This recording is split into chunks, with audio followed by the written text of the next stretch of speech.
Ladies and gentlemen, please rise to welcome His Excellency Dr. Kao Kim Hourn, His Excellency Engineer Michael Cabalda, Mr. Tetsuya Watanabe, Mr. Hideaki Iwasaki.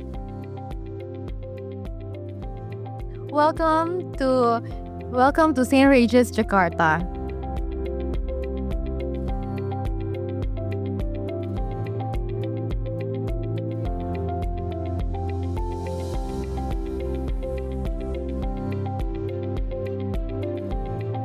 Ladies and gentlemen, you may be seated.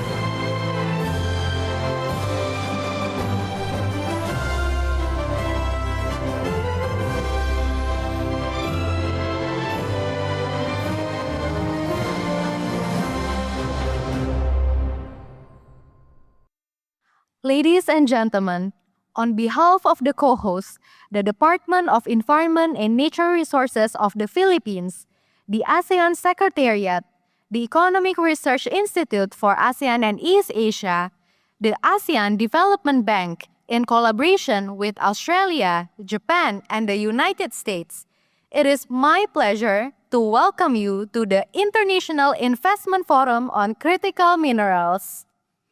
We are delighted to gather today for this important discussion on strengthening ASEAN's critical mineral ecosystem and advancing investment opportunities across the region's value chains.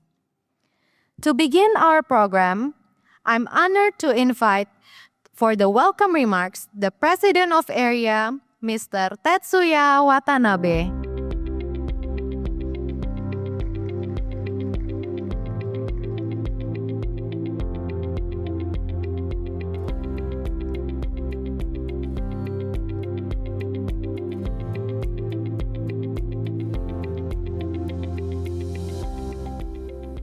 Excellency Dr. Kao Kim Hourn, Secretariat of Cabalda, Environment and Natural Resources in the Philippines, Mr. Hideaki Iwasaki, Director General, ADB, distinguished panelists, experts, guests, ladies and gentlemen. Very good morning. It is my great honor to welcome all of you to Jakarta for the International Investment Forum on Critical Minerals. I would like to thank Excellency Dr. Kao Kim Hourn for joining us here today. I also wish to express my appreciation to the leaders and representatives from the ADB, Department of Environment and Natural Resources of the Philippines. My sincere thanks also go to the various partners who have traveled across ASEAN Member States and travel all the way from Australia, United States, Japan, and others to be with us today. Southeast Asia is poised to play a defining role in future of critical minerals and the industry they support. With abundant reserves of nickel, tin, cobalt, copper, and the rare earth elements, the region is well positioned to drive the growth of the next generation of clean energy technologies, digital infrastructure, and advanced manufacturing. This year, under the Philippine ASEAN chairship, ASEAN is taking a regional initiative on critical minerals for the first time. This is both timely and very strategic initiative. At a time when countries around the world are paying greater attention to economic security, supply chain resilience, and access to critical resources, ASEAN has the opportunity to strengthen its role as a trusted and reliable partner in building resilient, diversified supply chains. As ASEAN continues to sustain its growth momentum, and strengthen its position as one of the world's most dynamic economic regions. A key challenge is how to transform resource wealth into industrial development, technological advancement, and quality job, and ultimately into greater prosperity for the people of the Southeast Asia. Much of the value creation associated with critical minerals still takes place outside Southeast Asia. While the region supplies many of the resources that power the global economy, high-value activities such as processing, technology development, manufacturing, and innovation remain concentrated outside of the region. This is indeed a challenge, but also a wake-up call for ASEAN to accelerate reform,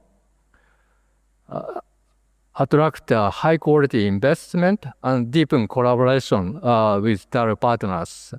This is precisely why ERIA and our partner institutions here have come together to organize this International Investment Forum. We aim to provide an important platform for ASEAN and its dialogue partners like Australia, US and Japan and others to exchange views and discuss how to build more resilient and competitive critical mineral ecosystem. We hope this forum today will also facilitate greater investment from ASEAN dialogue partners and support collaborative effort build a strong innovation ecosystem in advanced industries such as EV, AI, quantum technologies, advanced computing, and clean energy across the region. ERIA, as an international organization based here in Jakarta, Indonesia, and serving ASEAN, stands ready to continuously support this important initiative and agenda. We remain committed to providing a trusted platform where governments, businesses, researchers, and development partners can come together to have a dialogue, deepen collaboration, and build a meaningful partnership on critical minerals and the industries of the future. I again thank the government of Philippines for its leadership and for its trust in ERIA in advancing this important initiative on critical minerals for ASEAN. And I also thank again Dr. Kao Kim Hourn for sharing very precious time here today. Actually, we were together last night on the same flight and very midnight. So I truly appreciate how he committed to our initiative here, our joint initiative on critical minerals. I look forward to a meaningful and forward-looking discussion today. Thank you very much. Thank you, Watanabe-san. May I request you to stay on stage for the photo session? Yeah. Ladies and gentlemen, we are going to continue with a photo session. May I invite to the stage His Excellency Dr. Kao Kim Hourn, Engineer Michael Cabalda, and Mr. Hideaki Iwasaki for the photo session.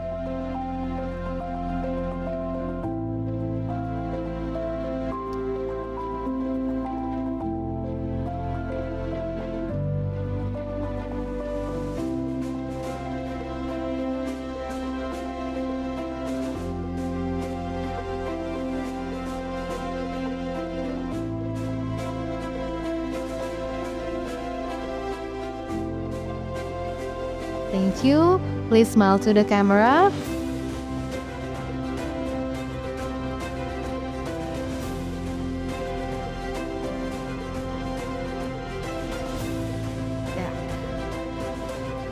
I hope we get good pictures already. Thank you. May I invite His Excellency Dr. Kao Kim Hourn to remain on stage. For Watanabe-san, Sir Cabalda, Iwasaki-san, thank you. You may be seated.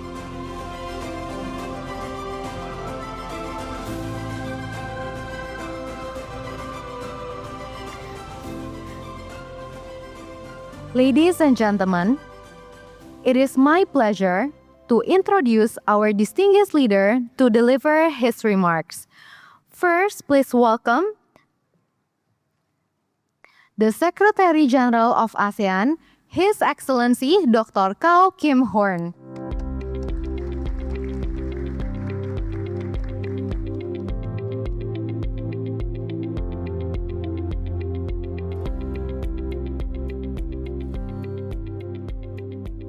Good morning.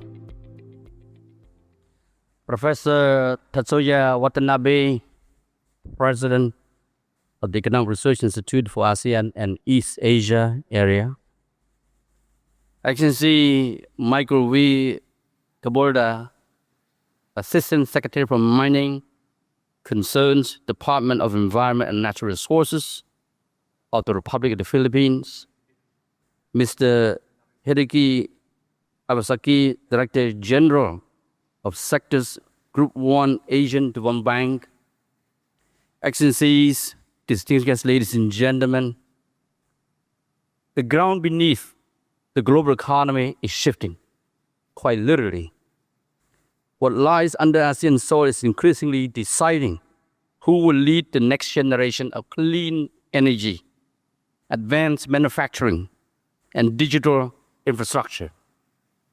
I wish to thank ERIA, especially President Watanabe, for convening this forum and for bringing together the government officials, investors, and industry leaders, as well as thought leaders, whose decisions will shape the future.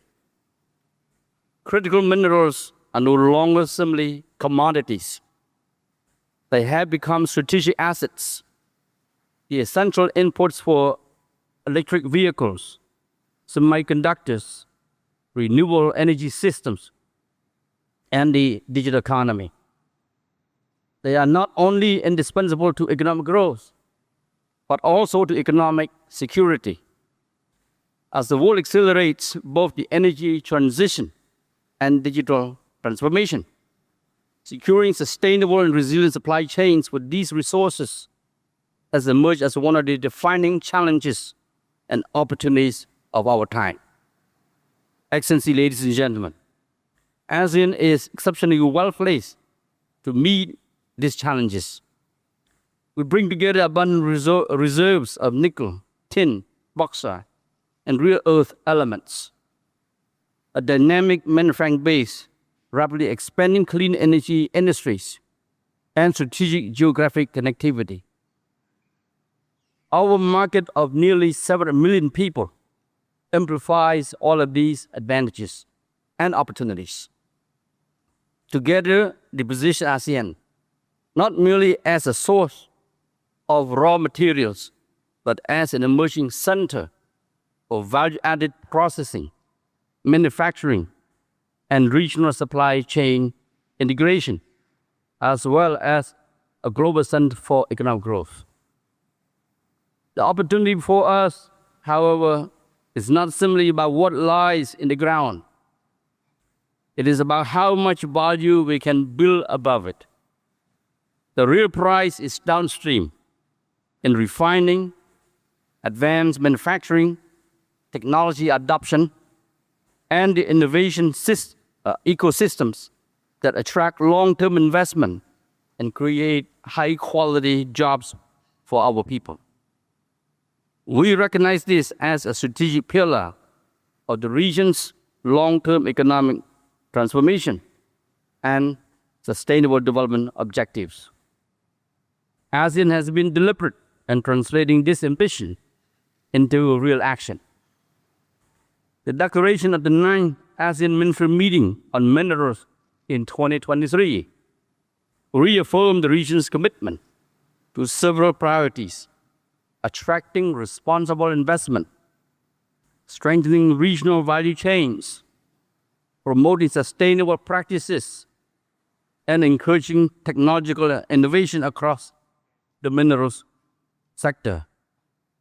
Building on that foundation, ASEAN Member States adopted the ASEAN Minerals Development Vision, or what we call now the AMDV, at the 10th Ministerial Meeting in Vientiane, Laos last year.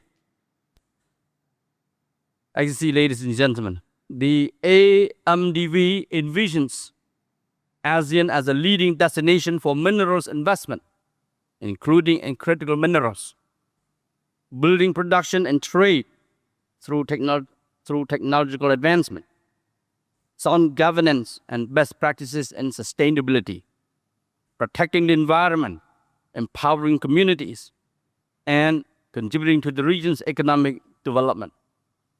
Critically, it identifies critical minerals as a strategic sector for ASEAN and reflects the region's commitments to ensuring that minerals development advances sustainability, inclusivity, and economic resilience.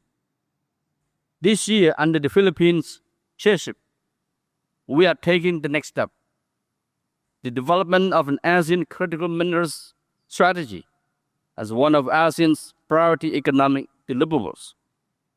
The strategy is built around the following objectives: strengthening supply chain resilience, enhancing investment attractiveness, promoting sustainable and responsible minerals development, supporting downstream value creation, and positioning ASEAN as a trusted partner in the global minerals ecosystem.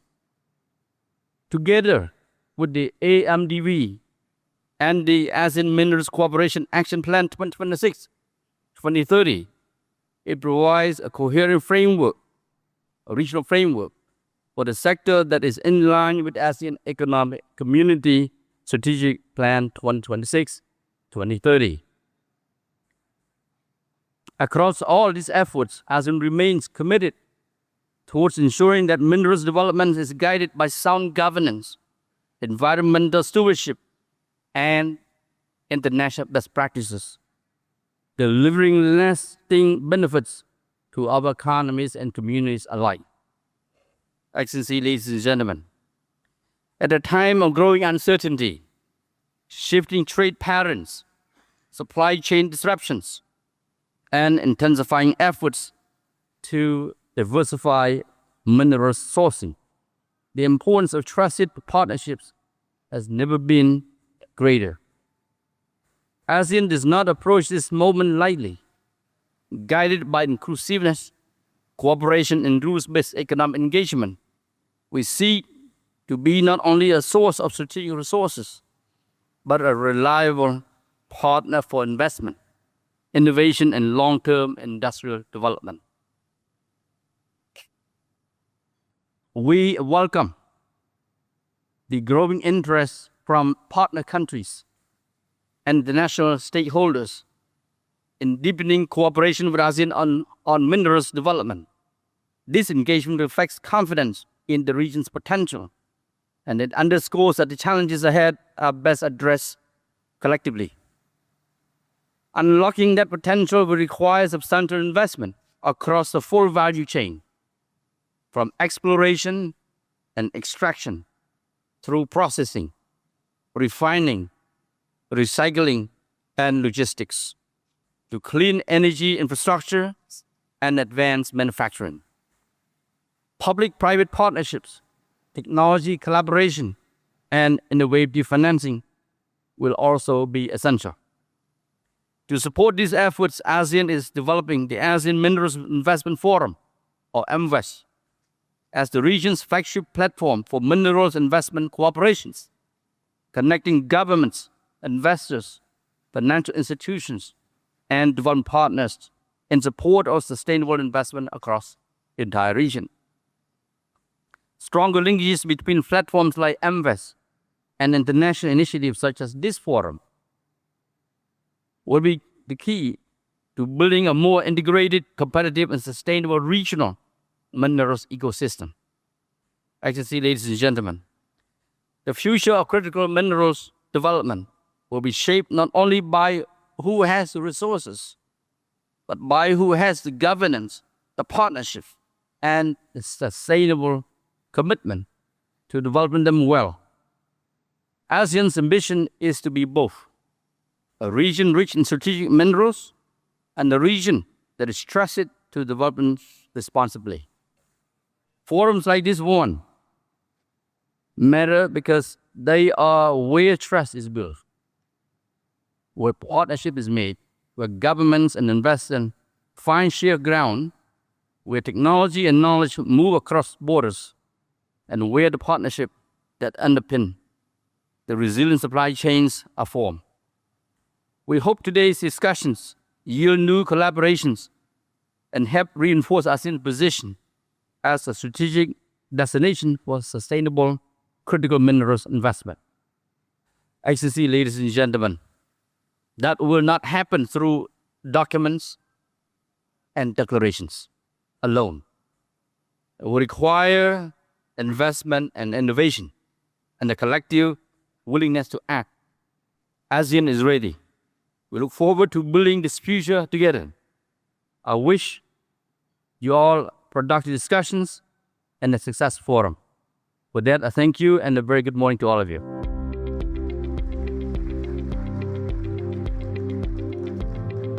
Thank you, His Excellency, for gracing us with your presence and wisdom today. Next, I would like to invite, he is the Assistant Secretary for Mining Concern, Department of Environment and Nature Resources, the Philippines. Please welcome Engineer Michael Cabalda.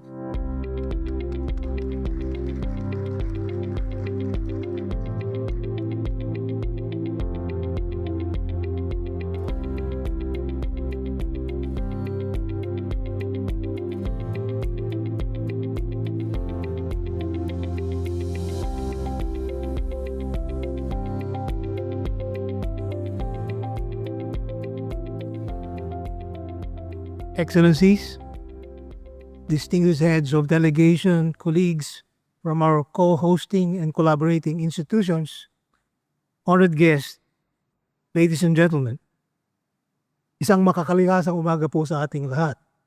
A very warm morning to everyone. It is a distinct privilege to join you today in Jakarta for this timely and important gathering. On behalf of the Philippine Department of Environment and Natural Resources, I extend our deepest appreciation to our fellow co-hosts and the Economic Research Institute for ASEAN and East Asia, the ASEAN Development Bank, and the ASEAN Secretariat. We are equally grateful to our dialogue partners and government counterparts whose continued collaboration has made this forum possible.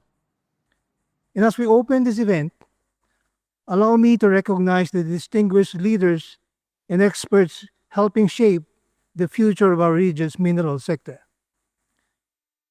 His Excellency, Dr. Kau Kim Hourn, Secretary General of the ASEAN Secretariat, whose leadership continues to strengthen regional cooperation and policy alignment.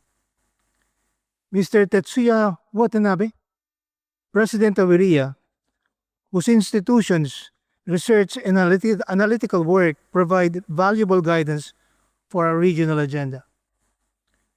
Mr. Seong Wok Kim, Chief Partnership Officer of the ASEAN Development Bank, for ADB's steadfast commitment to advancing sustainable development and investment across the region. And to all our speakers, moderators, and participants who will guide our discussions over the coming days. Your presence reflects the growing importance of this agenda and our shared responsibility in shaping the future. We meet at a pivotal moment in the global economy.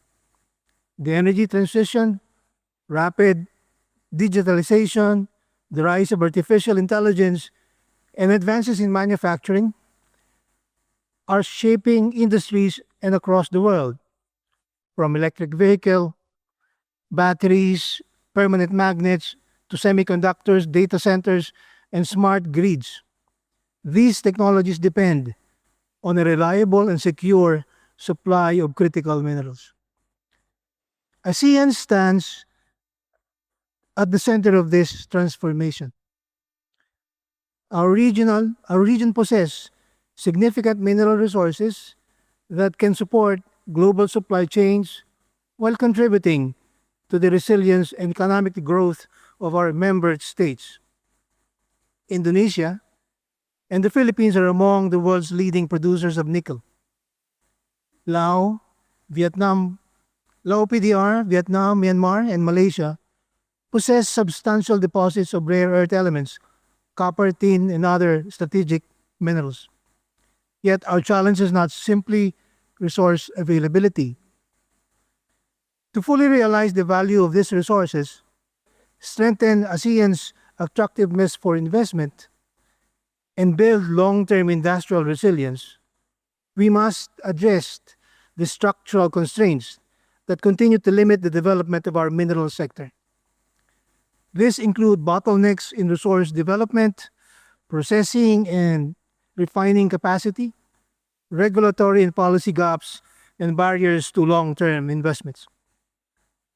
Most importantly, we must move beyond being primary exporters of raw mineral resources.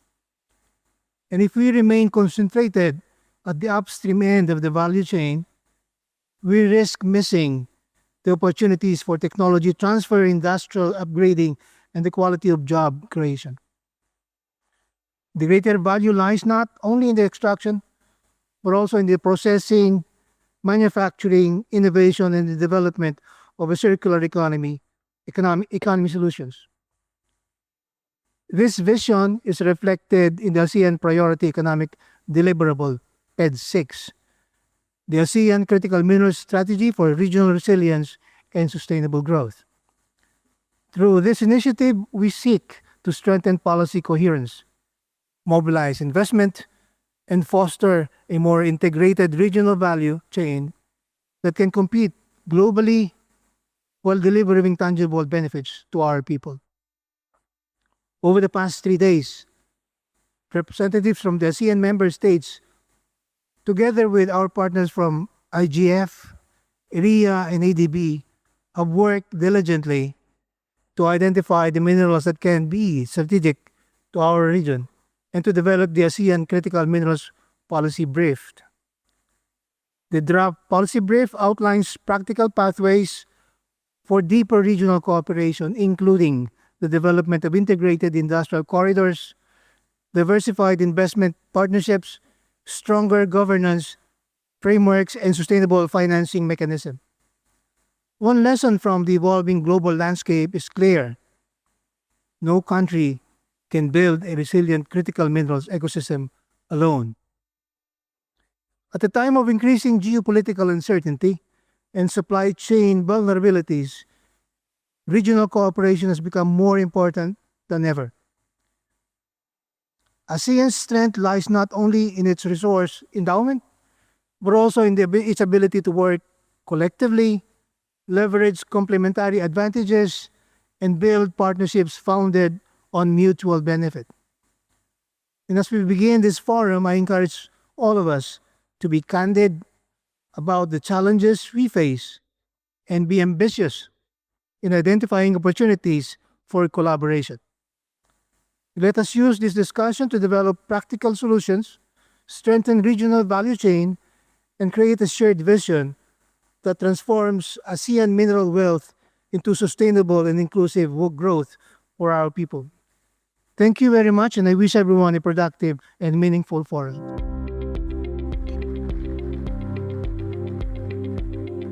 Thank you, Sir Cabalda, for your remarks.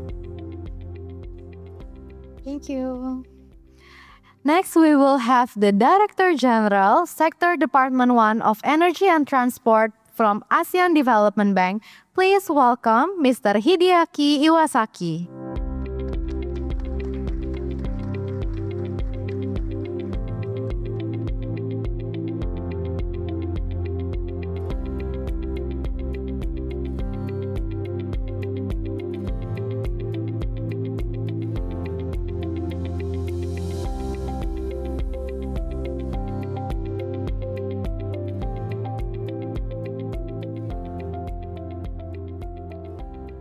Secretary General of ASEAN, His Excellency Dr. Kao Kim Hourn, Assistant Secretary Engineer Michael V. Cabalda, President Watanabe, Excellencies, distinguished guests, ladies and gentlemen, good morning. It is a great honor to join you at this International Investment Forum on Critical Minerals. I bring you the warm greetings of Asian Development Bank President Masato Kanda. Let me thank ERIA, the ASEAN Secretariat, and the government of the Philippines for convening this forum and partnering with ADB. Ladies and gentlemen, critical minerals are no longer simply commodities beneath the ground. They are strategic assets. They power clean energy, advanced manufacturing, digital technologies, and industrial competitiveness. And ASEAN sits at the center of this transformation. The region holds abundant resources, growing manufacturing capacity, and strong connectivity. So ASEAN has a rare opportunity, not only to supply raw materials, but to become a globally competitive hub for processing, refining, manufacturing, and recycling. But seizing that opportunity means moving beyond fragmented country-by-country development. For too long, value has stayed upstream, while higher value processing and manufacturing happen elsewhere. President Kanda believes the next phase must be different. It must build integrated regional value chains across ASEAN economies. This is where regional cooperation becomes essential. The future lies in processing and manufacturing corridors, supported by cross-border infrastructure, coordinated investment, and long-term financing. And ADB is already moving from strategy to implementation. Last month, at our annual meeting in Samarkand, we launched the Critical Minerals to Manufacturing Financing Partnership Facility. This is our flagship platform to scale up investment. Through this facility and additional technical assistance resources, ADB is helping countries build pipelines, reform policies, strengthen standards, and attract investment. We are also exploring real opportunities on the ground, from extraction to battery materials and manufacturing. These investments are transformational. They drive industrial development, create jobs, and build resilience. But no country and no institution can do this alone. So ADB is deepening its partnerships with export credit agencies such as Korea Exim Bank, K-Shore, the Japan Bank for International Cooperation, and others to mobilize public and private capital for the region. And we strongly support ASEAN-led platforms that can unlock cross-border investment and shared infrastructure. As we scale up, development must remain responsible, sustainable, and inclusive. Strong environmental and social standards, responsible mining, and transparent supply chains are no longer just good practice. Increasingly, they are the condition for entering global markets. Ladies and gentlemen, the global race for critical minerals is accelerating. The question is no longer where ASEAN has the resources. It clearly does. The real question is whether the region can mobilize investment, deepen cooperation, and build capacity fast enough to capture this historic moment. President Kanda often reminds us that our task is to turn challenges into opportunity. That is the spirit in which ADB comes to this forum. We stand ready to work with you, with governments, industry, investors, and partners alike, to turn dialogue into investment, and investment into real impact for people. Together, we can build value chains that are resilient and competitive. We can power the region's energy transition, and we can help build a prosperous, inclusive, resilient, and sustainable Asia and the Pacific.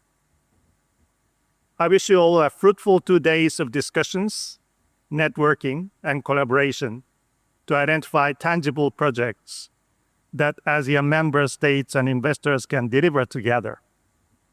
The Asian Development Bank, as prime partner of ASEAN, is ready to work with you and financing partners to deliver responsible regional critical minerals to manufacturing value chains. Thank you very much.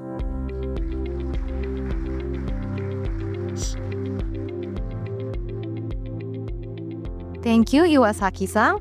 Ladies and gentlemen, we are very grateful of your presence here this morning. And for that, we would like to cherish this togetherness by taking a group photo session. So our cameraman here will take a picture of all of you sitting in this room. Thank you, Secretary General. Thank you. Okay, please head yourself to the camera. Please stay seated and head yourself towards the camera. 1, 2, 3. Smile. 1, 2, 3. Big smile. Yeah. Do we get good pictures already? Okay. Thank you. Thank you, ladies and gentlemen.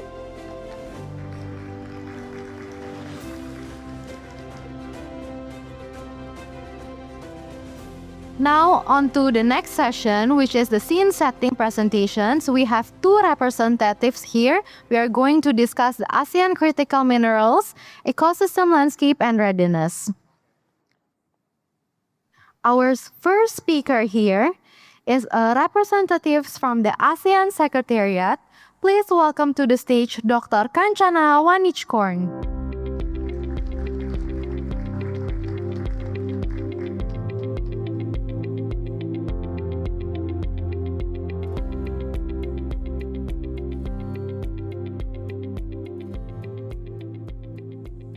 Very good morning, Excellency, distinguished speakers, colleagues, ladies and gentlemen. Such a great honor to be here today. First of all, I'd like to thank ERIA, the government of the Philippines, particularly Department of Environment and Natural Resources, ADB, and all partners for bringing together such a diverse group of policymakers, industry leaders, researchers, and also our development partners. I think following the remarks by His Excellency Dr. Khaw Kim Hourn, Secretary General of ASEAN, allow me to take this opportunity to briefly share some of the background and the context to help set the scene for today's discussion. So we have today and tomorrow. I think we will explore not only our ASEAN resource potential, but also how the region can position itself within this rapid evolving global critical mineral value chains. You heard the remarks this morning. I think it's all clear that this is a great opportunity. Our time is now. So I think no need for me to really go into the why we are here and talking about critical mineral investment. It's more than the how to, particularly on the investment part. So just to share with you how we have been working, I think we can reiterate that ASEAN is well positioned to contribute to this global critical mineral ecosystem.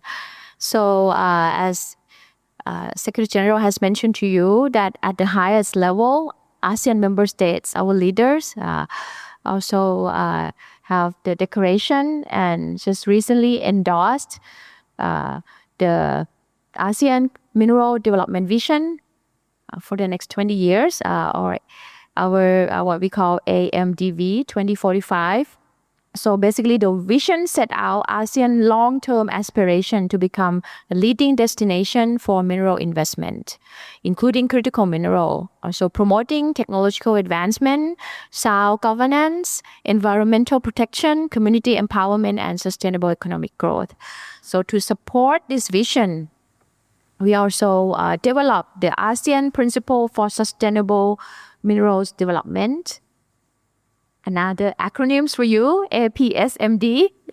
So these 10 principles provide a common framework for governments, for communities, for investors to advance sustainability throughout the mineral value chain, from exploration, extraction, to processing, and also downstream activities. And just recently, we also have finalized our 5 years Cooperation Action Plan, ASEAN Mineral Cooperation Action Plan, or we call MCAP. This is MCAP 4 for the next 5 years, 2026 to 2030. So I think this action plan is very important because it translates our vision into practical action to promote sustainable mineral development. Definitely, we look at the whole value chain. We want to enhance ASEAN attractiveness as a destination for mineral investment, across upstream, midstream, downstream segment. And also we talk a lot about recycling, or they call urban mining opportunity.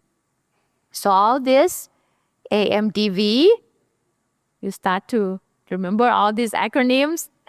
APSMD, the principle, and also MCAP 4. They provide ASEAN a very strong policy foundation and a very clear roadmap for advancing sustainable and competitive mineral development in the years ahead. I would like to also share with you some of key platforms that we have developed with our partners. Development partners have been supporting us. Many of them are here in this room. Thank you very much. So the vision and the policy framework alone are not enough, I have to say, to translate these ambitions into investment, into projects on the ground. We have started with these 2 practical tools to connect with investors for the opportunity in the region. The first one I would like to share with you is our ASEAN Mineral Investment System, Information System, ASEAN Mineral Information System, or AMIS.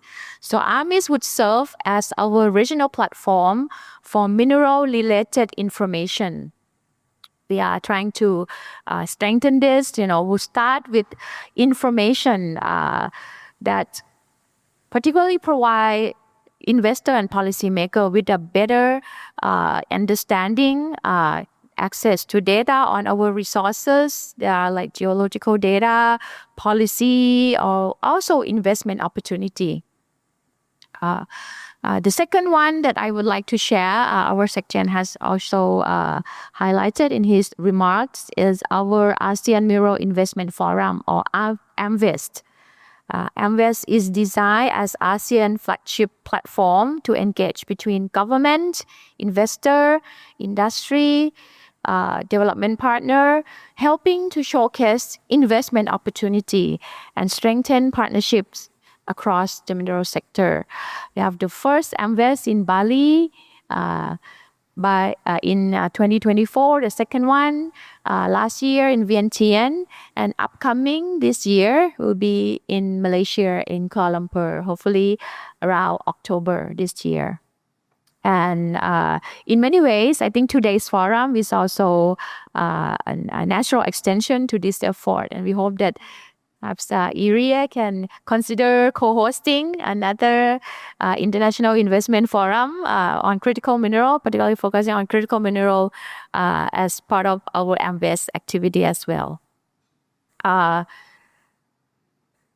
This is my last slide, just to share with you a bit about what we have done recently, Monday to Wednesday this week, under the Philippines chairship. as part of the Philippines Parity Economic Deliverable, we have agreed to develop ASEAN critical mineral strategy for regional resilience and sustainable growth.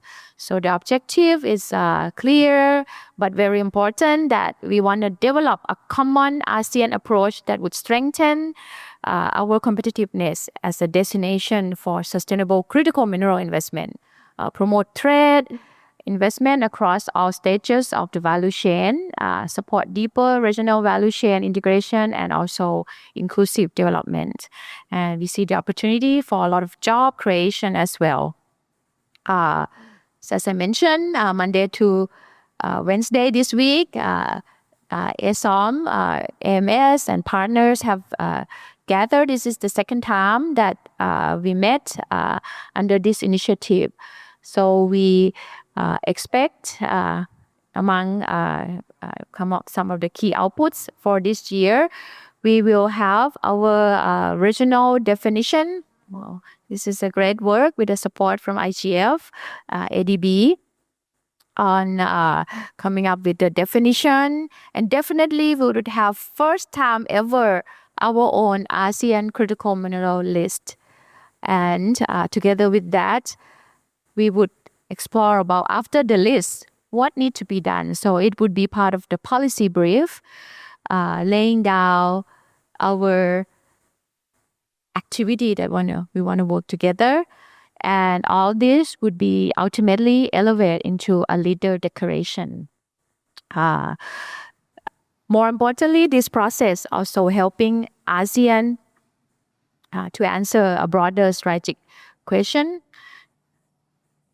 I think it's clear that it's no longer whether ASEAN has critical mineral. I think from the discussion, we agree that we all have the key critical mineral. And it's clear the region already endowed with mineral resources, and also many that significant to industrial potential in the region. I think the real question that we discussed past 3 days was whether ASEAN can work together, whether we can work together to really capture more value from all these resources in a way that would be sustainable, inclusive, and globally competitive. Another question is, how can ASEAN move beyond just being simply a source of minerals, but become more an integrated, sustainable, and competitive critical mineral ecosystem?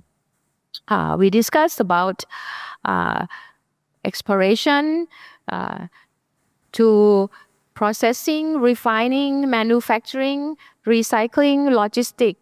We even talk about skill development, innovation, technology, and also financing. I think I would like to share, I have heard that it's one thing that we do recognize, along the discussion is no single ASEAN member state need to do everything. But we work together. We are, I think, one of the region, the only region, and maybe another country nearby that would have the potential to have the complete value chain to support critical development for key strategic industry.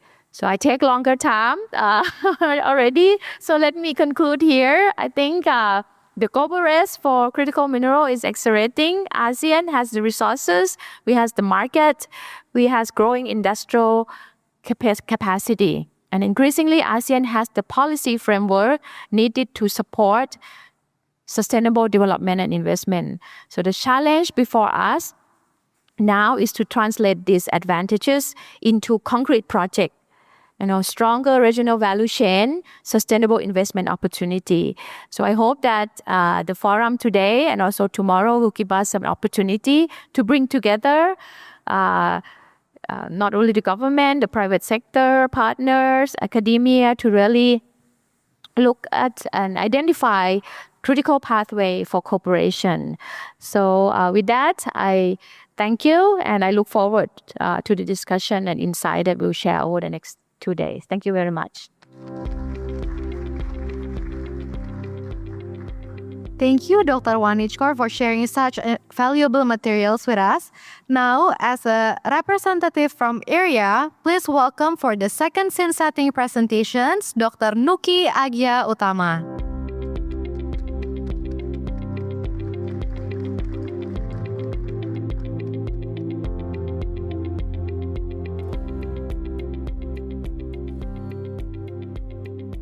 Good morning, Excellencies, colleagues, distinguished guests, ladies and gentlemen. Today I will provide a brief scene-setting presentation on ASEAN's critical minerals ecosystem and the region's readiness to strengthen its role in global supply chains and also investment.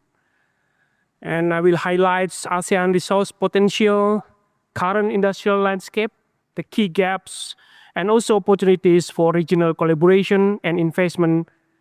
And that's the reason why today's investment forum will play a crucial role to address all of those issues.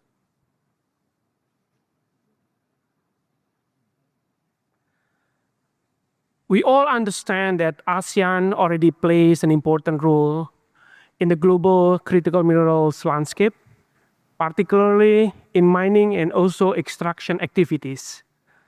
Several ASEAN countries possess significant reserves of minerals that are essential for clean energy technologies, including nickel, bauxite, graphite, tin, and also rare earth elements. For example, Indonesia is a major producer of nickels. Myanmar has tin. Vietnam has bauxite reserve. However, while ASEAN is strong in resource extraction, the capabilities across processing, refining, and advanced manufacturing remain uneven across the region. And much of the value-added processing and refining still happens outside the region. One of the ASEAN major challenges as the most of the value-added processing and refining still takes place outside ASEAN.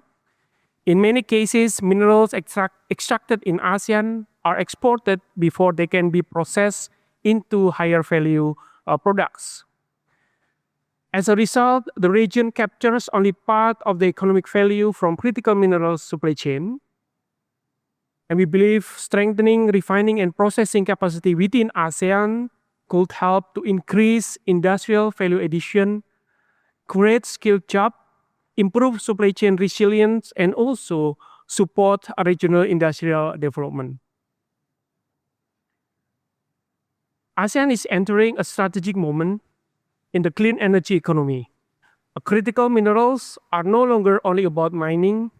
They are essential for electric vehicles, batteries, renewable energy system, grid infrastructures, digital technologies, and also advanced manufacturing.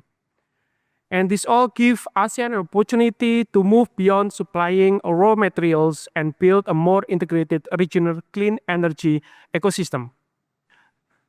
The real value will come from connecting mining with processing, manufacturing, recycling, renewable energy deployment, and also technology industries. And to achieve this, ASEAN needs a long-term industrial strategies, a stronger regional coordination, reliable traceability, and also transparency standard, and including financing mechanisms that support a downstream investment. Diversity is a strength instead of weaknesses. Instead of competing separately, countries in ASEAN can create a greater value by connecting this strength into one regional value chain. This means linking resource, processing capacity, manufacturing capability, including logistic technology, and also market across countries. And to make this work, ASEAN needs stronger regional collaboration, technology transfer, skilled workforce development, responsible mining practices, and deeper partnership with global investors and also technology providers.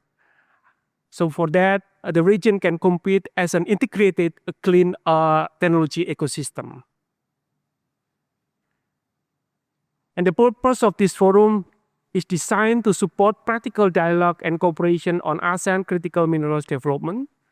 And the objective is not only to discuss a resource potential, but also to identify investment opportunities, strengthen regional and international partnerships, improve regulatory readiness, and mobilize financing for more resilient mineral value chains. And throughout the forums, we will discuss several important areas, such as geological and supply chain mapping, institutional and regulatory readiness, responsible mining and traceability, financing mechanism, and also regional policy direction. The whole critical minerals agenda for these forums requires more than resources. It requires coordination, trust, standard, financing, and strong partnership to turn mineral potential into long-term industrial and also clean energy competitiveness. To conclude, the forum seeks to contribute to a stronger and more sustainable ASEAN critical minerals ecosystem that can support both economic development and also global energy transition. With that, I conclude my presentation. Thank you so much. Thank you, Dr. Nuki, for sharing the material. Ladies and gentlemen, on to the first session of the day. We will discuss opportunities from geological endowments to downstream value chains. Please note that we want this session to be open discussion. So after all of the presenters' presentation, you can ask questions so that we can have a more interactive discussion. When you want to ask something, please raise your hand, introduce yourself, and please do ask questions to designated presenters. May I invite to the stage the moderator of session 1, Professor Nobuhiro Aizawa, along with Dr. Shinji Takarada, Dr. Yu Kawakami, Ms. Graciela Mari Arce Juatko, and last but not least, we have one speaker who would like to be with us today, but unfortunately, due to sudden changes due to flight cancellation, Dr. Riju would not be here with us today. Please welcome online Dr. Riju Srimal. Thank you to moderators, speakers. Professor Aizawa, I leave the floor to you. Thank you very much, Dalia. Thank you very much, everyone, for convening today for this very, very critically important, as the critical mineral shows, this meeting. We are very much delighted to be welcoming our distinguished members in this panel together with us to understand not just the criticality, but the promising nature of what we are going to discuss today. I would like to, first of all, introduce our co-panelists again here with you. First of all, Dr. Shinji Takarada from the National Institute of Advanced Industrial Science and Technology of Japan, and also Dr. Yu Kawakami from the Japanese Organization for Metals and Energy Security. And third, our friend from the Philippines, Dr. Graciela Marie Huatco of the DTI and the BOI of the Philippines. And as Italia has mentioned, we are joined by Dr. Riju Simal from the Bureau of Oceans and International Environment and Scientific Affairs of U.S. Department of State. Unfortunately, because of the disruption caused by the typhoon Jangmi at Tokyo, her flight were unable to connect her to come to Jakarta, but she has kindly remained participant online. So she will be sharing her perspectives and insights through online as well. As we have heard from the opening statements and our setting scene speeches, I think it is already understood that we, in this region, we do have the resource reserve, and we want to change that into a processing power and industrial growth. And we all acknowledge that it is currently underutilized, but the potential is there. So the reason why we convene today is how to make that potential a reality. I'm sure this is a question that we have been asking for over maybe several decades, but I'm sure we all know that the political will is never being stronger.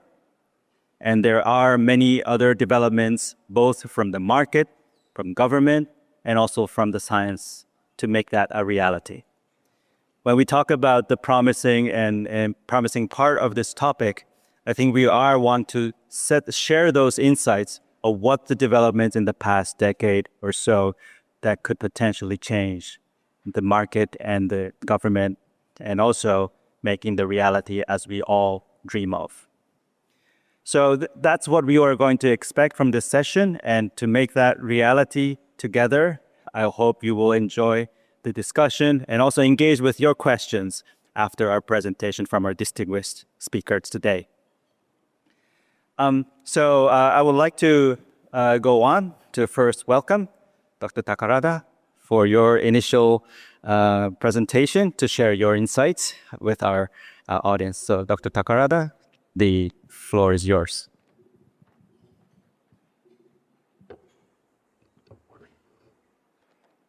Ladies and gentlemen, thank you very much for inviting me to give a presentation.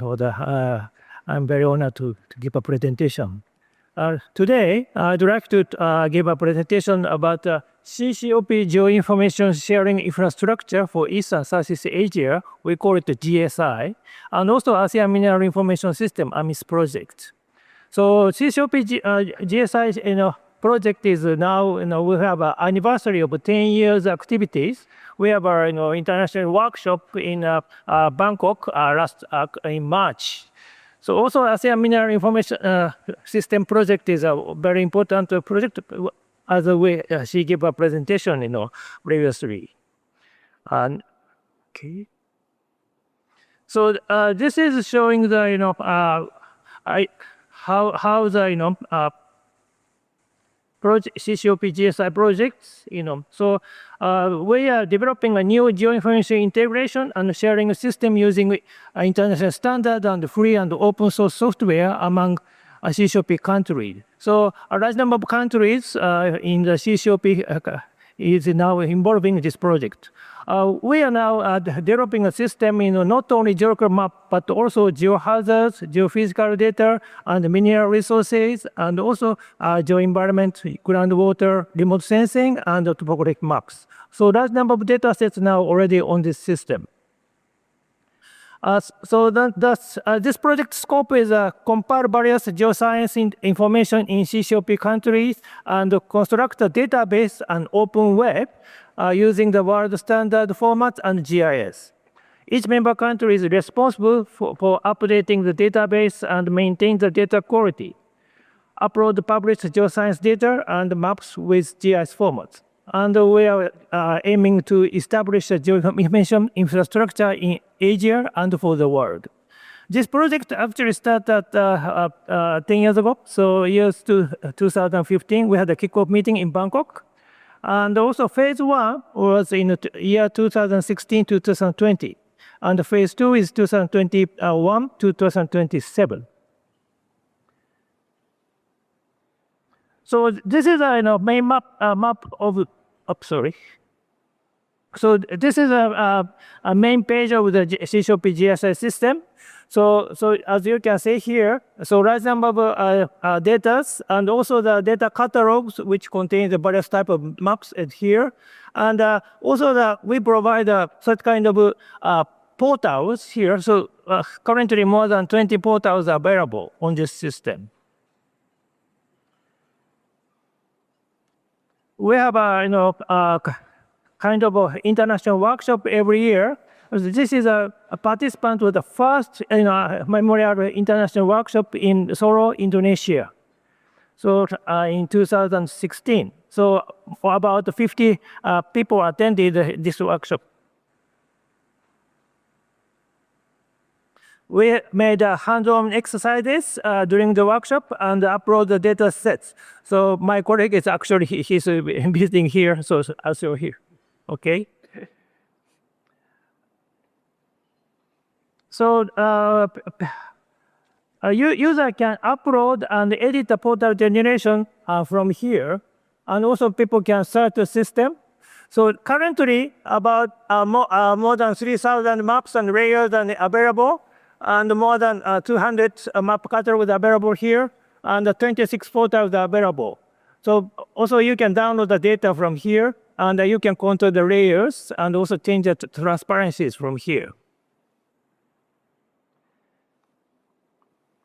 So the now current status of the in this system. So large number of data sets, so including Brunei 35, Cambodia 69. So large number of data sets available on this system. We also provide kind of specific portal sites, including a country portal site like this. So this is GSJ portal sites. So you can get a large number of data sets by double-clicking the polygons or layers lines. So you can get a detailed information like this. Also, we provide East Asia Georesources Information System portal site, so which is showing all of georesources-related maps in CCP GSI system. So the number of layers in each countries are shown as listed here. So a legend of 1 to 50,000 K mineral occurrence map made by DMR Thailand is listed. So as presented previously, we have a kind of developing an ASEAN Mineral Information System, we call it AMIS, in collaboration with the ASEAN members countries. Oops, sorry. Yes. Okay, and so Japan attended the ASEAN Senior Officer Meeting on Minerals, ASOM, and its associated meeting annually. And this is a group photos in the 24 ASOM meeting in Bali, Indonesia. So ASEAN Mineral Database and Information System, we call it AMDIS, it is a former AMIS system, is developed in the CCP GSA system. So currently, more than 654 layers to here, and also 32 map catalogs are available on this system. So mineral and oriented types are shown by double-clicking each points, and shown here. Okay. So also now we're developing a new AMIS system using the modular architecture approach as shown here. So this system is provide a unified front end with customizable dashboards and also microservices for GIS, data management, and security. And also, Geographic Survey of Java published 1 to 5 million mineral resource map of Asia published in 2014. This map includes the main metal minerals and non-metallic minerals and uranium. About 8,000 minerals and classified into 5 types and minerals are plotted on this map. So we are now planning to, include it in the AMIS system. Okay, so thank you very much for your attention. Terima kasih. Thank you very much, Dr. Takarada. I think we will like to have everyone's presentation first, and then we'll come back to you for questions. Yes, Thank you very much.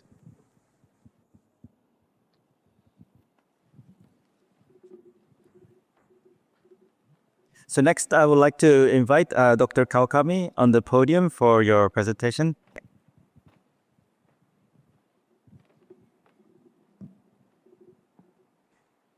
Good morning. I'm Yu Kawakami from JobMec Jakarta office. Thank you very much to ERIA or other co-organizer to inviting me to this important forum. As the former speakers mentioned, ASEAN is becoming increasingly important in global critical mineral supply chains. not only as a resource producer, but also as a potential hub of downstream industries and value-added manufacturing.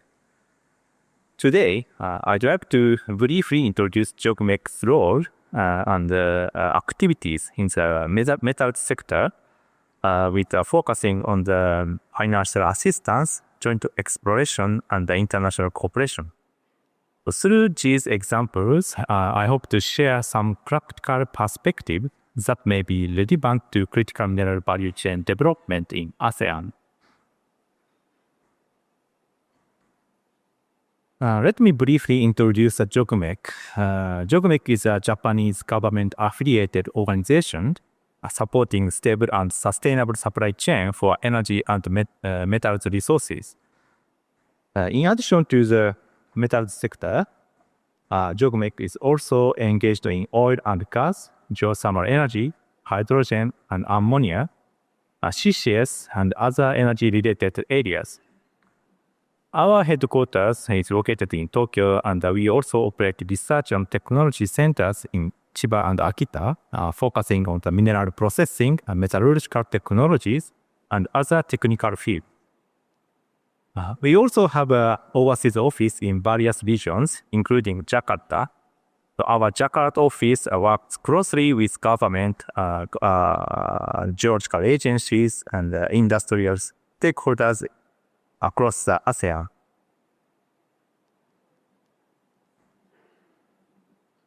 So,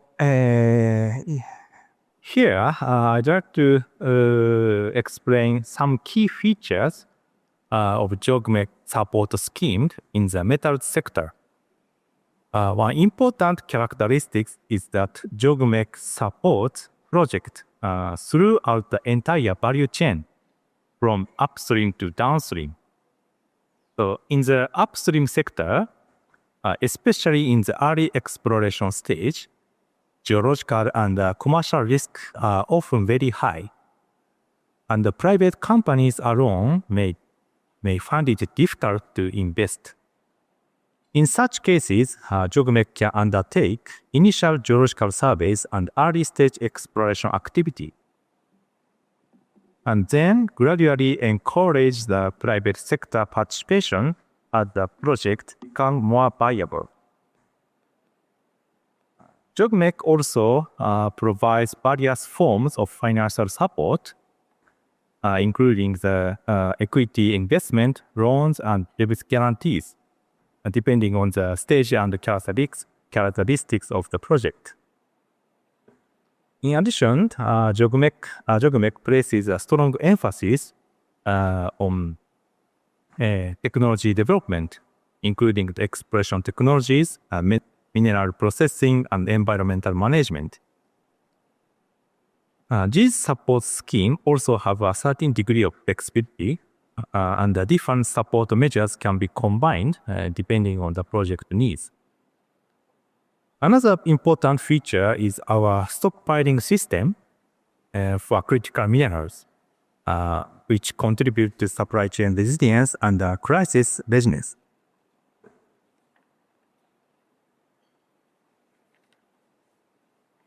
This slide briefly shows the scale of mineral demand associated with Japan's battery and energy transition strategies.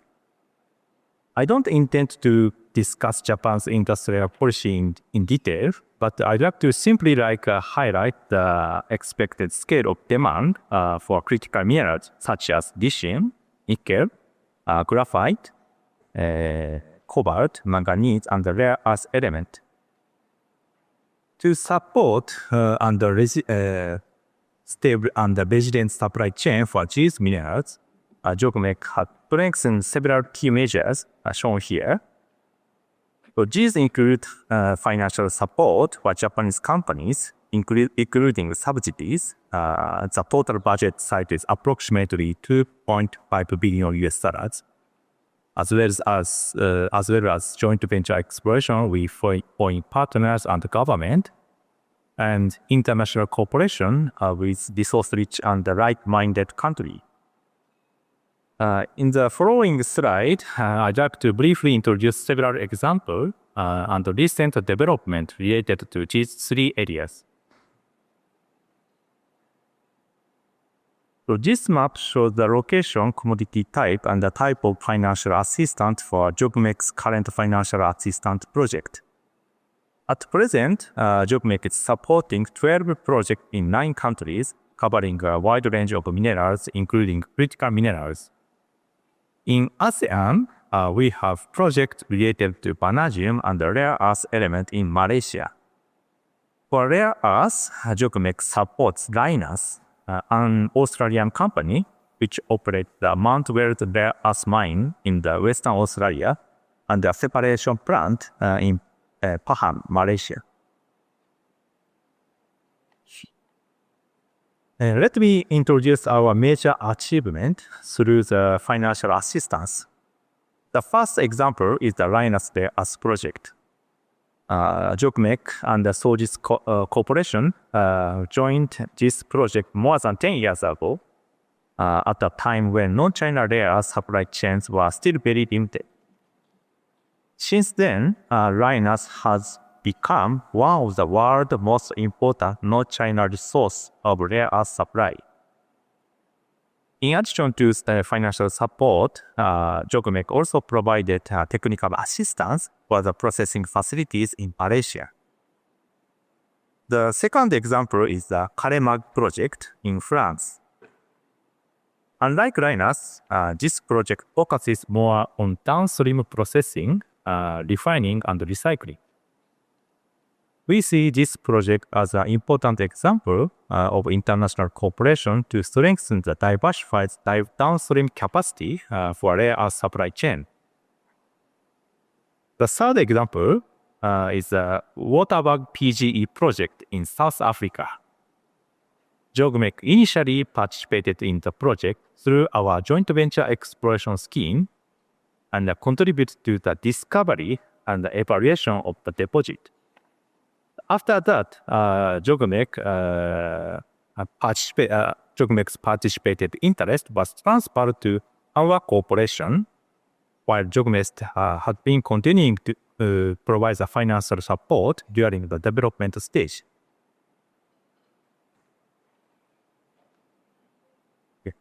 Next, let me introduce another important tool, joint venture exploration scheme to reduce the investment risk in the early stage exploration.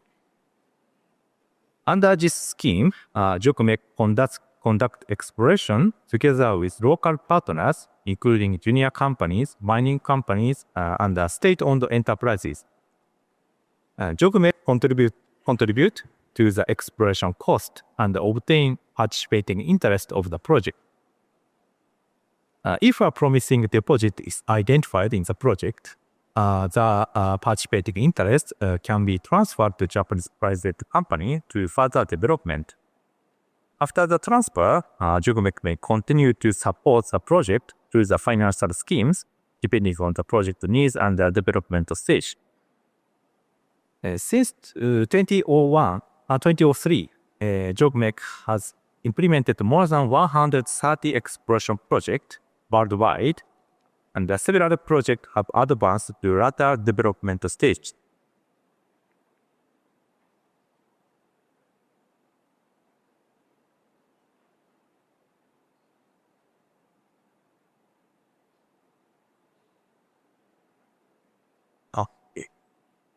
This map shows some of JOGMEC ongoing geological survey and joint venture project exploration project.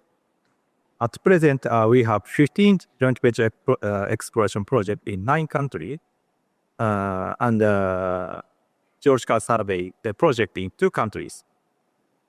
In ASEAN, we just started a new joint exploration project related to rare earth element Malaysia. We are also continuing to explore the further opportunities for joint venture exploration and the geological cooperation across ASEAN countries. Next, let me explain the third measure, international cooperation. In recent years, international cooperation has become increasingly important in the critical mineral sector. particularly in the area touch up supply chain resilience, geological information, technology cooperation, and policy dialogue. This slide shows some examples of JOGMEC recent international cooperation activities with resource-rich country and partner organizations. These activities include government-to-government cooperation, MOUs, geological and remote sensing cooperation, policy dialogue, and working level collaboration on the critical minerals. I think one important area of international cooperation is human resource development and technical cooperation. This slide introduces the Botswana Geologic Remote Sensing Center, which JOGMEC established in 2008. The center provides training related to remote sensing, geological interpretation, and resource exploration, mainly for the Southern African country.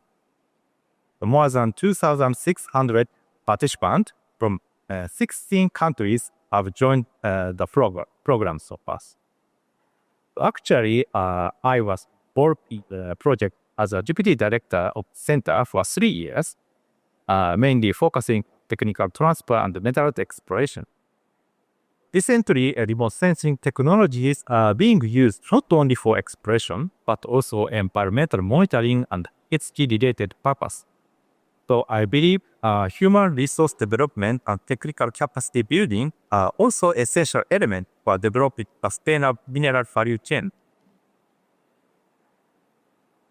Finally, let me conclude with a few key messages from today's presentation.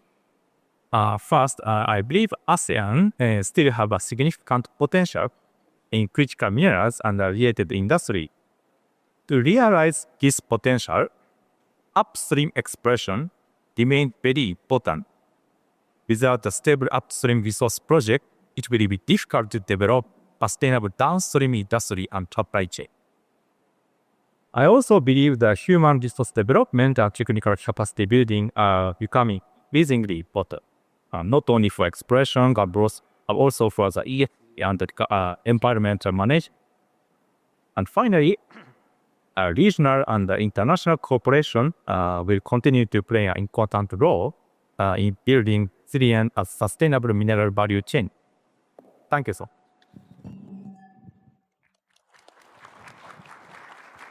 Thank you so much, Dr. Kawakami. Next, we would like to move on for the presentation by Ms. Graciela Marie Wacto-Cuatco. So, Ms. Graciela, the floor is yours. Yeah, thank you, Dr. Aizawa. Good morning, everyone, especially to our honorable officials from the organizing agencies, our distinguished speakers and guests from all over the world. I'm honored to be part of this session, and I'm given about 10 minutes to share to you, or should I say 9 minutes, because I already burned a minute for the pleasantries, to share to you our country's pursuit of value-adding activities as we aim to move beyond extraction.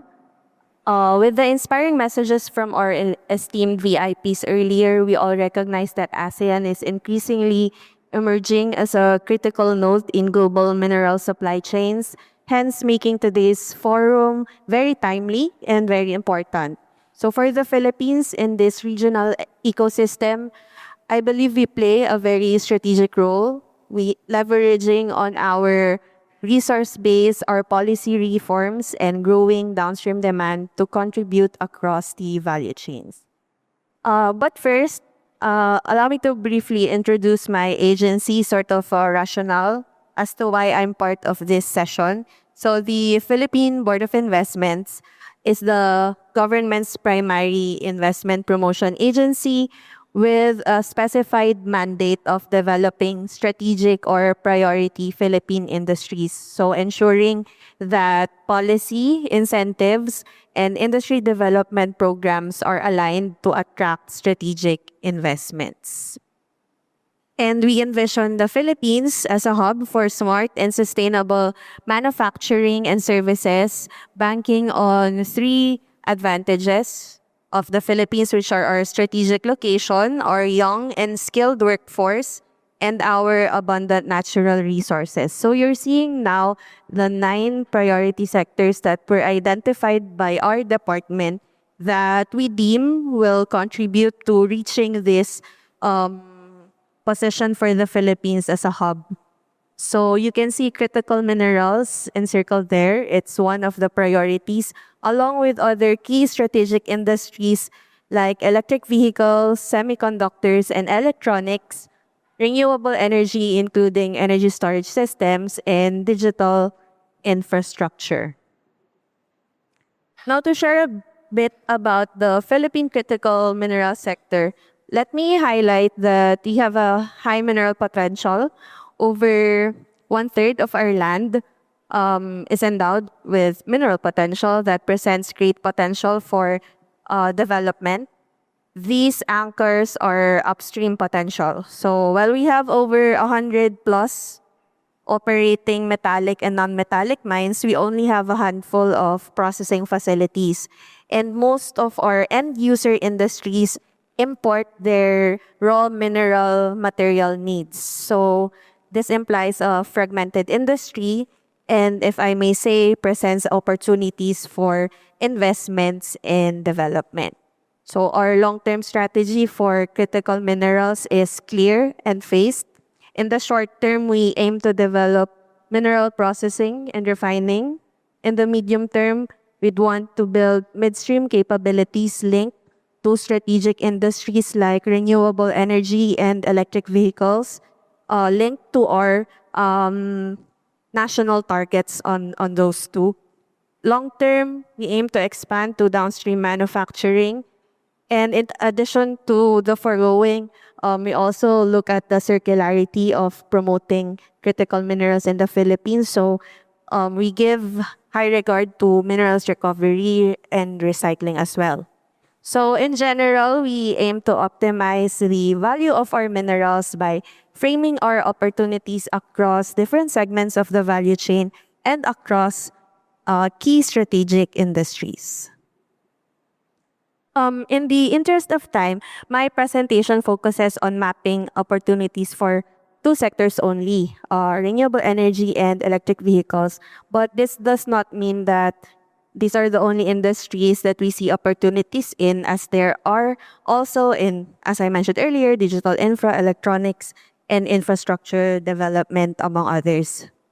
Now, for renewable energy, the demand for critical minerals relates to the Philippines' renewable energy targets, as you can see in this slide. Currently, over half of our energy is imported, making us vulnerable to price shocks and geopolitical instability. The Philippine government is pushing for a major energy transition, more renewables, more localization, and greater energy security.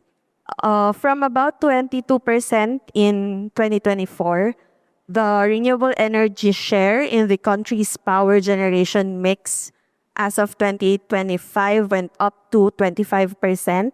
So we can say that we're currently on track to reach our target of 35% renewable energy penetration by 2030 and to a further 50% by 2050 with the help of effective policies and initiatives. So relating to the demand, up to 100 plus gigawatts of an additional renewable energy capacity is needed for this transition. This is where we connect the opportunities for critical minerals development. With the uptake of renewables come opportunities for midstream processing capabilities, supporting local value chain development. But currently, we rely on imported RE equipment, parts, and components, as we don't have a manufacturing base yet. What we do have are battery assembly companies, among others. So this poses an opportunity for further development or localization in the RE value chain. Okay, so next on electric vehicles. On the EV side, the Philippines is building its electric vehicle ecosystem through the Electric Vehicle Industry Development Act.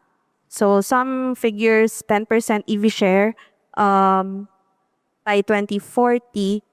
under business as usual scenario and 50% EV fleet share penetration under clean energy scenario. So again, this creates a strong domestic demand for battery technologies, charging infrastructure, among others. So together, this reinforces the case for developing downstream industries locally and underpins opportunities on downstream manufacturing. And just to add that the Philippines is currently finalizing the electric vehicle incentive strategy, which provides fiscal incentives to companies that intend to manufacture hybrid, full EV or hybrid vehicles in the Philippines. Okay, now moving over to the enabling policies as I presented the opportunities. Now, with the industry holding a strong potential to contribute to the local economy, deliberate policies or policy reforms have been in place to strengthen the competitiveness, not only of critical minerals, but also other related industries. So this enables entry across all segments. Some of the key reforms include the Create More Act, which provides for longer period of fiscal incentives. We also have reformed the Land Lease Act for foreign investors. So from the previous 75 years land lease, it's now 99-year land lease. And then we also have green lanes for strategic investments, which provides for expedited approvals of licenses and permits. So together, these reforms reduce barriers and provide predictability for long-term investments. Highlighting some policies specific to the mineral sector, we highlight the need to strengthen governance in the sector. Hence, I'm showing some policies or related policies on ESG. While the Philippine Mining Act already embeds ESG principles, in addition to this, just recently, around December 2025, our Securities and Exchange Commission already required companies to submit sustainability reports. So there. And on the side, we also have EIC campaigns championing responsible mining and also requiring the alignment of UN's Sustainable Development Goals in related programs. Next one, still policies on the sector. We have undertaken decisive policy reforms that clearly signal strong government commitment to advancing the sector. This include, among others, the establishment of a new fiscal regime for mining just last year. And then I mentioned the Create Act. The team of Assistant Secretary Cabalda has also worked on harmonizing the permitting process of minerals related permits. And then there's also an impending national framework on critical minerals that's also being handled by their team. And aside from that, on the ENVI or ESG part, we also confer annual awards to mineral stakeholders with exemplary performance in safety, health, environmental protection and enhancement, and social and community development. Next one, supporting all the opportunities and the policies, the Philippines provides investors with broad market access. As you can see on this slide, we have a number of bilateral agreements or FTAs with different countries. Also, access under GSP Plus, and we also have ongoing negotiations on different free trade agreements with Canada and the EU. So this ensures that investors can use the Philippines as a production base for global markets. And to add to that, we also have government support through incentives for strategic activities. Actually, just 2 days ago, while I was participating in the regional workshop, our new strategic investment priority plan was approved by the president. So this list activities qualified for royalties, incentives, and fortunately, the processing of critical minerals is included in that priority list. And here, just the duration of incentives, happy to discuss this further during the Q&A or networking session. And I think that's my last slide.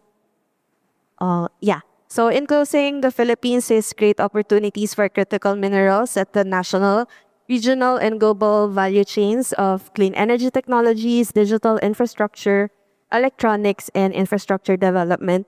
But this will be made possible if supported by strong industrial policies that enable responsible and sustainable industrial development, coupled with strong collaboration among partners in the areas of research, finance, technology, capacity building, and investments.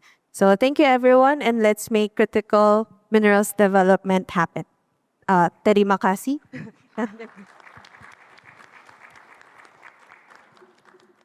Thank you so much, Dr. Graciela. The incentive lists look like a periodic table. You know, you're haunted like a periodic table. I think everyone. So the design was very similar.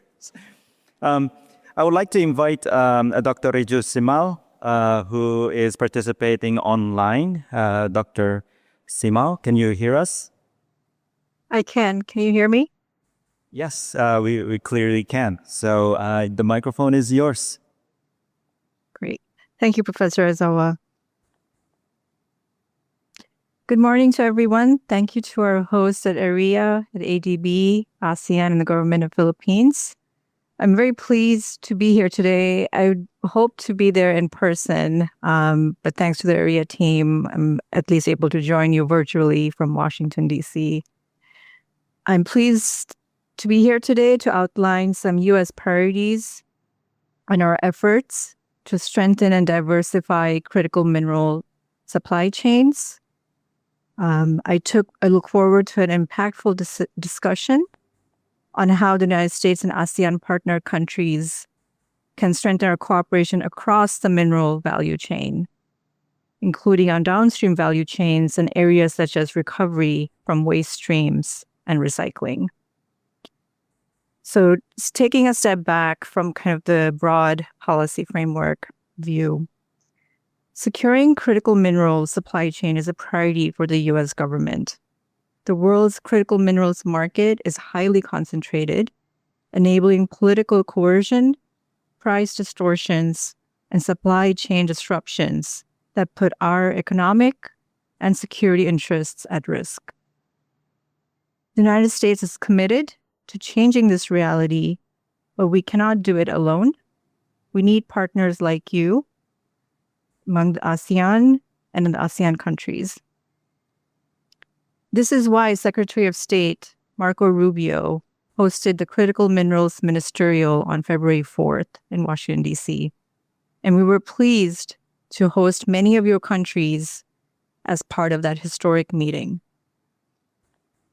As we've heard today, the ASEAN region is strategically and geologically rich in critical minerals, and ASEAN itself is an important platform for expanding commercial opportunities and supply chain partnerships to secure critical minerals for our continued leadership in advanced technologies.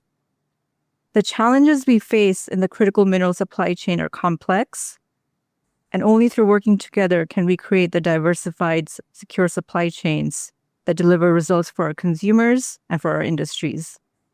The United States brings innovation, investment, and scale, while many of our ASEAN country partners, not only do you bring the significant quantities of mineable rare earths and critical minerals, but value across the supply chain. Together with partners across ASEAN, we're laying the groundwork for practical cooperation, sharing expertise, identifying gaps, and exploring investments that make supply chains more diverse and more resilient. The urgency and scale of this challenge require us to work through all fora where the right partners can work through productively. We have launched the PAC Silica Initiative, a strategic initiative aimed at building a secure, resilient, and innovation-driven global silicon supply chain to support AI and transformative technologies. It spans the entire technology supply chain, critical minerals, energy inputs, advanced manufacturing, semiconductors, AI infrastructure, and logistics. The initiative aims to reduce coercive dependencies and protect critical material asset development. It creates alternatives, trusted networks of democracies and market economies working together. We also have more than 25 new critical mineral frameworks, or MOUs, that have been signed globally, including with many of our partner countries present here today. At the October 2025 ASEAN Summit, we signed trade agreements with Malaysia, Cambodia, framework pacts with Thailand and Vietnam, and we are working on similar agreements with many of our other partners in the region. So to take a moment to describe the U.S. approach to the issue set that I outlined, for the United States, securing critical minerals is a whole of government effort. The United States has mobilized over $100 billion in financing to support critical minerals projects globally, including significant investments in recycling and recovery infrastructure. We're working with partners across the Indo-Pacific to build transparent, resilient supply chains that benefit all partners. President Trump announced Project Vault to establish a domestic commercial strategic critical minerals reserve, backed by up to $10 billion in lending from the Export-Import Bank, designed to shield domestic manufacturers from supply shocks and expand domestic production. The U.S. International Development Finance Corporation, or DFC, is providing hundreds of millions in investment capital and financing for critical minerals projects globally. The U.S. Department of War invests in critical minerals projects essential for national security and defense industrial base and has committed hundreds of millions of dollars alongside DFC, fostering partnerships with private investors. The U.S. Trade and Development Agency conducts programs to secure U.S. leadership in critical minerals projects and connects U.S. companies to global mining projects in emerging markets. The Office of U.S. Trade Representative leads trade policy initiatives that create favorable conditions for critical minerals investment. The U.S. Department of Energy provides loans and funding for critical minerals processing and technology development and innovation. There are many others, and last but not least, the U.S. Department of State. We're actively seeking ways to leverage foreign assistance to support the recovery of critical minerals from waste streams and offset the risks of future investments in building recycling and processing facilities. One important component of our strategy is to address this present-day challenge, is to explore alternative sources of obtaining critical minerals that complement primary mining. And that's where recycling and recovery from waste streams comes in. We're working to secure and diversify critical minerals resources in the short term by expanding recycling and recovery from multiple waste streams, including e-waste or electronic waste, spent batteries, the reprocessing of mine waste and byproducts, and coal waste. I will focus on e-waste recycling today, but I did want to mention, given sort of the broader theme for the session, that critical minerals recovery from mine waste and byproduct is an important area of exploration. At least 200 billion tons of mining waste sit largely untreated worldwide, representing a significant untapped resource. Modern technology advances are making recovery increasingly commercially viable and are ready to be deployed at scale. By some estimates, recovery of critical minerals from mine waste in the United States alone could match our current imports for 20 of the 60 critical minerals identified by the U.S. Geological Survey, assuming very conservative recovery rates. In the short term, 2 to 4 years, extraction from mine waste has the potential to fill more immediate gaps than new mining due to existing feedstock and ready-to-scale technologies, leading to a shorter time horizon. Now, turning to electronic waste recycling or e-waste recycling, the world generates over 50 million metric tons of electronic waste. Discarded smartphones, computers, appliances contain significant quantities of gold, silver, copper, and rare earth elements. Similarly, as EV adoption accelerates, as we've heard from some of our speakers, we face a growing wave of spent lithium-ion batteries containing valuable lithium, cobalt, nickel, and graphite. Right now, much of this material ends up in landfills or is processed inefficiently, wasting valuable resources and harming our environment. What if we could transform this waste stream into a strategic resource?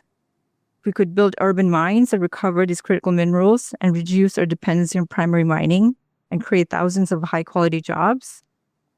That is the approach that we are looking at, and I believe many of our partners are looking at. In addition to financing support, the United States is investing in cutting-edge recycling technologies that can efficiently extract critical minerals from waste streams. Our agencies are supporting research into processes and systems that can make e-waste and battery recycling economically viable at scale. As these technologies and this industry more broadly develops and expands, there are additional opportunities for workforce development and growth. We're also working with private sector partners through initiatives like Pax Silica, which brings together leading technology companies and investors to build secure, resilient supply chains for the AI era.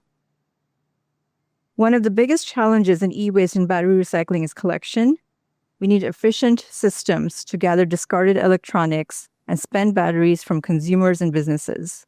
There are investment opportunities in supporting the development of collection networks, take-back programs, and reverse logistics systems that can aggregate materials for processing. And we have heard strong industry support for such systems. For recycling to be economically sustainable, there must be reliable markets for recovered materials. There are a variety of ways to incentivize such markets, and we are open to your thoughts on how to do so in a way that provides stability for companies interested in this space. We're also facilitating offtake agreements where companies commit to purchasing recycled materials, providing the demand certainty that investors need to build facilities. ASEAN is uniquely positioned to become a global leader in critical minerals recycling. You have rapidly growing economies with increasing electronics consumption and electronic vehicle adoption, creating substantial waste streams. There is a young tech-savvy population in the region, ready to embrace cutting-edge models and innovation. You have a strategic geographic location that can serve as regional recycling hubs. You have governments that understand the economic imperative of resource management and utilization, again, as many of our speakers have highlighted. I would be remiss if I did not acknowledge the challenges that we face in this particular sector. Building a robust recycling industry requires overcoming technical hurdles, regulatory complexities, and economic uncertainties. We must ensure that recycling operations meet high standards. But these challenges are surmountable if we work together. The United States is committed to working with ASEAN and ASEAN nations in developing the regulatory frameworks, enforcement mechanisms, and industry standards needed to build a responsible recycling sector. We will build on our previous U.S. engagement with ASEAN on mineral supply chains, including the U.S.-ASEAN Partnership Program support for the ASEAN Minerals Development Vision and for the Phase 4 of the ASEAN Minerals Cooperation Action Plan, as well as previous circular economy and e-waste engagements held on the margins of ASEAN high-level meetings and trilateral efforts with our partners like Japan to promote resilient e-waste supply chains. Citing just one example, building on this momentum and potential, my colleagues at the U.S. mission to ASEAN are working with the ASEAN Secretariat and ASEAN Member States to organize an upcoming e-waste workshop in support of the ASEAN Mineral Cooperation Action Plan 4 later this year. We will continue to work with partner governments to develop the policy frameworks, investment incentives, and regulatory standards that will enable this industry to flourish, that streamline permitting processes, harmonize standards, and create an enabling environment for investment. There are also exciting opportunities to partner with American companies who bring the best standards and invest in recycling, processing, and recovery infrastructure. We look forward to greater collaboration between our researchers and innovators who are working to develop the technologies that will make recycling more efficient and more economical. So in closing, just want to share our final thoughts that critical minerals are the foundation of our shared prosperity and security. The challenge of securing reliable, sustainable supplies is one of the defining issues of our time. But within this challenge lies extraordinary opportunity. We have the opportunity to transform waste into resources and build more resilient economies, create quality jobs, and strengthen our collective security. The United States is committed to this vision, and we're committed to achieving it in partnership with ASEAN. Thank you for your time and attention, and I look forward to the discussion.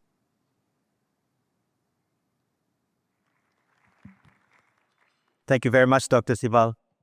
I think we have listened to a wonderful 4 presentations that brings a lot of promises to changing the game of this critical mineral supply chain.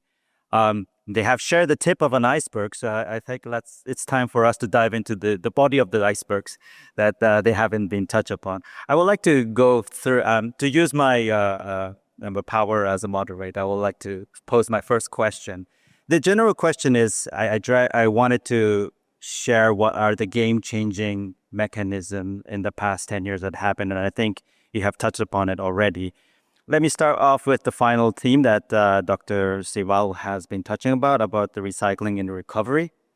I think we like to know more about the viability, especially in the market as well. For example, we can take the case of lithium or cobalt or copper or whichever element.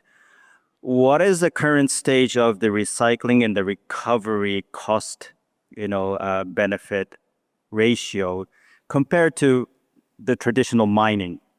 How far are we to be in an equal game that our urban recycling and recovery becomes the priority or the standard of what we call the mineral supplies? And also, I would like to know, when you mentioned about your initiatives of collaboration with ASEAN, I think we cannot miss the collaboration with the Philippines. The New Clark City, the big, the Pac Silica AI hub.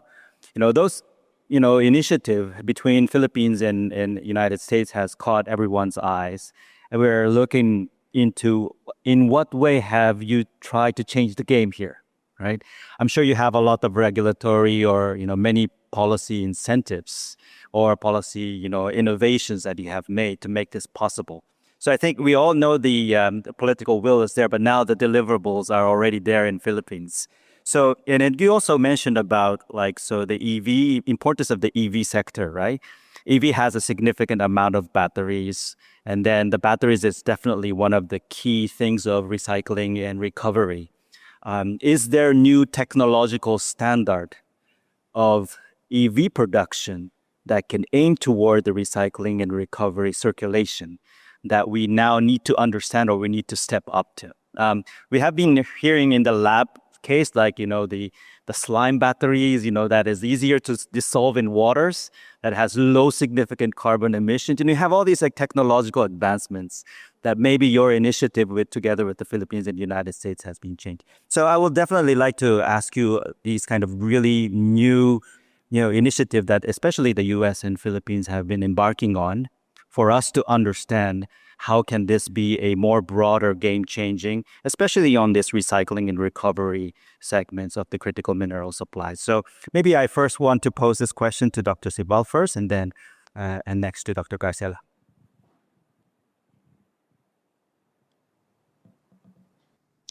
Thank you, Professor Aizawa. So from the policy perspective, the one thing I'd like to highlight is that the U.S. and Philippines recently signed the Critical Minerals Framework Agreement. And one of the elements that we're supporting through all the framework agreements is cooperation on recycling and scrap, and looking at projects that can be jointly be invested in. So I think the framework really is going to provide the overarching guidance that we need to look at how we support the recycling industry, and then kind of how it fits within the broader objectives that both our countries have. But some of the things that I highlighted in my remarks in terms of the potential that exists within the region, I think that's true for Philippines as well. And we kind of bring together all our partner agencies to look at the opportunities that lie with the specific country, including our partners in the Philippines. Okay, thank you very much, Dr. Graciela. Hi. Yeah. Thank you, Dr. Aizawa. So for the Philippines, as mentioned by Dr. sorry, I forgot. Yeah. For the Philippines, yeah, as she mentioned, there's this MOU on critical minerals, and then we just recently signed the declaration of Pact Silica. They have designated this 4,000 acres of land in New Clark City for an AI hub. So I'm not really sure on the status, but I think the US colleagues already did some groundbreaking in the area. On another note, aside from the US, we also have other cooperation with bilateral strategic partners. And on the EV side, you mentioned technology and then the related to recovery and recycling of minerals. So in the Philippines, there's no EV manufacturing yet, but what we have a lot of two-wheelers, two-wheel motorcycle EVs. There's a lot of that in the Philippines.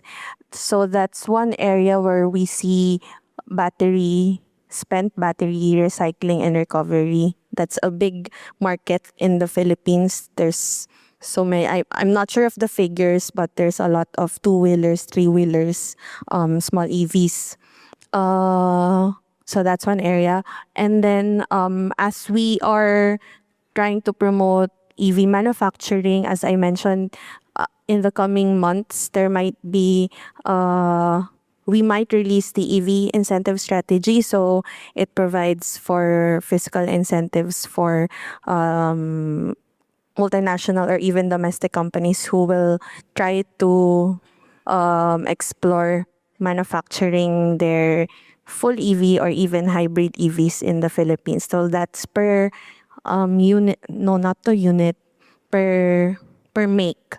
So one company can have 2 slots for the incentive strategy.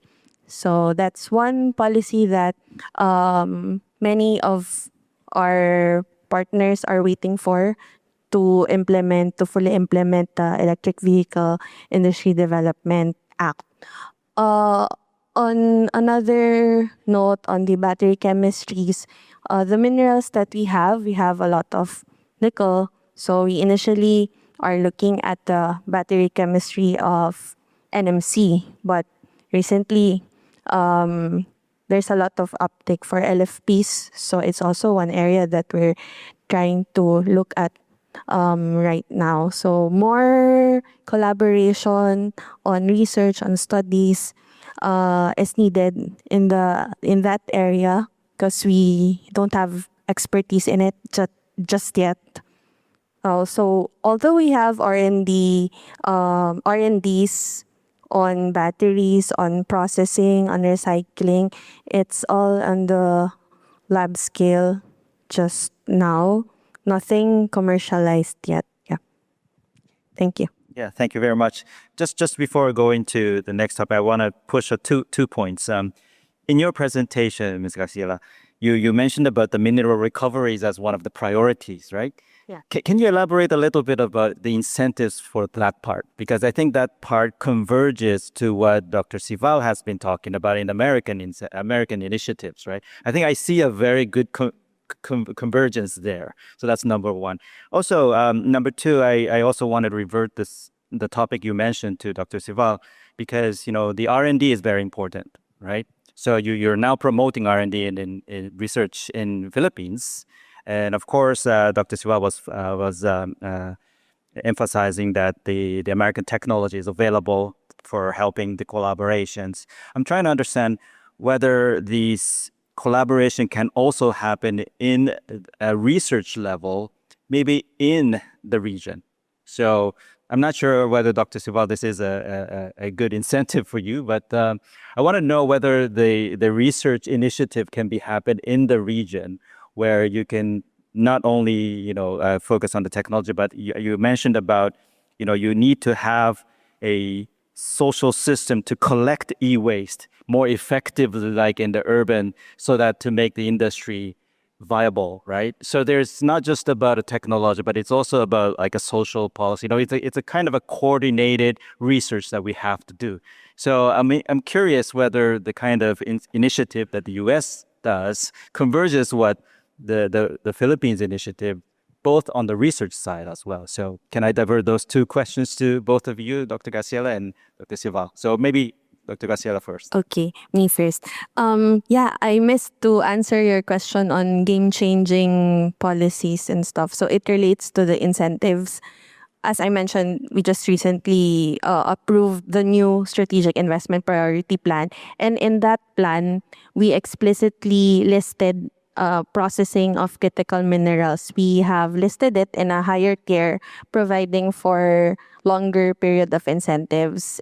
And also it includes explicitly recovery and recycling of minerals or waste, among which remining of tailings, recovery of valuable minerals or metals from waste or from tailings. So it's definitely there, and the period of incentives will depend on one, the market, if it's domestic or export. Second is the location of the project within the Philippines. The farther it is from the metropolitan areas, the longer the period of incentives. And third, the amount of investment. So if it's a high value domestic activity or an export activity, it provides for longer period of incentives. And in addition to that, if the investment goes beyond more than 50 billion pesos or its equivalent in US dollars or other currencies, it can have as long as 40 years of fiscal incentives, the duration, but the income tax holiday is just up to 10 years. So the 30 years, it's a mix of different fiscal incentives or admin support. Yeah. Yeah. Okay. I forgot the second question. Sorry. Well, I will ask about the Sorry. side for... Just to add on the research side, the Philippines has this R&D roadmap for critical minerals, although it's handled by our Department of Science and Technology. So we have also that roadmap. I forgot the covered years, I think 2023 to 2030. Thank you very much. Dr. Sival, can I ask the questions to you? Sure. So first thing I'll highlight, our Department of Energy, and again, these are not our only science agency working in critical minerals recovery R&D space, but the Department of Energy, citing them as an example. So they've invested more than $1 billion just in the past year alone in looking at battery and recycling and processing and basically recovery and extraction from various waste streams. So there's both like battery recycling and processing. There's extraction from geothermal brine and brine water. So if you look at some of the requests for proposals that our science agency, the Department of Energy, is publishing, you can get a sense of the priority areas that we're focusing on domestically. And really kind of where the State Department comes in is working with our partner science agencies like DOE or EPA and engaging with our international partners. So to your question, most definitely, I think an area for discussion is like, how do we share our best practices, our kind of, the new technologies we're developing to recover critical minerals more efficiently. That is an area that requires cooperation. The other factor or player I would point to in this space is the private sector, right? I can't underestimate. They're a very important player. I'm sorry, it's like past midnight here, so my brain is slowing down, but I just wanted to make the point that, so we need to work very closely with the private sector, particularly because they're very innovative models that the companies are developing themselves, right? So whether that's, again, if you're talking about pure R&D and how do you extract more efficiently, or how do you create a closed loop system? And again, I think that this is a great place where companies can collaborate internationally. If you're talking about manufacturers who are both the producers and then the end users of the recycling loop. So that's a great area I think that we should be looking at.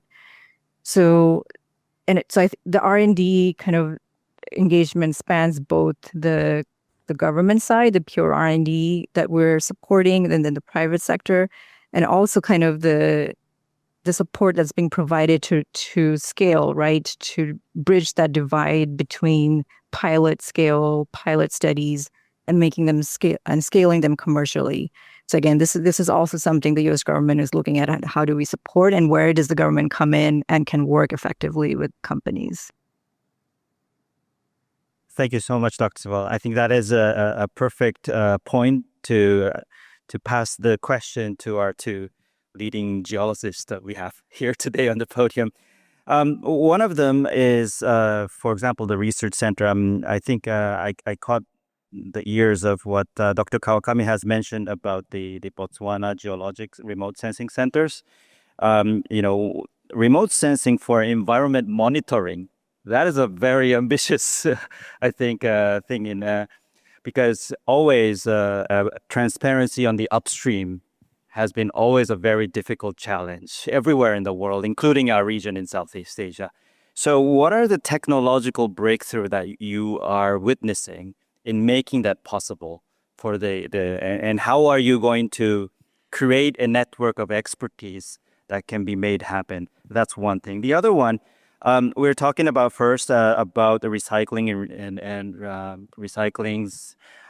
Your project at Caremaget, France, that's done in 2025, I understand, as a year ago. I think that is another big initiative that JOGMEC has done. Just a simple question. How can we do that in Southeast Asia? Because I'm sure you had a very meticulous rationale building in happening that. And I think that is a JOGMEC initiative that we really like to see more of it in maybe other parts of the world like Southeast Asia. So if you could share us, what can we do to make another Caremaget project in Southeast Asia? That would be a very, very, promising, thing for us to understand. The other part that what Dr. Siva was saying, I'm very curious about this fascinating platform that Dr. Takarada has been designing. As Dr. Sival said, a lot of mining, data and details has done by the private sector. And now you're embarking to do it in publicly, a common platform, common goods. What are you trying to change with this common platform? I know the platform is not for industry. Maybe it was for disaster management, more public purposes. But when you are developing this platform in a market when this exploration was done primarily by the private sector, now you're having international organization, collection of public governments doing it. What impact are you looking at to make the market a very different one in the coming decade? So may I pose those questions to one in Dr. Kawakami and Dr. Takarada? Okay, thank you for your question. Regarding the application of the remote sensing for the environmental monitoring, I think there are big difference compared with 10 years ago. Nowadays we can use drones, yeah. And nowadays also the size of the sensor is become more smaller, and the price itself become cheaper. So I think compared with 10 years ago, we can use a drone sensor for the environmental more easily. Nice. So, but the problem is we can obtain a lot of the data, aerial image by using a drone. But problem is we will obtain a huge data set. Sometimes it's difficult for the technician to process all of image. So I think we can use it. One breakthrough is to use the AI to process a huge data set. And also, as I said, explains that human capital development is also essential to interpret the George image and how we can identify the environment monitoring, environmental issue and illegal mining by using the aerial image obtained by the drone. So there are a lot of the challenges in the for the environmental monitoring and illegal mining monitoring by using the drone. But I think in near future, not only the Japan but also any other countries, we can use drone data to identify some issues, environmental issue and illegal mining. Kalimaga project. It's a quite tough question. So, as I introduced, JOCMEC have already invested to the readiness together with Japanese company, and actually, so the Japanese companies have a readiness plant in Malaysia. But in the Malaysia plant, we just separate the rare earth element, and there are no downstream industries in Malaysia. So next challenges is I think we develop the midstream, not only midstream but also downstream industry in the Malaysia and any other ASEAN countries. It means not only separating the rare earth but also the manufacturing the magnet, rare earth magnet.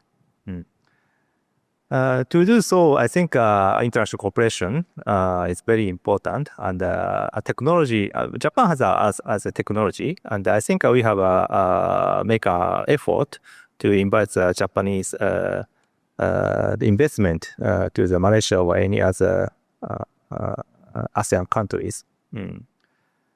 And also, as I said, development of the upstream side is so important. As you may know, so the important heavy rare earth element mostly occurs in the south of China.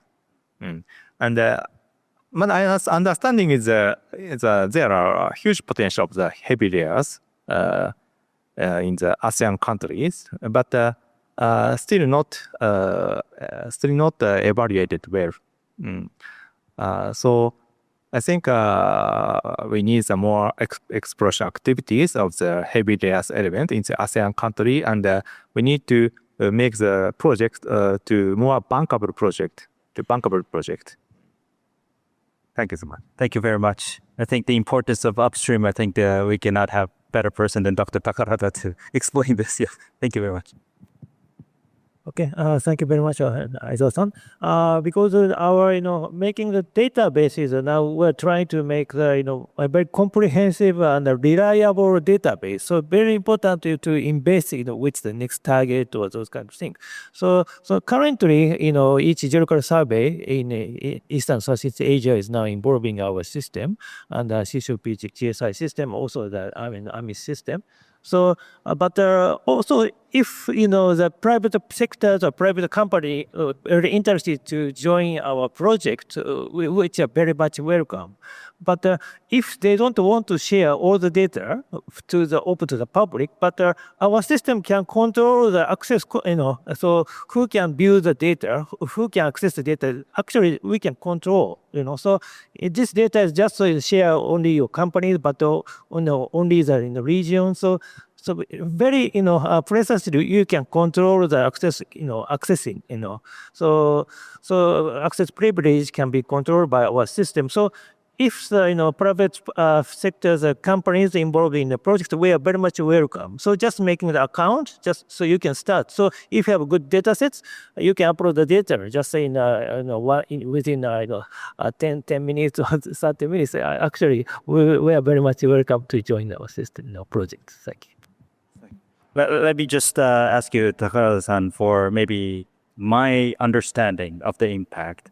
Do you think it is fair to say your platform kind of democratized the market? Like maybe previously only big capital companies can join the critical mineral mining because of the lack of data. But your data set allows small and medium players come in with more agility. Is that a fair evaluation, or it's the data set of what you share is not for that or not to that impact?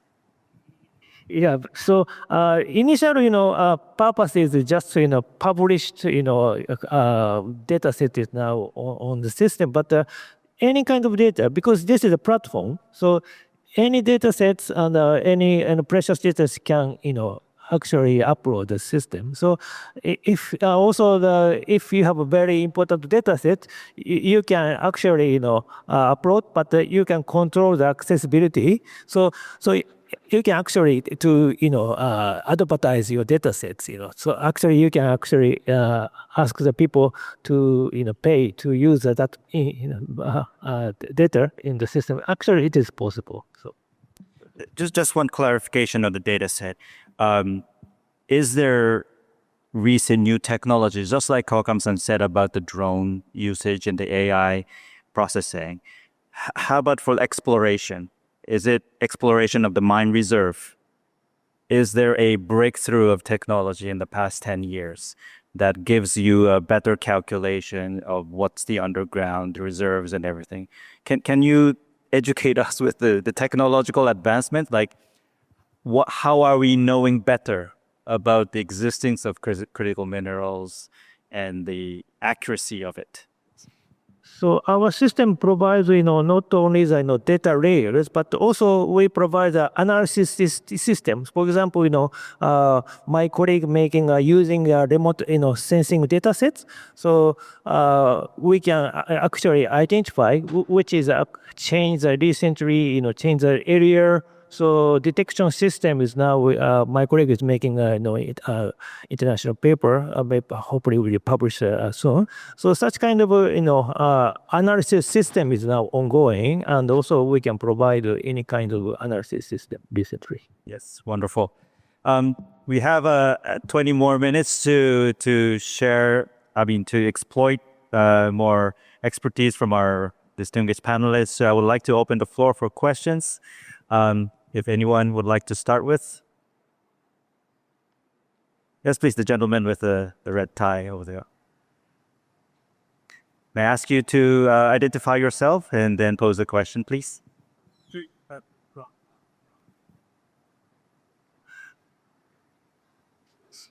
It's on? Yes, perfect. Jason Bedford from East Asian Institute. A question to the two panelists from Japan.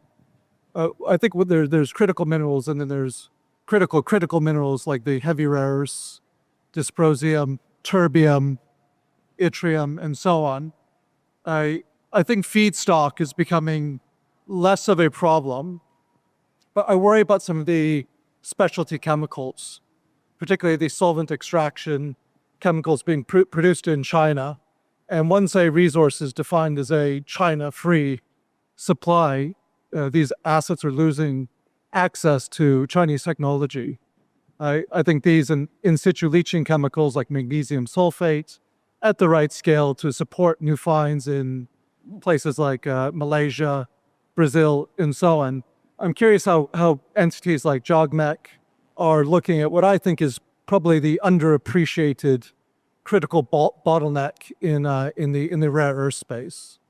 Like, I think a lot of progress has been made around metallization, finding new deposits in Brazil, and so on. But I'm deeply concerned about loss of China technology, particularly Chinese chemicals. And I'm interested to hear how JARE, JOGMEC are approaching that bottleneck in particular. Thank you. Yeah, thank you for your question. I understand there are a lot of challenges to produce rare earth products in the other than China.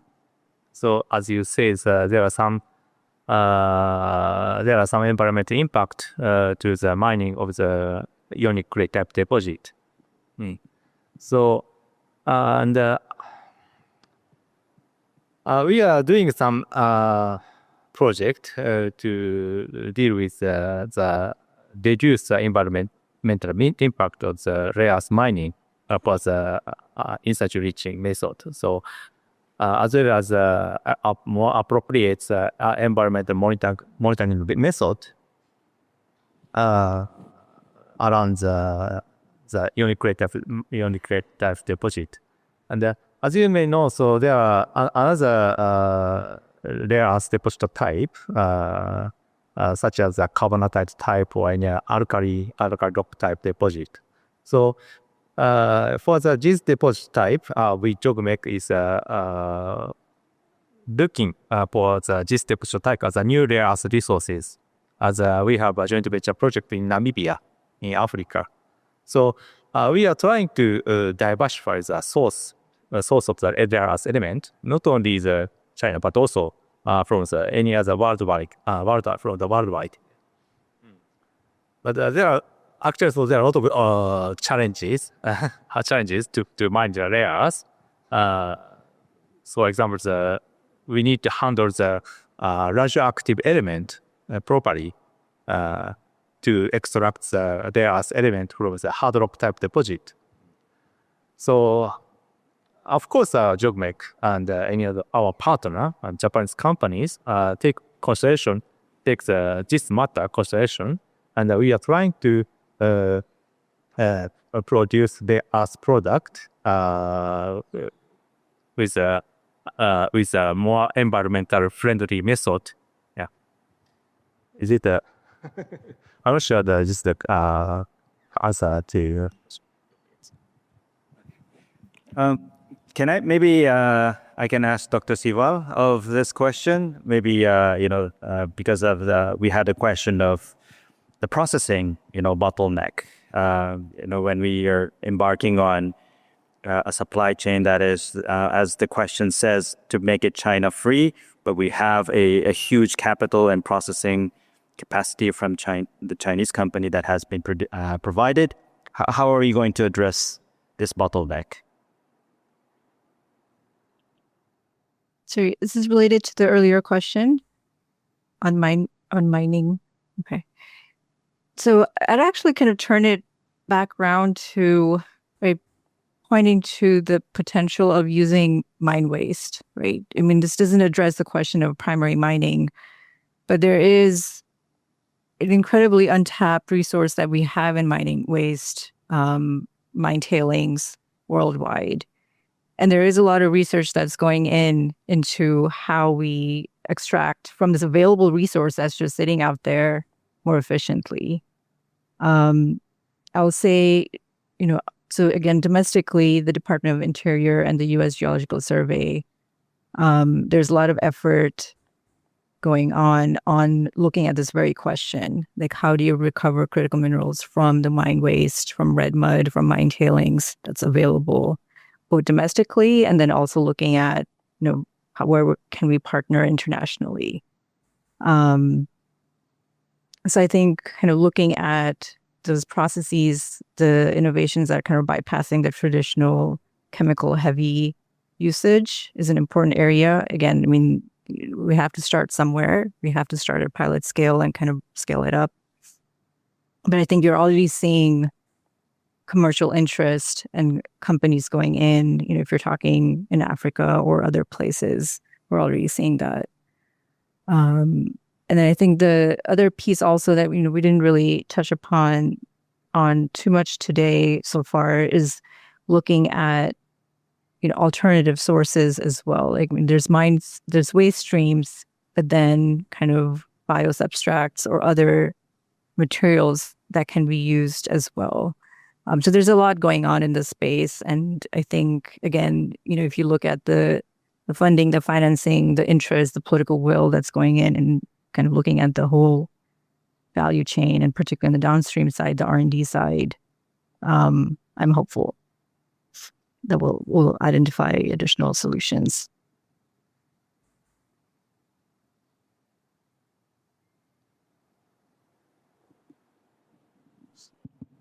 A very good morning. Thank you so much, Bro Isovasan, and thank you so much for all the excellent speaker. My name is Han Pullman, Senior Energy Economist from ERIA. I'm very interested in this session one, talking about the whole supply chain, which is so important for this critical mineral. I just want to pose the question to all panelists that it seems that through our presentation, we are doing good in ASEAN in terms of the upstream resource extraction. But in terms of the midstream, linking to the midstream and downstream, seems we are not doing quite well. In this case, I think to position ASEAN as an integrated, connected value chain along this upstream, midstream, and downstream, in your view, what is the missing part that ASEAN need to work more? And from the, I think, partner perspective, what actually ASEAN can do more to bridge the missing gap between the upstream, midstream, and downstream, because we want to retain the value addition along the value chain to ensure that those critical minerals will provide, I think, economic growth and also sustainable development and also supply security within the region. In this case, I seek your perspective how to strengthen the supply chain within ASEAN and what will be the opportunity for I think, for investors that should jump in this region. Thank you so much. Yeah. Thank you very much, Dr. Pullman. I think that really connects to what Dr. Kawakami was saying about the French situation. There was a downstream there, but maybe not. So maybe Dr. Garciela, maybe you might have the best experience in addressing this. Yeah, thank you, Dr. Fumin, for the question. I think at the regional, at the ASEAN level, we are starting to do the right thing now with the AMDV, the AMCAP, and the finalization of our ASEAN critical mineral strategy. So with that enabling mechanism or enabling policy, we are on track to sort of optimize the value of minerals in ASEAN. And aside from that, I think the ASEAN member states are already doing their part individually. Like for the Philippines, we are already working on building up our policies, reforming the policies, working on fostering and enabling business environment for potential investment. So streamlining permitting processes, harmonization of all of these permits, and championing incentives for strategic industry. So I think we're on the right track with the right policy, with the right formula of policies of our collaboration, joint studies, researches. I think we can move ASEAN up the value chain, just considering or with high regard to each of the member states' comparative advantages in the critical minerals value chain. So thank you. Can I ask you a question related to this? Because I have been thinking about how to use Dr. Takarada's map here, right? I think the map shows that you will identify a common, say, exploration data across, say, Philippines and Indonesia in a particular point. Do you think you can use this data for designing policy together with Indonesia? Because if you already know an information through his platform, that there's a particular similarity in certain mining, geological data. Would you think that be an ASEAN-wide standard of cooperation using the data? I think that's the one way of using this data, because your map is very Philippine map, right? Yeah. His map is more regional map. So when the question is about regional cooperation, maybe using Dr. Takarada's map, do you think this can identify which critical mineral industry to pick which midstream to work together on? How do you see the potential of using this data? Yeah, definitely. The map can form part of the policies or the action items that the ASEAN level strategy is trying to come up with. So definitely, yeah, we can use that.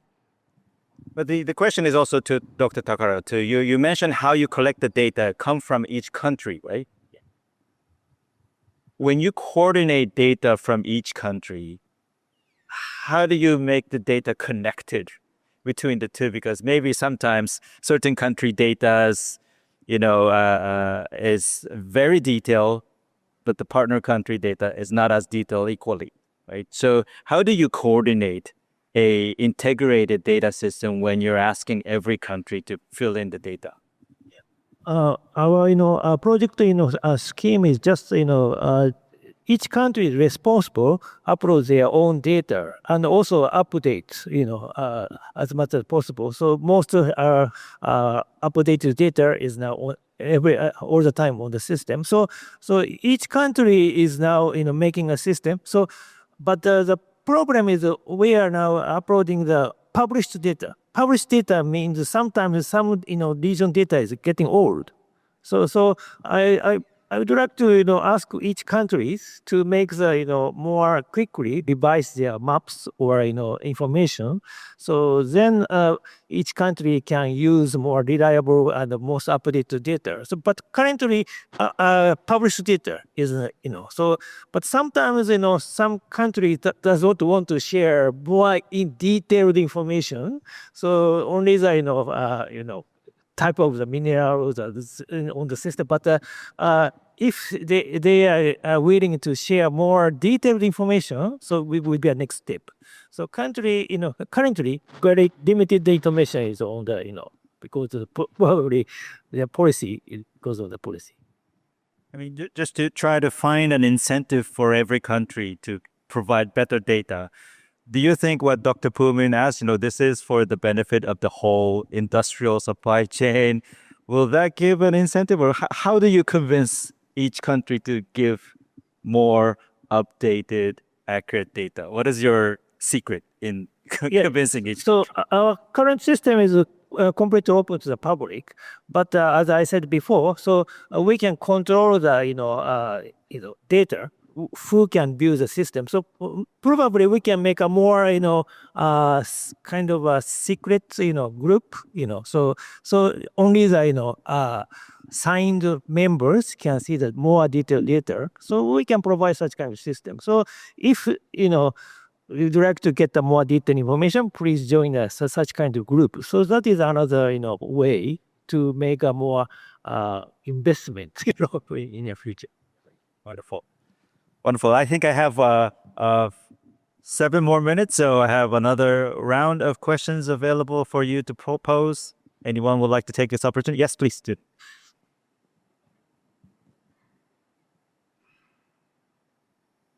Actually, just to complement what my colleague from the Philippines mentioned. Now, in terms of the maps, we have actually developed as a matter of transparency to investors, we have already developed a dashboard where all the investors or whoever stakeholders or users that may be able to access these geologic maps, the more detailed maps. And in these maps, we can actually superimpose all the tenement areas, the tenural instruments, including those who are actually applying. You could also see where the commodities are, the status of the tenements. So it's very, very important that the users are able to see this, especially for the investors, so that they could also model out and determine where they could actually explore. So our intention really is to promote transparency, and that would actually be very useful if the other countries would be able to do that as well. So our objective is to also maybe superimpose where the no-go zones are, so that if you can superimpose this with the geologic maps as well as where the tenement areas are, so the investors would be able to easily decide where to explore and hopefully where to mine as well. Just to share the experience of the Philippines. Thank you. Thank you so much. That is a wonderful, wonderful point. That point actually prompts me to ask Dr. Sival, if we are to build a kind of a common information system for the e-waste in the urban settings, do you have any idea of how can we collect or how can we have better data in understanding how much potential critical minerals we have in our particular urban spaces? That's a great question. And I'd say we need some version of my colleague speaker's map for e-waste, as he suggested for geological and mining waste. I think you've hit upon a very important point in terms of the need for data. And this is something we hear consistently, both from government and private sector partners, in terms of, whether you're talking domestically or you're talking about cross boundary, like in terms of in just the volumes, right, of e-waste that's being generated, the type of e-waste, because this is very specific, like what processes are needed for further pre-processing and shredding and refining the feedstocks that you get from waste streams. So, there are a number of efforts that are ongoing kind of internationally. But I will say just from the U.S. side, like this is something that we are looking at as well. And again, this is something that, our domestic agencies like the U.S. Environmental Protection Agency and others look at to get a handle of, exactly like what is being generated. But a lot of it is with the private sector. So I don't actually have a solution to your question, but I sort of recognize that this is a challenge, and this is a challenge in the United States as well. I think one of the ideas that have been discussed, which could potentially encourage people to share more data, is like if you start talking about a recycling hub, right, like a regional hub, and I think that will automatically require more data sharing that may not be happening, right? So I think that is something, if you're trying to create efficiencies, particularly if you're talking about the midstream and downstream and further processing facilities, this is something that is an area, an idea worth exploring more, and kind of gets to the data question as well. Very much. We have learned that especially the greater Jakarta zone is the biggest megacity zone in the world. So maybe it is a good place to start off, understanding the kind of this scale of e-waste that we have here in Jakarta. And that could be a good model to work on together with. So thank you very much for that point.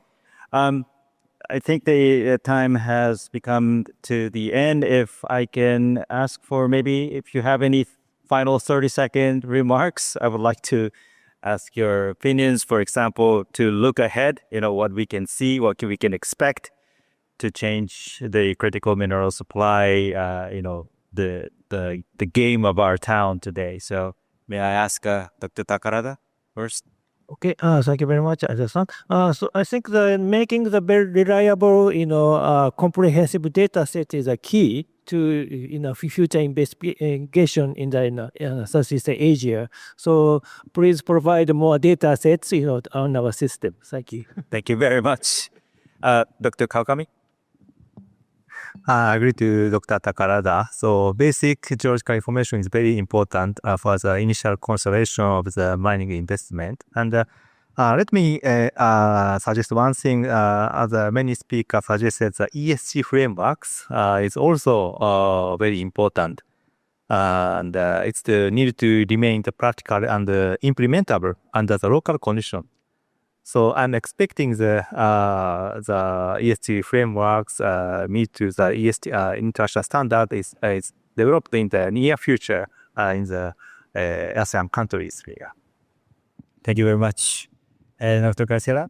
Yeah, just reiterating my my comments or my presentation earlier, the need to have enabling policies to to move up the value chain in the critical mineral sector and identify at the ASEAN level, identifying each member state's comparative advantages to position ourselves in the regional and even global value chains, and the importance of the PD number 6, the critical minerals, ASEAN critical minerals strategy that will help us even more to move up these value chains. And of course, the collaboration not only within ASEAN but also with our other strategic partners like the US, the Japan.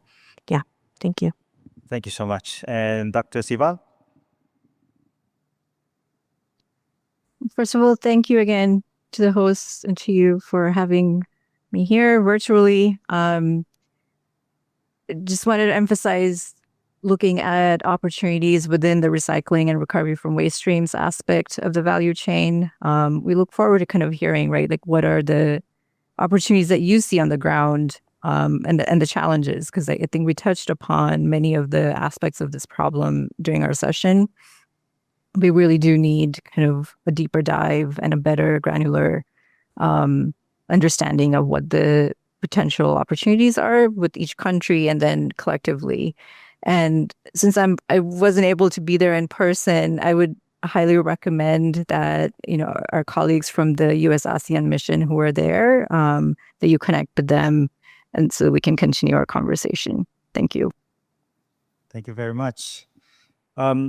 With that, I would like to conclude our session, but I hope you got a very encouraging, messages from all of our distinguished panelists, because I'm sure we all recognize the political will is there, but we always caught up in a dilemma of all the technological availability, bankability, and so forth. But also those equation is constantly changing. So we need a kind of an update, both in terms of data, approaches, frameworks, and perspectives. So we really, really appreciate all our distinguished panels' initiative from the public sector, especially in embarking on changing the way we think about bettering the critical mineral supply and exploration and sharing, and the more into the industry too. So once again, I would like to ask you to join thanking and appreciating all our panelists sharing their insights and having discussion with us today. So thank you so much. Thank you, Aizawa-sensei, and all speakers. Now we are going to have a photo session. May I invite all panelists and moderator to stand up in front of the table for a photo session.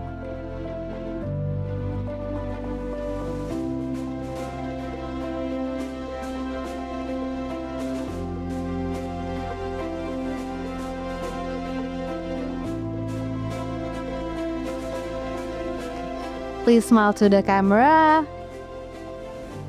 1, 2, 3, smile. Thank you, Aizawa-sensei, Dr. Shinji Takarada, Dr. Yu Kawakami, Miss Graciela, and Dr. Riju. Thank you for being with us today.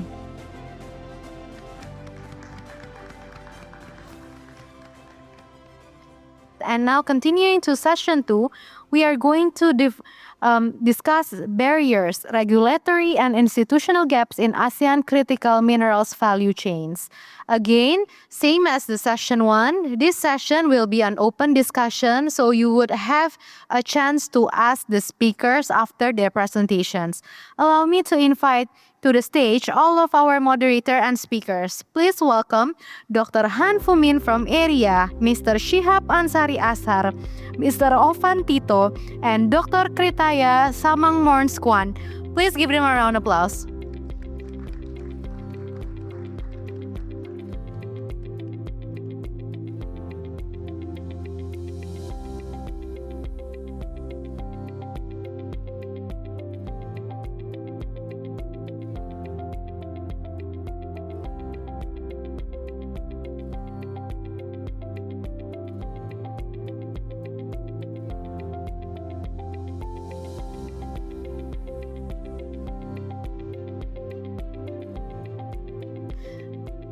Dr. Fumin, the floor is yours. Very good afternoon. I hope you have a wonderful lunch, and hope after lunch, I think this session will make you very interactive. Not after lunch is a very heavy one. I think we had to make sure that this session will be interactive and make everyone enjoy. What I'm going to run this session 2, to let you know that I'm going to have a very short introduction to this session 2 about the barrier, how to remove barrier in order to facilitate the investment along the critical mineral value chain, which is we want to have ASEAN integrated mineral value chain where investment can anchor around the value chain of the upstream, where resource extraction, and then retain the value chain within the ASEAN, that we need to connect those from upstream mineral to the refining processing, and then at the same time to downstream where the demand of this mineral need to be created. So the whole ASEAN integrated value chain, we need to strengthen and position ASEAN along this value chain. That is the main idea of this session, and also this will create ASEAN critical mineral competitiveness, and also it can build the whole ASEAN resilient supply chain of critical mineral. What we want. And at the end of the day, we want to see that ASEAN not only extracting and exporting, but I think the more important, where the sustainability will be a very core concept, the whole value chain of the critical mineral. Without further ado, I will introduce briefly of our excellent speaker. I think we have a gentleman, Mr. Sihab Ansari Asra from the ISC. He is the Senior Operational Officer on my right side. And Mr. Owan Tito, he is the Head of Energy and Critical Mineral at Kadin, also Indonesian Chamber of Commerce, and also Bilateral Committee for UK and Ireland at the Kadin. That in the middle. And then also we have the last, Dr. Kritaya Sak Amon Sun, mining engineer and expert from the Department of Primary Industry and Mine, Ministry of Industry in Thailand, on the end of my right side. So what this session going to be, I will invite the speaker, and then we'll pose one question to each of the speakers. And we have excellent discussion down there from this C4All and also World Economic Forum. After that, I will open the floor. I hope that through our presentation, you pick up the key issue that you want to raise, because this is the more important, that you may need to know that what barrier that need to be overcome in order to channel the investment along the value chain of critical mineral. Without further ado, may I invite Mr.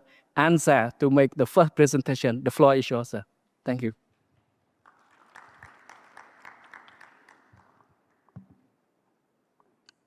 Good afternoon, everyone. Am I audible? Okay, perfect. My name is Shihab Azhar, as introduced by Dr. Fumin. And it's a pleasure to be here. Many thanks to ERIA for inviting me. I represent the International Finance Corporation, the private sector arm of the World Bank Group. I've been with the IFC for about 22 years now. And I think in the 22 years, one thing that has always been constant is somehow or the other, I end up presenting the first presentation in the first panel after lunch, which is not an easy panel to present at, because energy levels are low, we're digesting our carbs. And so I'll try and be as exciting and energizing as possible in my presentation, because as my colleagues know, I'm very passionate about the regulatory environment for critical minerals, an area I've been working on in Indonesia, but in the ASEAN region for quite a while. So I think we've been looking at it at investment in the critical minerals value chains in Southeast Asia, but across the world more broadly, from the regulatory and legal perspective. And that's the role of my team and I in the ASEAN region. And at the outset, we must admit that unlike other value chains we end up working on across the world, the critical minerals value chains are somewhat different, primarily because there tends to be a mismatch between what the government and intends to achieve in critical minerals value chains, as well as what the private sector wants to achieve, right? In most cases, the private sector is focused on competitiveness, on decarbonization. In the case of critical minerals, there's an implication from the perspective of the government who wants to maximize their own ability to tap into these value chains from a defense perspective, from a security, energy security, stability perspective, but also from an economic development perspective. And so this mismatch between the priorities of the private sector and the government tend to give rise to three main trade-offs that we see. And these are three strategic decisions that governments must take when thinking about how to regulate the critical minerals value chain. The first is, what do you want to prioritize? Is it domestic self-sufficiency, or do you want to prioritize your participation in the regional or in a global value chain? And there is a trade-off there that governments must decide on. The second trade-off is, how do you want to approach this problem? Do you want to approach it from a supply-led perspective? We have nickel in Indonesia, so we start with nickel.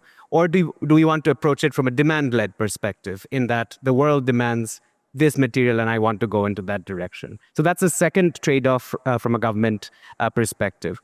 And the third is the expectations of your buyers.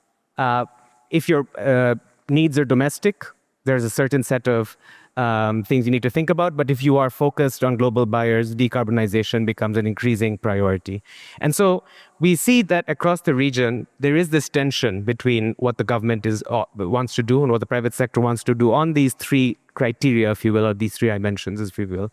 And everyone is trying to tackle these differently. What the right answer is differs by country, differs by context, and differs by what you end up wanting to do across the value chain. But we want to dive a little bit deeper into understanding what it is that the private sector wants. So a year ago or so, we did a detailed survey of the battery value chain of investors spanning across the various components of the battery value chain, from all the way upstream to financiers, all the way downstream to manufacturing.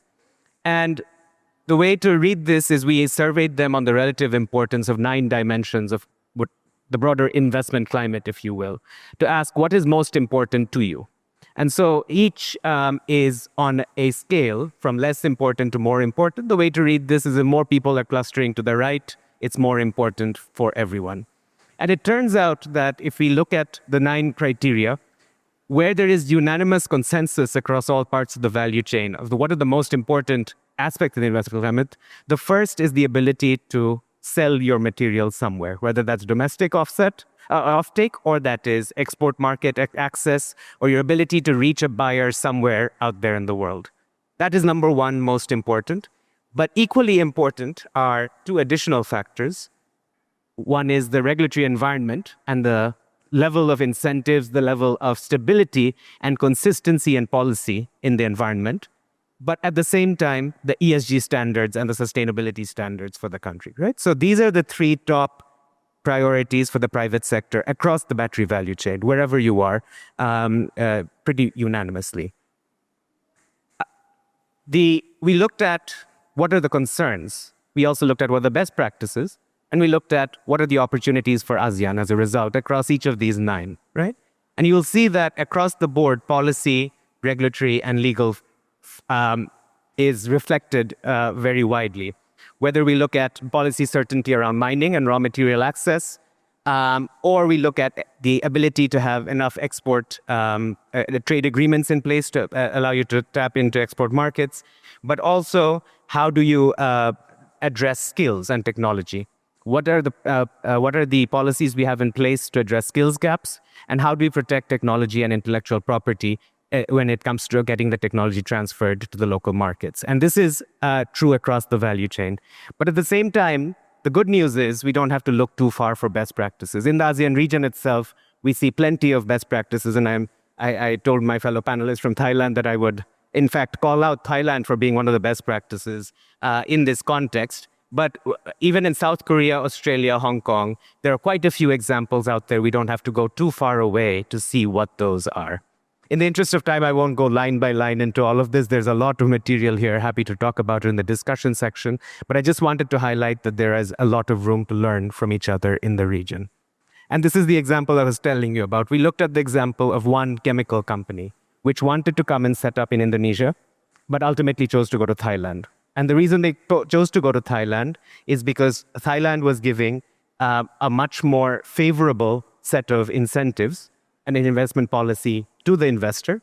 But at the same time, the way they were approached seemed to be much more professional, seemed to be much more mature, and seemed to be much more competitive than what Indonesia was offering.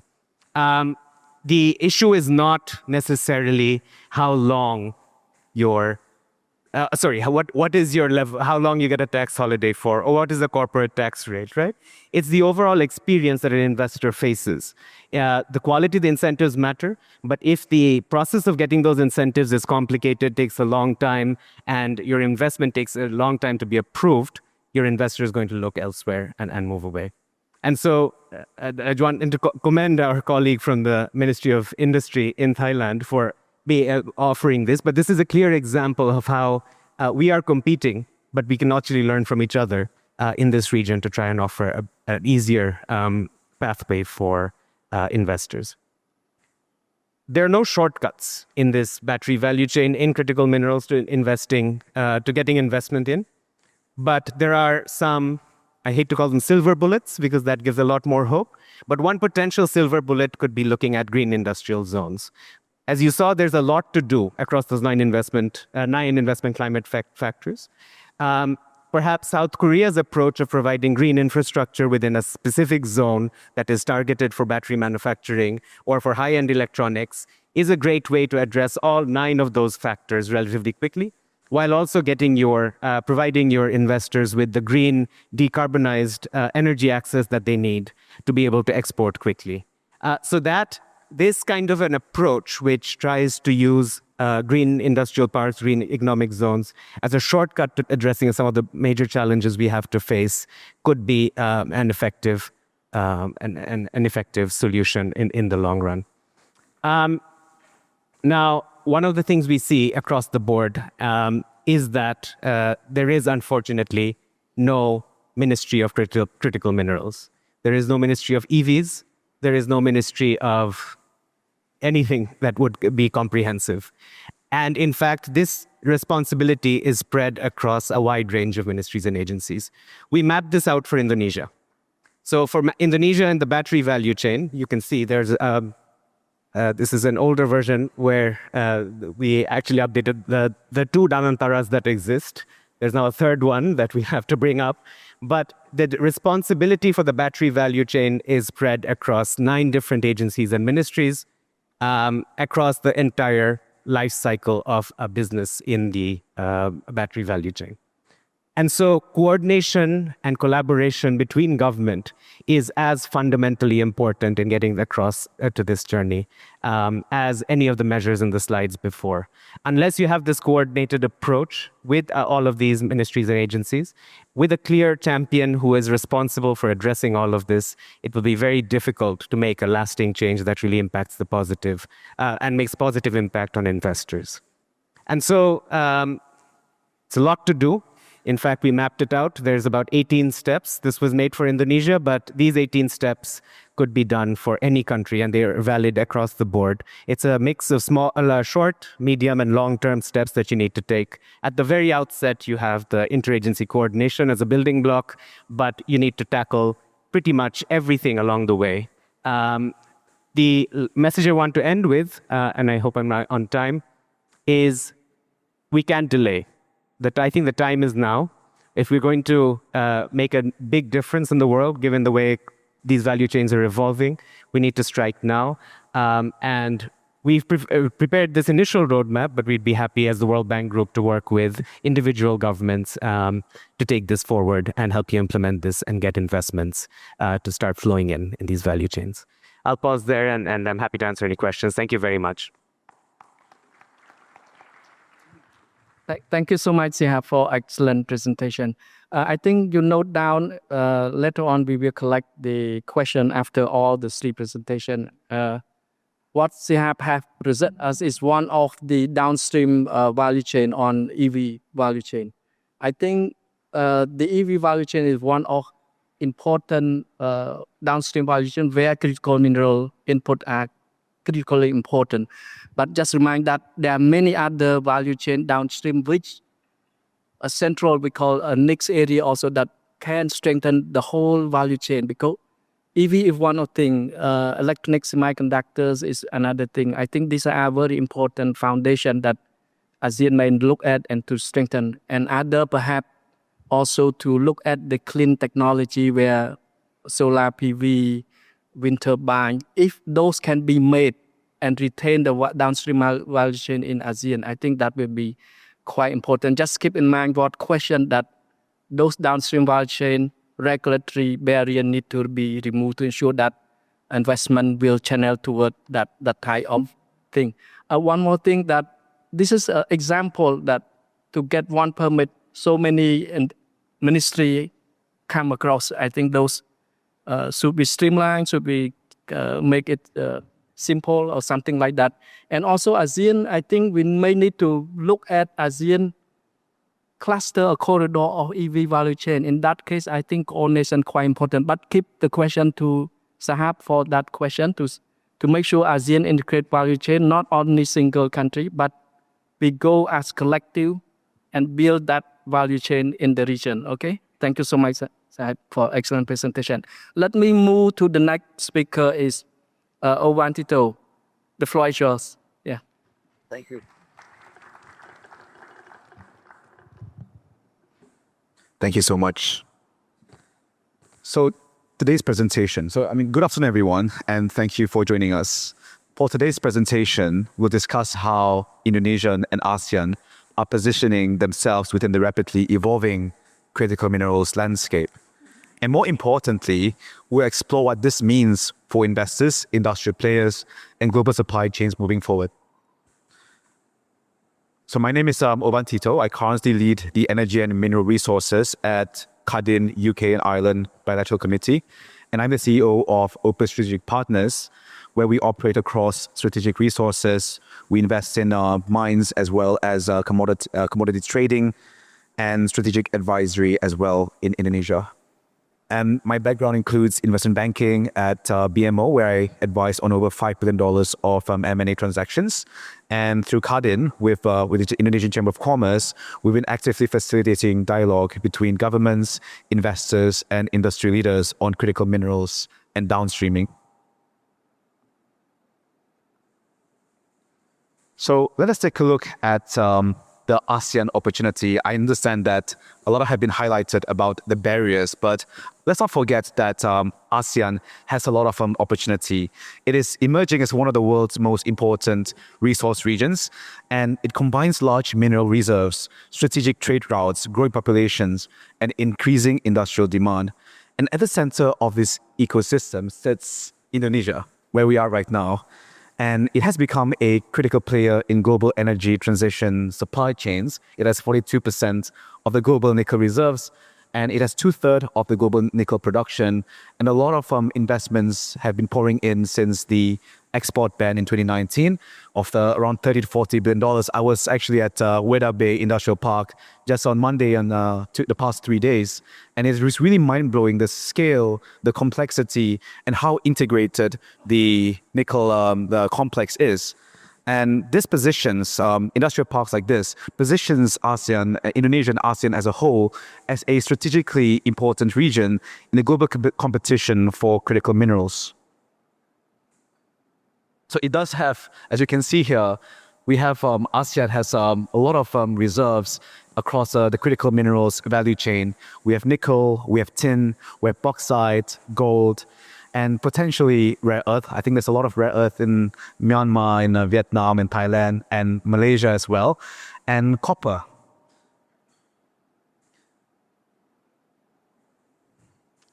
And a recent development actually is the Indonesia-Philippines nickel corridor that was announced during the ASEAN summit earlier this year.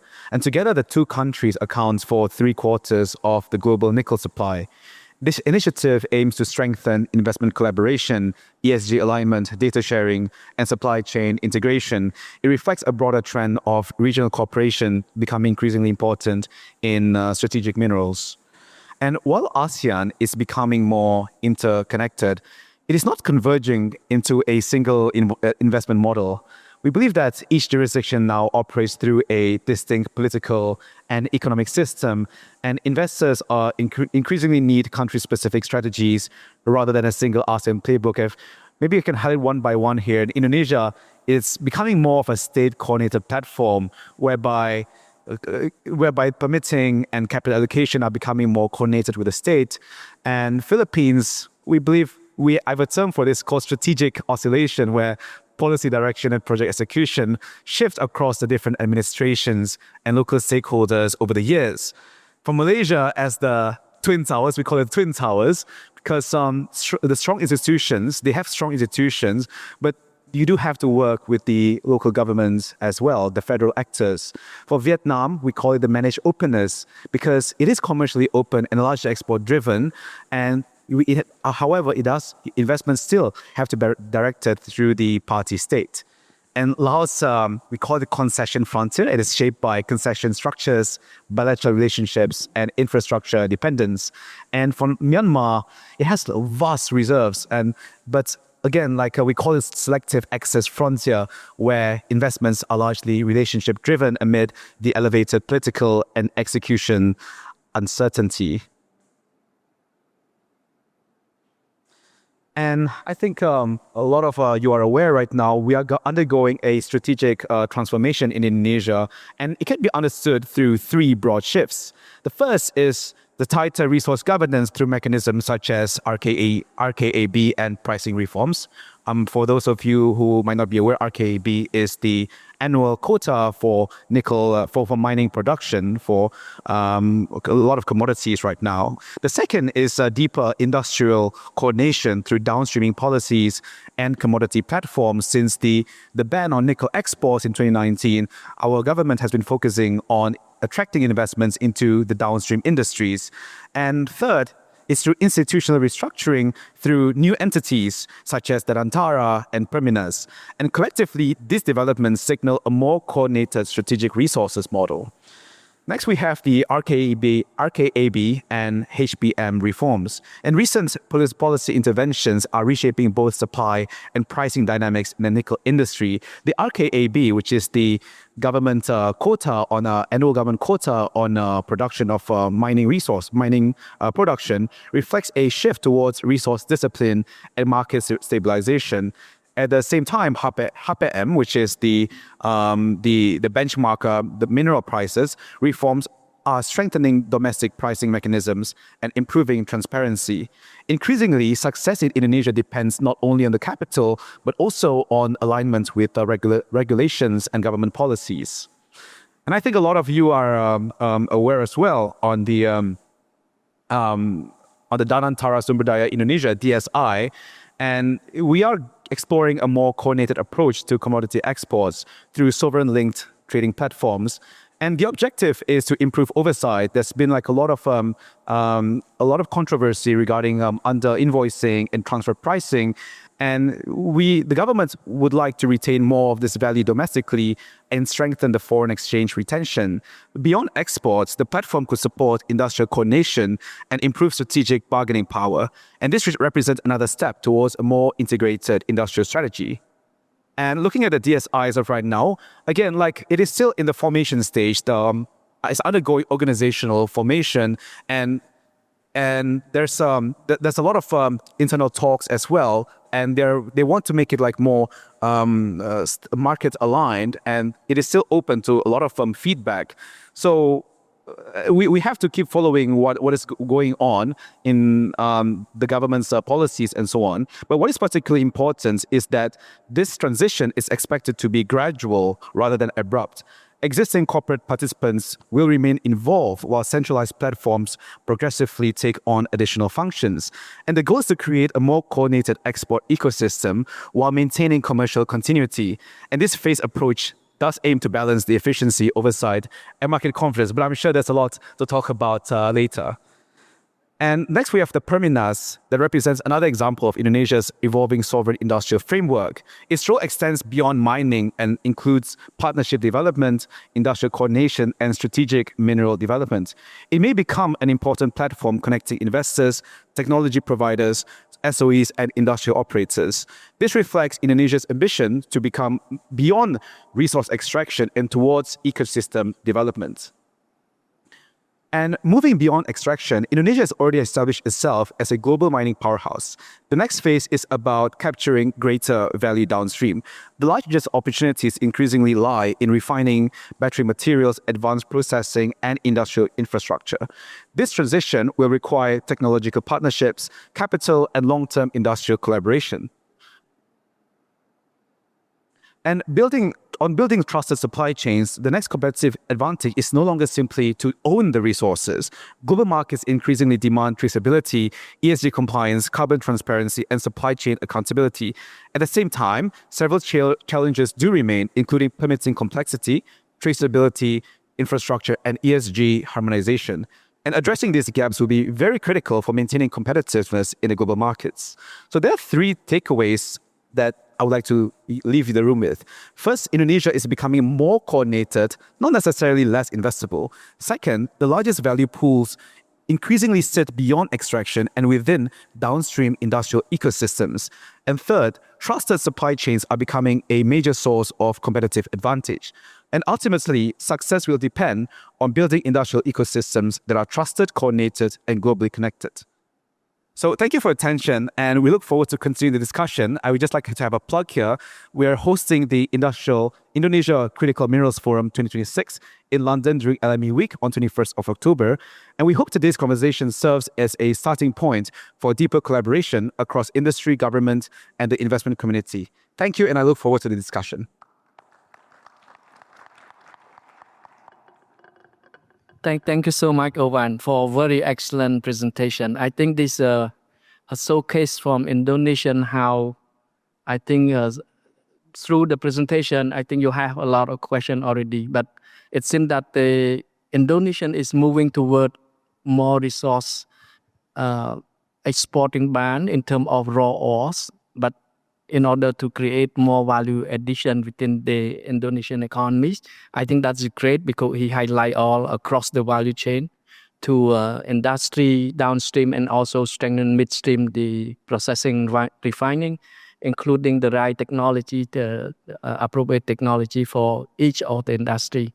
And I also like the word cluster because, cluster is quite important in the sense that if you understand those clusters, and corridor, you individually, what Indonesian strong in nickel, now they understand they had to collaborate with Philippines. I think by doing this collaboration, I think you increase the economic efficiency without competing each other. Rather, you coordinate, you bring those resources become more efficient. I think cluster, to my understanding, not within the country alone, but we have to be look at ASEAN more collective as our strength so that we can build and coordinate ASEAN integrated value chain across supply on the upstream, midstream, and the downstream. Thank you so much, Owen, for excellent presentation and a lot of questions already. I think the next speaker will be Dr. Kritya. If I may, the floor is yours, Doctor, please.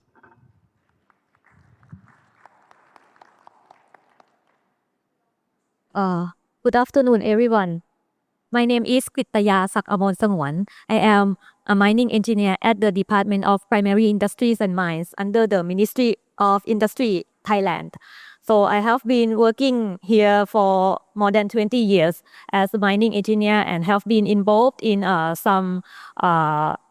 in the ASOM platform for quite some time. So I heard a lot about policy and regulations, our problems, and also the development of the critical minerals. So today I am asked to share my view about the regulatory and institutional gaps in the ASEAN critical mineral value chain. So it is my pleasure to be here and share with you my view. Well, I have only one slide, so I don't have to use this anymore. For the gaps in the critical mineral value chain development, I would like to summarize from my experience. Maybe it's based more on the Thailand experience, but also from my perception in the policy making in different platforms as well. So I want to present the gaps in 3 parts according to the location of the activity in the supply chain. So for the first part, it is the upstream gaps, which cover the exploration and mining phases. So for this part, I have 3 main gaps that I want to mention here. The first one is the availability of geodata. So as you all know that ASEAN countries are very endowed with mineral resources. So the government of our country have to promote exploration to ensure that the mineral resources are discovered and can be developed for exploitation. And for that, we need to attract investment, and investor will need some geodata for their decision. As you see from this morning, there are a lot of efforts by our colleague from CCOP, right, that have gathered all the information and try to put together all the geological information thing in the same platform. And actually, in our country, we do have some information that we provide to investor as a basis for their decision to let them understand the information and come to our country. But even though we have those information, but what I have seen from some leading countries like Australia, when they try to de-risk and attract investor on exploration, it is more than just basic information at the large scale level. So what they put on their platform is the historical data of exploration data, the history of the exploration data that every exploration work has been done. So it is like a centralized database that investor can access. And that is something that I think it is interesting, and if we want to attract more investment and close the gap on the risk that investor has to bear, and also on the task and cost that they have to work on, then this could be something that we should consider, having the database for investor that provides some historical exploration information. But for that, it is not only the database part. Regulation is something that we have to also consider. I use the example of my country to show about the problem of this issue. So in Thailand, we don't have the regulation that mention about disclosure of the exploration data. So when we get the exploration data from exploration company, we keep it for ourselves, internal use. We don't disclose to other companies. But in Australia, we learned that they have some time setting that government will hold the information confidential for a while, for a certain period, before they release it to the public. So that is something we could learn about, and maybe if it is possible to help us to attract investment and do better in the exploration part, then it is something we should consider. That is the first point. The second point is related to licensing system. So according to the study by the University of Queensland for ASOM in 2022, it was mentioned that investor who was interviewed in the study, most of them agree that licensing system is the main barrier for investment, both for exploration and for mining. So I believe that if you are the government officer in mining sector, you know very well what happened in our system. So sometimes we have some complication in the system. We have some conflict with land use. We have some redundancy in terms of authority that provide conditions and do permitting and many more. So it makes permitting time consuming, and that that is not a good condition for mining company, which has to rely on the supply, on the demand that change, especially for the industry sector that has changed fast, like technology or high value activity at the downstream. So because normally mining already has long lead time, right? You have to do exploration, you have to do development, so it takes some time already. And then if you need more time for permitting system, that is something that increase the risk for investment. And we have to think about trying to streamline and trying to balance and maintain the standard. So that is something that we still have to work on. The last point is about the lack of trust from the society. As you might be familiar about resistance to mining projects. So that is some evidence showing that mining has some impacts and people don't really accept it.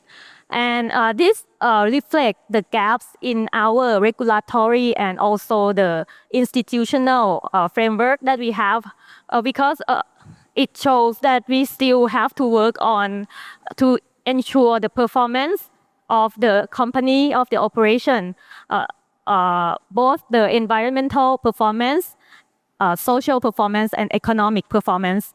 And also it reflects also on the need for improving the ability of the government who do the regulating of the mining activities. So that is the part that we have to think about.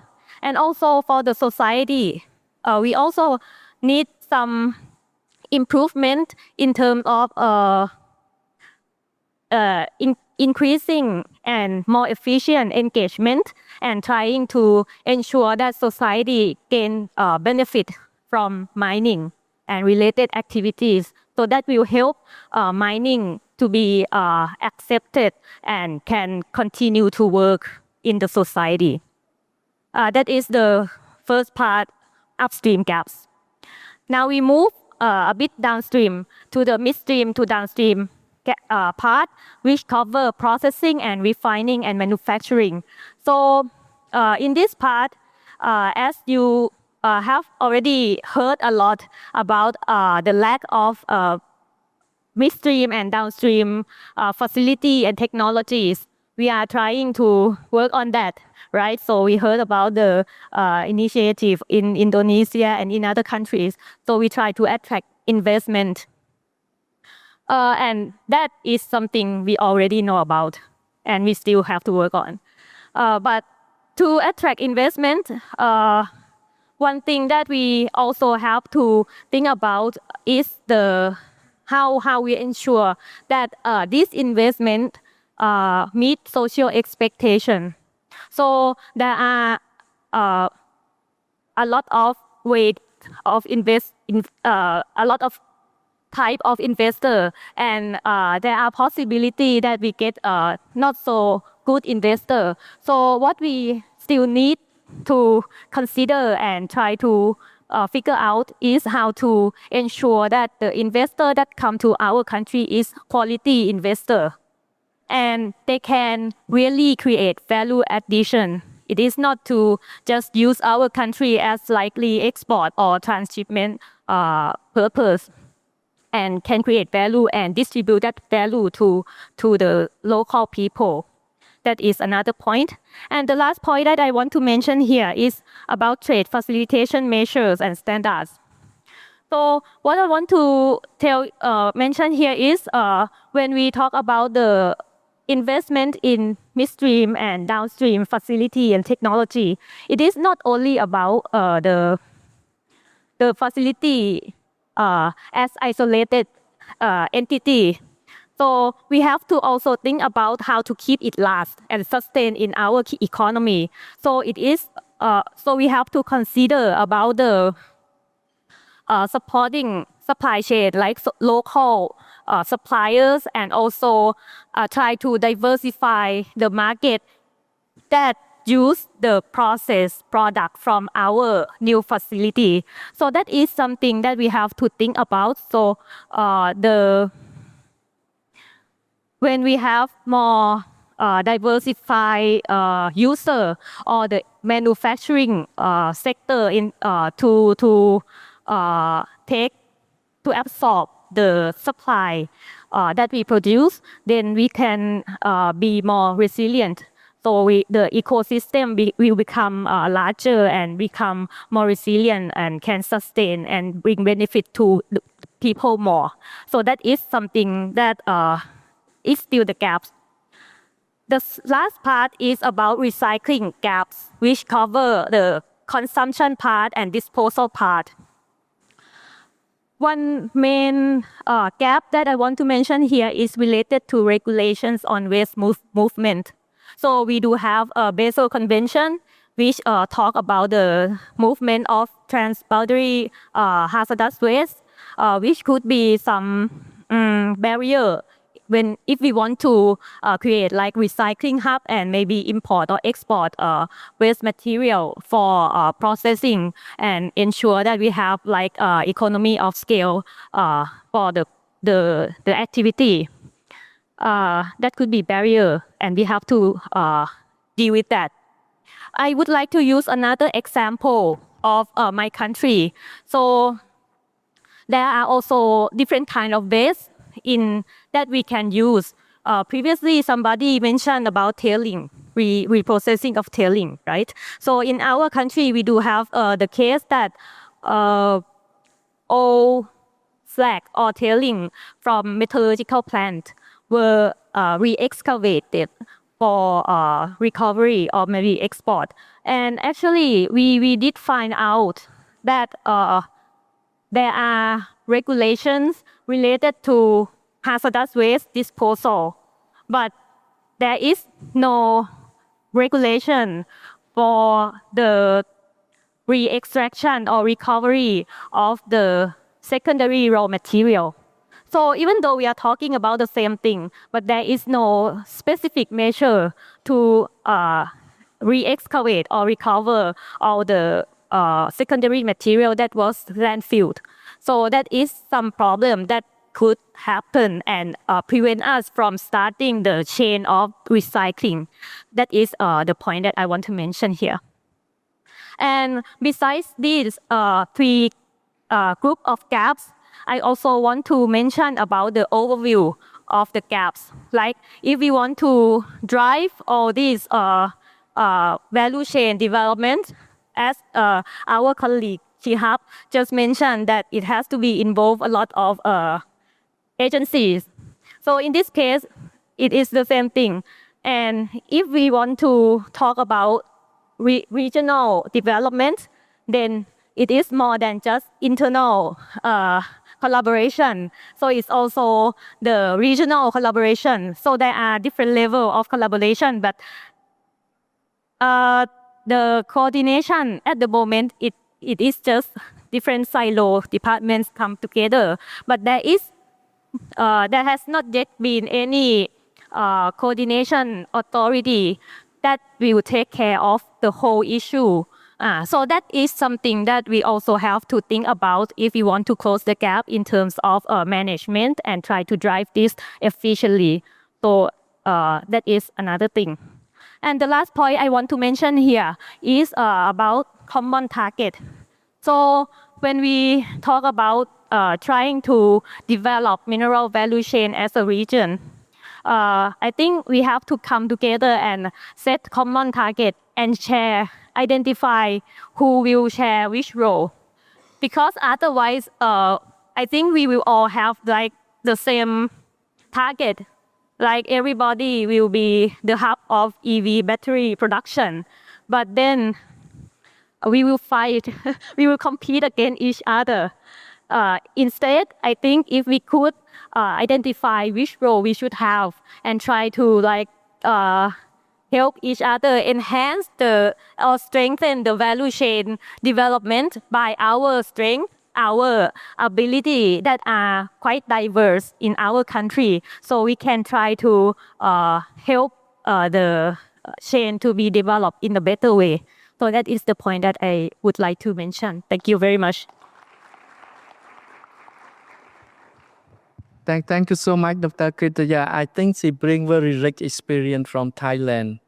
And the gap highlight across the value chain, I think we must have a lot of questions. And she highlight from issue of permittings, licensings, technology in the midstream, and also lack of investment in the recycling. I think all those important. And the question is how to remove again those barriers, those bottlenecks to make sure everything can go and facilitate the investment along the value chain. Without further ado, I just pose one question to each speakers. And I can see that presentation from the first presentation, Sihab, I think you basically highlight this mismatch between the government priority and also the investor need. In that regard, in your perspective, I think what would be the biggest regulatory barrier that prevent this critical mineral sector investment into the whole ASEAN? Thank you. Thanks very much, Dr. Hourn. I think a single barrier that for all critical minerals is difficult to come up with because there is a lot of variation between countries, between context, between minerals, and between where in the value chain you want to be. I think the biggest challenge in general that investors that we talk to are facing in the region is policy certainty, policy continuity, and policy predictability. I note that it's very difficult to provide these in the short run because by nature, these are long-term kind of things. But I think what we keep hearing inherently from investors is that this fear that things will change, the fear that you don't know when you set up what you will be dealing with a few months down the line, a few years down the line, or if priorities are changing, is one of the major deterrents to investment. And there's a lot of uncertainty around that. And so providing that certainty, and I'd be very also keen to hear from my colleague from the private sector and his thoughts on this, but I think to whatever extent we can provide that certainty, which is in the form of assurances that policies won't change, but also backed with a track record of not changing policies frequently, but also clarity in terms of what we offer. I think the challenge for the investor I talked about in my session was that it was not clear what Indonesia would offer, whereas the offering from Thailand was very, very clear at the outset. So a clear offering, clear package of what the government is willing to offer, and the commitment that this will not change in the long run would be, I think, critical across the board.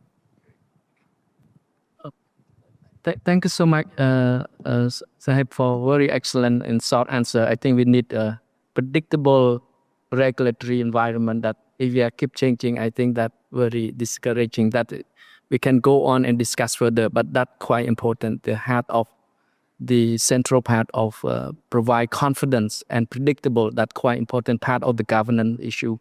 I move to Hourn. I think from private sector perspective, we're excellent. I just want to note that from private sector perspective, you think what is the big hurdle that a lot of governance reform in this sector I see from Indonesia, but still from private sector perspective, you think what government need to do more to streamline, to accelerate, to facilitate, to ensure that will remove the barrier that private sector think that still remain as the main challenge for private sector to come in with the upstream midstream or downstream? Owen. I think, sorry, thank you so much for the question. I think there's two major points, and to echo Shihab's comments on certainty, that's definitely regulatory certainty is definitely the main point. After all, in Indonesia and across the ASEAN as a whole, we are in a democracy, and governments may change. Governments may change overnight, and we have, as investors, we need to underwrite our investments with certain long-term certainty, right? After all, critical minerals, it's not just a few $1 million investment. It's multi-billion dollars. Building the likes of Watanabe, where it accounts for not right now 1/7 of the world's nickel production. It's actually quite an anomaly. It's only built since 2018. It took only 7 to 8 years to get to where it is today.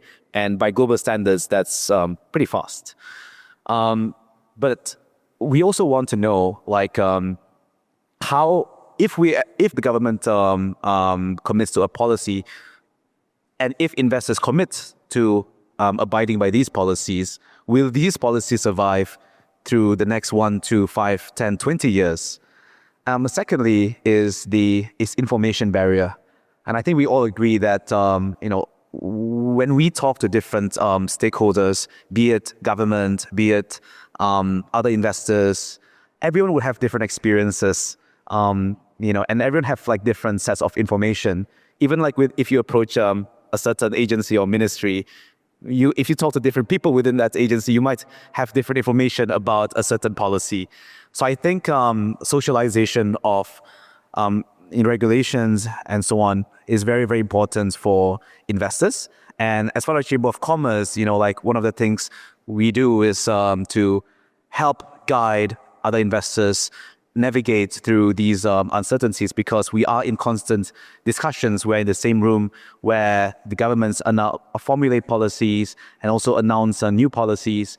So I think as investors, the best way is to approach it like is to partner with stakeholders, with the relevant stakeholders, be it governments, be it other investors, be it the Chamber of Commerce and institutions.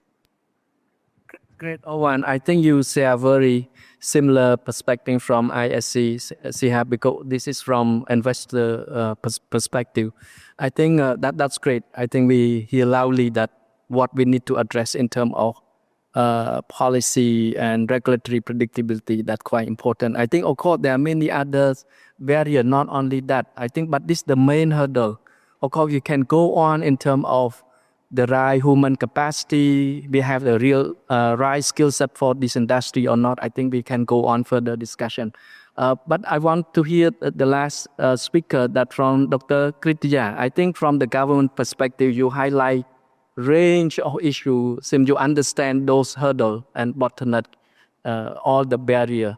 In your perspective, not only licensing, permitting, that will take long and complex, so many ministry line agency involved, but it's also, you talk about transboundary. If Thailand want to be half of recycling, it will be difficult. You move the waste from one region to other will be difficult. How you think standardization, rule, procedure, that in your perspective, how to facilitate in terms of regulation, harmonization in other, to make sure that remove all the bottleneck, all the barrier that to facilitate investment along the value chain. Dr. Kritya, please. Thank you.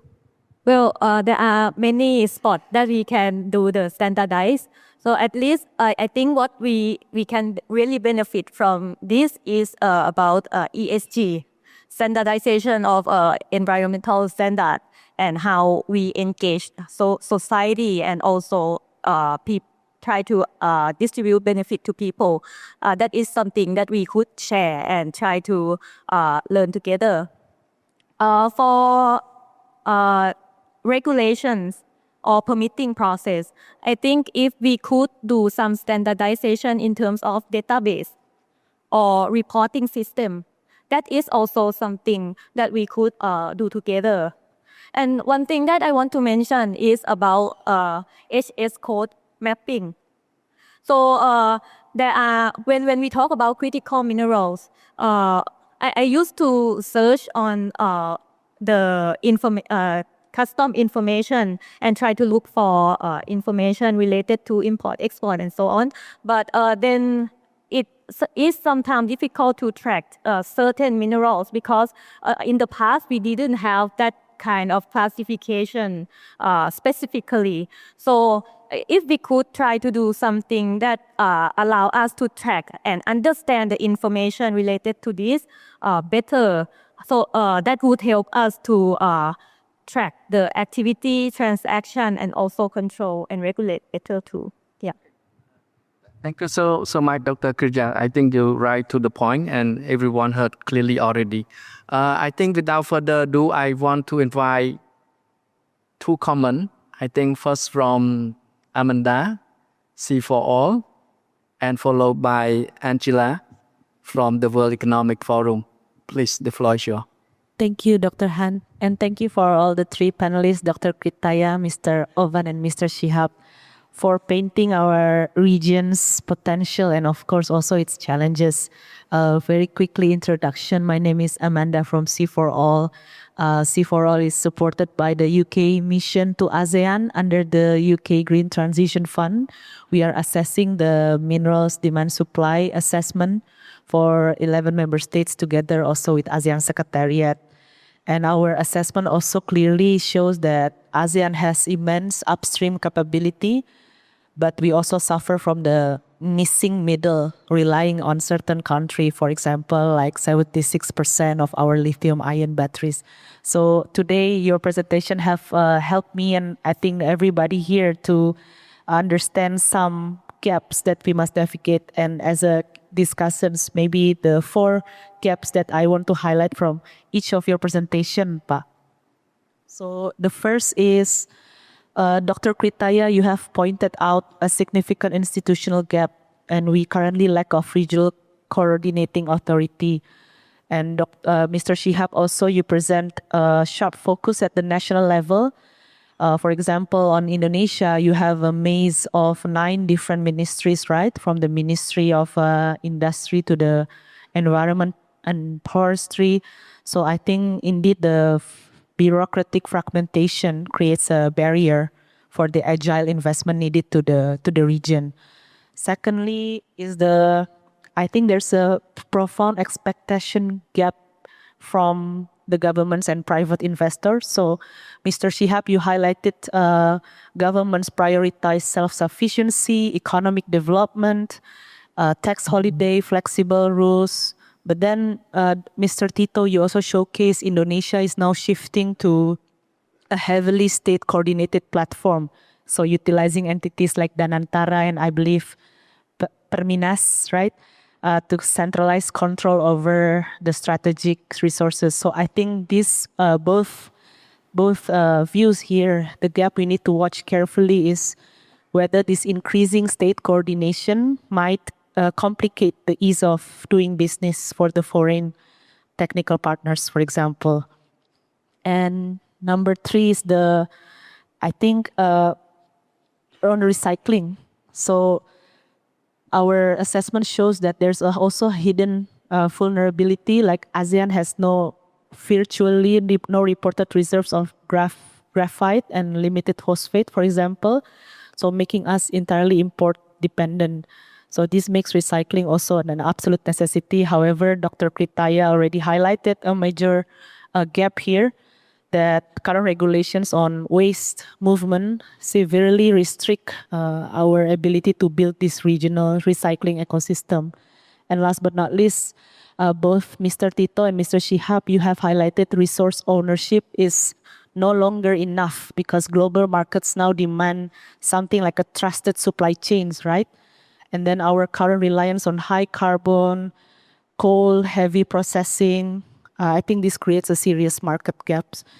And finally, just to draw some practical insights from our panelists to address these gaps. And please, dear distinguished panelists, if you want to comment or if you want to correct me if I'm wrong. So drawing on, firstly, there are three things that I think is very practical. Firstly is to draw on Mr. Shihab's analysis on South Korea. So we might explore transitioning away from multi-ministry approvals towards centralized, for example, green battery industrial clusters. So then utilizing public-private partnership to streamline the investor experience. Second, on ESG, we can look to the recent Indonesian and the Philippines nickel corridor that Mr. Tito has shared. So this bilateral initiative, this offers a fantastic template, I think, for us to harmonize and scale the ESG audits and supply chain on the wider ASEAN region. Last but not least, finally, from my thinking is then reflecting on Dr. Kritaya's points about waste movement.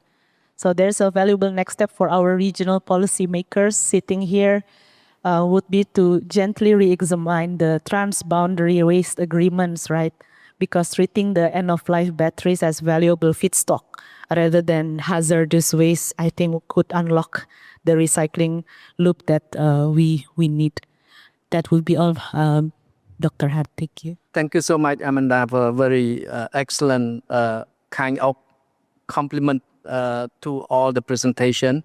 I think we take that. I think it seemed to be very great, a great point.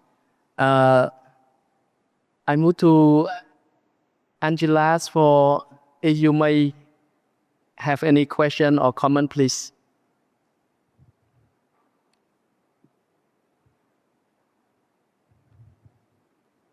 Thank you, Dr. Han, and esteemed presenters. Good afternoon, everyone. My name is Angela, and I am the lead of Minerals Trade and Government Engagement at the World Economic Forum. Please first allow me to thank the organizers for having us in this event, and it's been a real pleasure to join the discussions today.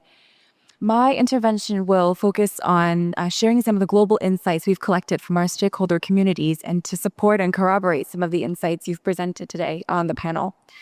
I would like to first begin with Mr. Shihab's observation that there is a misalignment or mismatch between policy and industry. And I certainly can confirm that that is a theme that is recurring in our conversations with our stakeholders as well. Despite the clear long-term demand signals, sometimes those signals don't translate into investment execution, a clear pipeline of projects, nor does it necessarily mean that the risk profiles of mining investments today match the requirements of private capital. And this is something that we hear from our almost 70 financial institutions in our minerals finance community. So we set out to ask our stakeholders, what is the key barrier to unlocking mineral finance? And the key linchpin we heard is not a lack of capital, but a lack of bankability and investment-ready products, right? And so when it comes to designing de-risking mechanisms that can help unlock this finance, we asked our stakeholders to provide some solutions, and I'd like to share them with you today and also to reaffirm what our presenters have shared. There are three key considerations here. The first is the project stage. At different stages of project financing, whether it's exploration or construction or steady state operations, the financing needs are distinct and the mechanisms are different. The second consideration we've heard, and this is something that our presenter from Indonesia has mentioned, is the diversities between jurisdictions and the associated risks that come from those, whether it's regulatory, political, etc. And these risks also require different hedging and de-risking tools to address. And the third consideration is the specific mineral market, because too often in our conversations, we treat critical minerals as one policy category, right? But in fact, there is vast diversity between the minerals. An opaque market like graphite is different than a mature market like copper, and so is the same for lithium or the byproduct minerals that we mine. So these three key considerations we looked into in collaboration with the Columbia University Global Energy Center. And our report on making critical minerals bankable is now published on our website to share some of the key de-risking interventions that have been matched to these three factors that I've discussed today. All in all, I think the aspiration of this room and also of our work as a multi-stakeholder platform is to allow policy aspiration to land in investable mineral assets that will then unlock and address the demand we see in the long term. So I hope that also provides additional context and support for the insights that were shared today. Thank you. Great. Thank you so much, Angela, from the World Economic Forum. I think you want to make a brief response. I think the more important is how to crowd in private capital investment into these critical mineral sectors. I think one of the key important also, but there are several common along those. Maybe briefly, you just one round, how you respond in general, okay? Okay. Thank you very much for all the comments. I am not really into the investment sector, so it is quite new to me. But I think it is like very useful information that I have learned. So that is something that is quite new.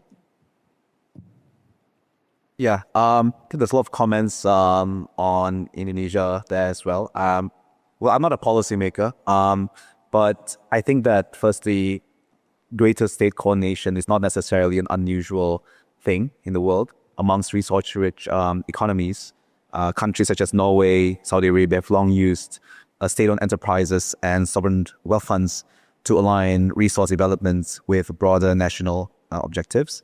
And I think ultimately, investors, yes, do care about the stability, predictability, and returns, not necessarily whether the project is state-led or privately led. Like a lot of the largest mining assets in the world have some kinds of government involvement.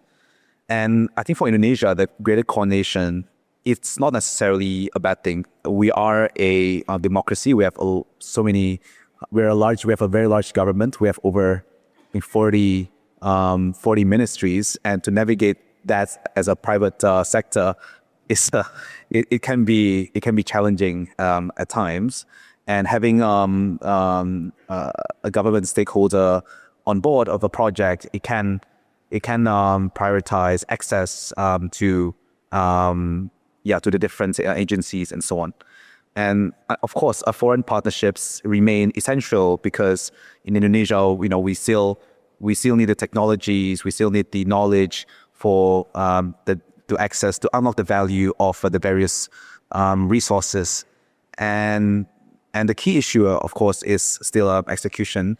If the governance is transparent and contracts are respected, stronger coordination can actually be a positive thing rather than a barrier.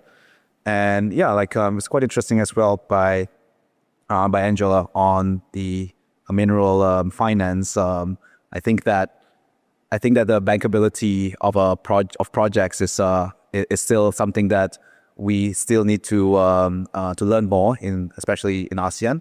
A lot of the large potential projects in Indonesia, for example, they don't have NI 43101 compliant reports or JOR compliant reports.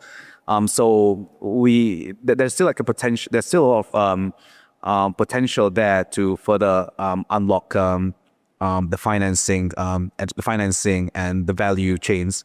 So the value across all these projects. If, for example, investor could invest in exploration and so on. Yeah, those are my comments. So you have any comment? Maybe very broadly, this question of regional value chains for critical minerals is not a question that ASEAN alone is asking, right? We've been working with governments in Southern Africa on this topic. Most recently, India has taken up this in a big way. And they've devoted roughly $2 billion into a national critical mineral mission to try and address viability gaps, make projects bankable, as Angela was mentioning, just in the upstream and smelting side of things. And there's another corpus coming in downstream as well, as my understanding. But I think this just reflects that they are showing commitment to this vision.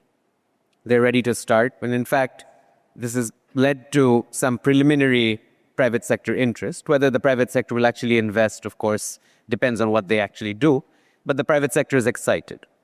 It strikes me that perhaps that's what we need to think about also from an ASEAN perspective, is to think about a fund of sufficient size that could enable such a value chain to exist, or value chains to exist, that also shows the commitment of the region that could get the private sector talking. So aside from the bankability part of it, thinking about how governments can set up to finance some of it, and also maybe ask us in the multilateral sector, including my colleagues at the World Bank and ADB, and bring us along in this journey with our various different tools. Thank you so much. I think very important.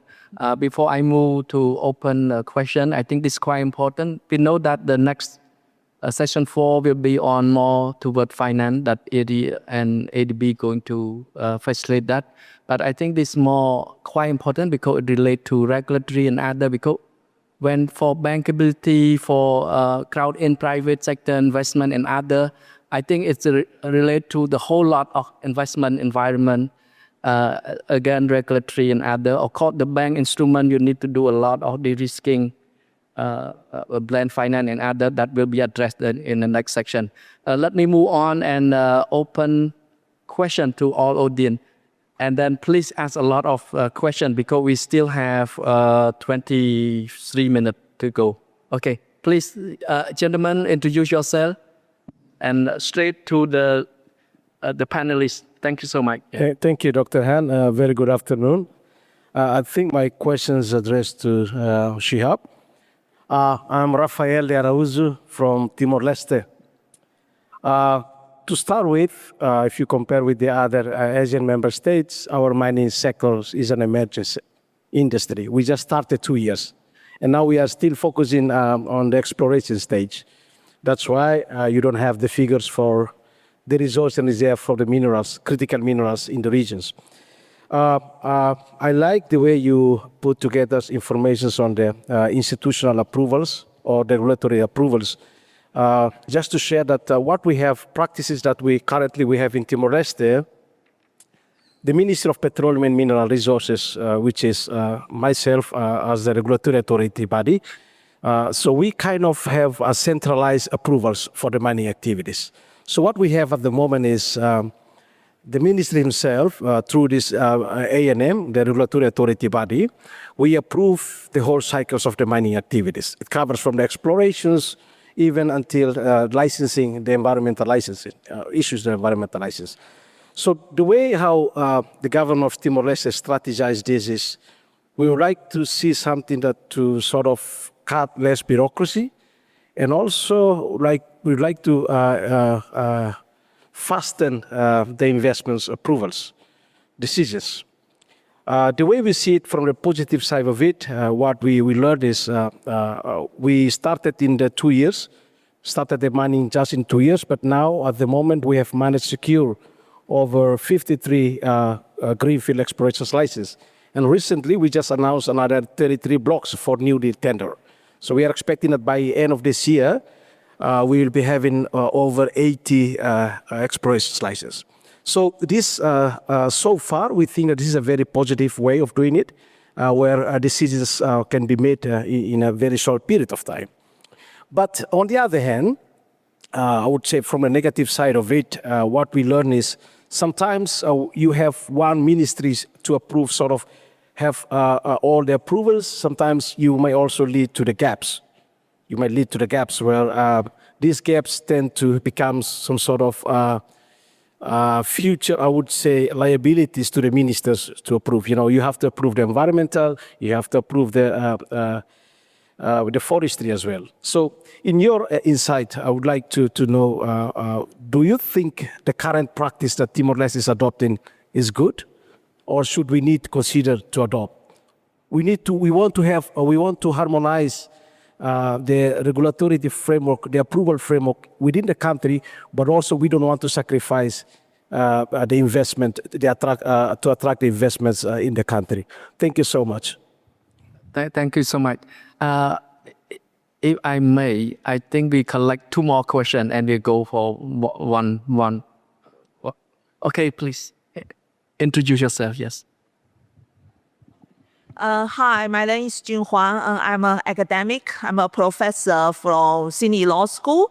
So I especially have a question for Ms. Kinridita. I'm really interested and impressed by your presentation. So I just wonder that, especially regarding traceability, which actually costs money, if the country, for example, Thailand, impose high traceability requirements in order to cope with the ESG or security requirement of the downstream markets like the EU or United States, do you think the industry in your country will be happy to pay for the cost to comply with the traceability?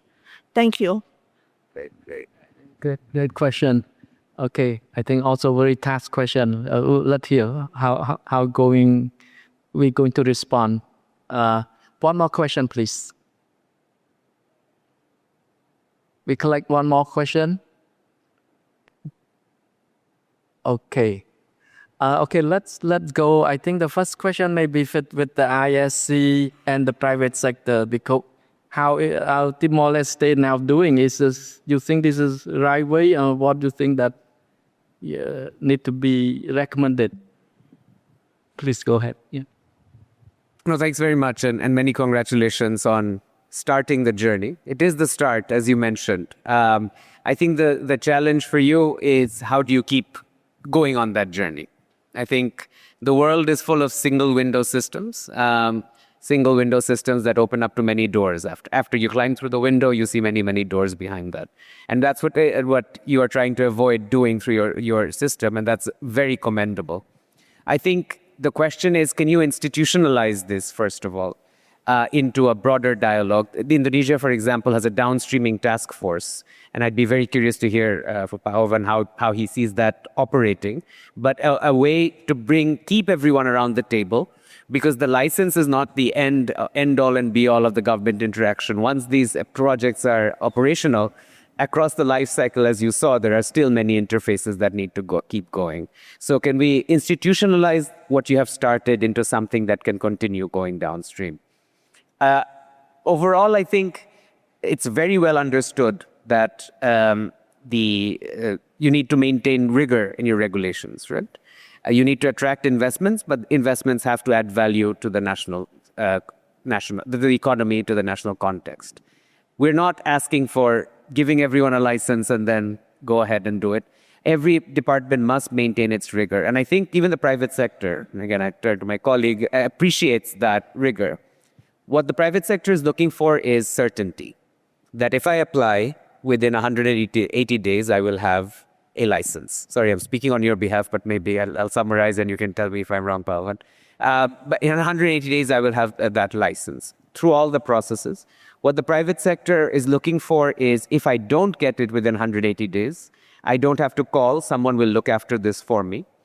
So there is a dashboard, or someone will pay attention to this, and I will get an answer before that 180 days. So I can keep planning. As Pawan was saying, he needs to underwrite the investment for a long time. So he needs that certainty that he will get this permission within the right amount of time. So I think if you prioritize that time frame, and my colleague Balada is sitting there as well, and we're also actively working in Timor. We have colleagues in the World Bank Group Timor. We're also working with Survey and with other ministries on this agenda. Is if we can set these timelines, and then we show that we respect the timelines and we provide that certainty, I think that it would be a great signal to your investors that you are serious for business. But maybe turn to Pawan for the private sector side of this picture. I think you summarized I think you summarized my points really, really well. At the end of the day, it's all about the navigating through the challenges, navigating through these uncertainties, and there's a lot of where we see like uncertainties. I think that the resource potential of ASEAN and Indonesia is really, really huge, and sometimes, like, we have to be very confident that if we are, let's say, eyeing for a specific project, a specific asset, that it will go beyond all these short-term, like regulatory dynamics. And for example, one of the largest gold mines in the world is a Grasberg mine in Indonesia, in Freeport, owned by Freeport, and that mine has existed for forever, since the 1960s, 70s, and it is still the second largest gold mine in the world. and is responsible for producing like a large portion of the global copper and gold production, right? So whereas we see all these barriers, whereas we see all these information barriers, all these regulatory challenges and dynamics, we will be, as investors, we have to be confident that the assets that we're investing in have very good fundamentals, have extremely large upside, and navigating through these challenges will be compensated with a high rate of returns, right?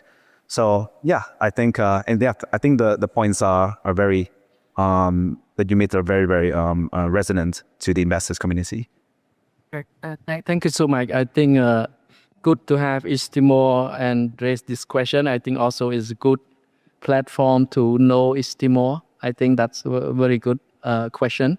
And second question, I think this will go, I think, to Dr. Kritija, but I think also the rest of the panelists can also share insight, because the strong demand of consumer in Europe, in US, and other advanced countries of the ESG's compliance and this mineral traceability, that you need to trace all this emission and many other compliance. So I think whether ASEAN is ready to go for this, or you add more cost to investors, or maybe in case for Thailand, what your perspective that are you ready for compliance on this kind of ESG standards, and including the traceability of this critical mineral, please? Thank you very much, and thank you very much for the question. If you would talk about traceability and the cost that it will cause, so I don't think there is any increasing burden. Company will be happy, but then we have to ask, why do we need to do the traceability, right? So if there are some benefit that they will get from applying or implementing the traceability thing, then I think it can be some balance and can make them happy. So if they can get more market or more revenue from this application, then it is okay, right? So from the government point of view, if we have to apply some traceability requirement, then we might have to consider what kind of activity that we have to impose this requirement on. And maybe we have to identify a bit what kind of risk they have and what do we need it. And if there are too much cost, but we need it, then what could we do to help release the burden? So that is some way that we can consider to make everyone happy. Thank you. Great. Thank you so much, Dr. Kritija. Any last comment on that? Well, I think, a little bit on ESG. I think that ESG is no longer just a compliance issue. It is increasingly becoming a requirement for market access, especially now that a lot of the consumers, Indonesia is producing a lot of nickel, and the shift has been from stainless steel to electric vehicles, and a lot of these consumers are increasingly more there's more scrutiny on the ESG side across the whole value chain, from upstream to the midstream to even the tailings, right? And ASEAN is making meaningful progress, although the readiness varies across countries and sectors. So recently, Ekadin hosted a sustainability trip to the Weda Bay in North Maluku, and participants saw the value chain from upstream mining to downstream processing. And I think one of the key takeaways was that industrial development and sustainability are not necessarily mutually exclusive. And the scale of investments, infrastructure, and ESG initiatives in Weda Bay, for example, demonstrated that large, globally significant industrial ecosystems can actually be developed while continuously raising sustainability standards. At the end of the day, it's not just about following a checklist, but it's also these companies, they actually care.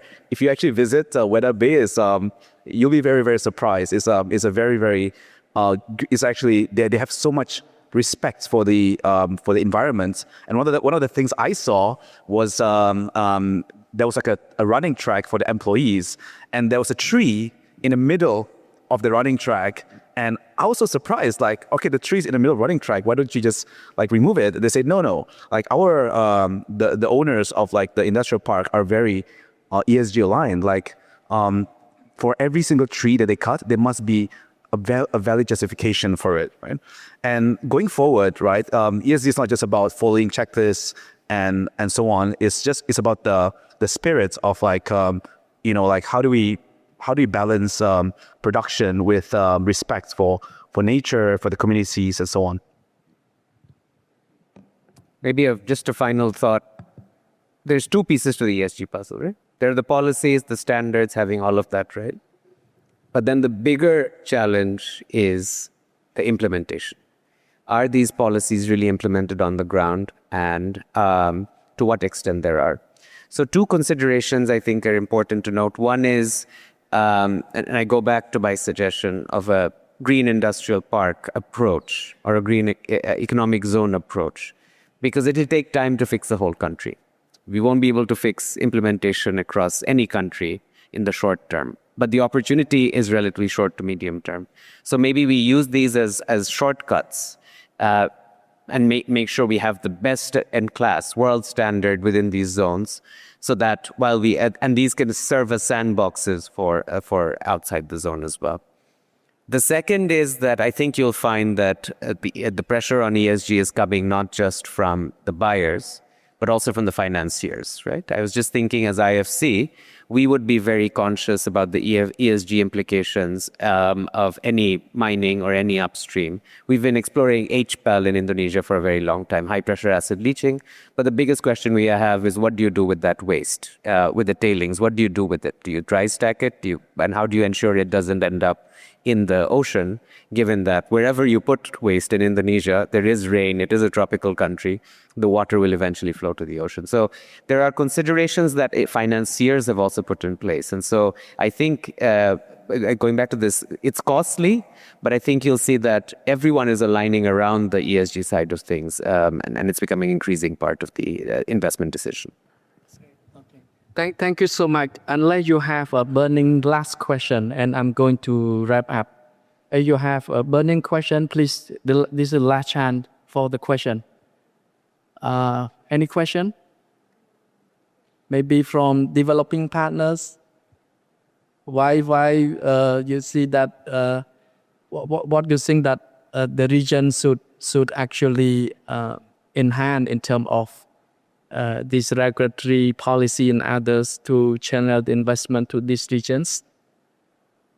Okay. Oh, please, from the bank. Okay, please, go ahead.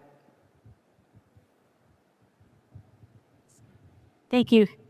Thank you so much. So, Balada from the World Bank. Maybe just a comment, if I may. I mean, I've been listening, and most all of the aspects of a regulatory and policy landscape have been covered. There's just one dimension that maybe I'd like to touch upon, which is more the disconnect between the governments and private sector. So not just in this region, but in many other countries in different regions around the globe.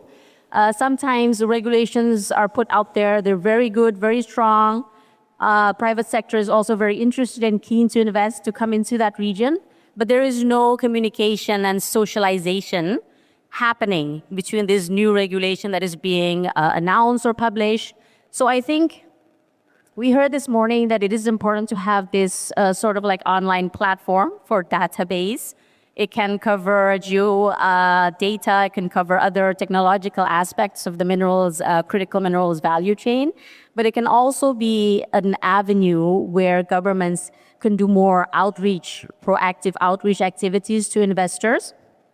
They can announce new regulations to attract more investment, credible and strong, high-quality investors to come into their countries. And that's, I think, where we can have a two-way communication, right? So it's not just a database for information, for the investors, for any other stakeholders, but it also facilitates questions and answers so people can understand more about a certain regulation that is sort of like, maybe it could be alarming, it could be quite receives in a certain degree of sensitivity by investors, like the presentation, the very excellent presentation from the gentleman from Kadin, Pa Ofan. honestly, I heard for the first time the details about the Danantara Sumber Daya SOE, that which I think is quite important to be socialized a bit more to the private sector community, because it could be a little bit counterintuitive, it could be alarming, but we do need to understand the background and the aim of certain regulations being put out there. So that's one thing. And also, maybe one last comment on the ESG and traceability. I think that's a good angle to look at how we actually want to attract more investors coming into the region, because yes, that would imply more costs, but costs that relate to increase in profits perhaps further down the line, right? So that's sort of like an incentive for private sector and companies who are interested to come into the region. As soon as they understand that they can feel confident putting their money into this region, it doesn't really matter if they have to pay a little bit more for ESG standards and safeguards, as long as they can be sure that after a certain period of time, they will get more into their profits, which would benefit all, not just the private sector, but I'm sure also the government and the community. Thank you so much. Great. Thank you so much for excellent comment, I think, from the bank side. I think that's quite important. I think that all policymakers in this sector here clearly that is more frequent exchange of view in order to address this barrier, particularly including regulatory policy and other. We need a platform to exchange those perspectives from investors, government, and others, so that those can address the issue. We need to do that regularly. I think that's quite important. And thank you so much, by the way. I think let me wrap up for this session. Though this session just talking about regulatory barrier, but the important is, I think it's very well connected from the first session on the value chain. And in fact, if ASEAN going to strengthen the critical mineral value chain and to create value addition and retain more value addition within the economy of ASEAN, I think the whole ASEAN integrated value chain need to be connected. We are strong on the upstream, but the missing link part is the processing and refining capacity. If you don't bridge this, I think the downstream will not strong. Where the IFC talk about the industrial park, that could happen in one region, but I think the whole ASEAN integrated supply chain need to be considered. If there are strength on EV battery, I think they have to align several countries that have similar position and strength to do EV battery value chain. So we can channel investment to those regions to support and to enrich exchange technology innovation to ensure that those sectors can strive within ASEAN, not a single. It's more collective in terms of strategy investment. And we need to coordinate in terms of remove those barriers. I think thank you so much all the perspective you provide. At the same time, I think we need to strengthen the downstream other sector, not only EV and battery. We know that ASEAN strong unless those minerals will be demanded by the end use sector. Like we need a strong industry. Semiconductor need to be made, chip had to be made here, electronic had to be made here, not made somewhere and transfer with going to do assembling. Those I think is a resource leakage. So we need to strengthen vertically integrate of the supply chain and channel investment and remove all the bottleneck and barrier in terms of regulatory. Then ASEAN to step up of more coordination. I think when we talk about ASEAN integrated supply chain, where coordination will play very central part, because ASEAN need to have mechanism, platform to coordinate, to harmonize standard, procedure, to facilitate transboundary. For say, if Thailand want to be hub or recycling, they need the waste from somewhere in order to recycle in Thailand, right? So I think all those harmonization standard, coordination play very central part of ASEAN central integrated supply chain of critical mineral. Let me wrap up by this, and the next session will highlight more on ESG, environment and investment. Ladies and gentlemen, join me to thank all the speaker, excellent speaker here, and I hope you enjoyed this session. Thank you so much, by the way. Thank you. Thank you, Dr. Fumen, for your moderation. May I ask speaker to stay on stage for the photo session?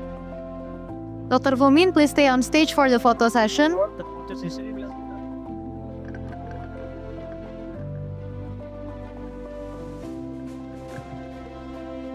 Please smile to the camera. 1, 2, 3, smile.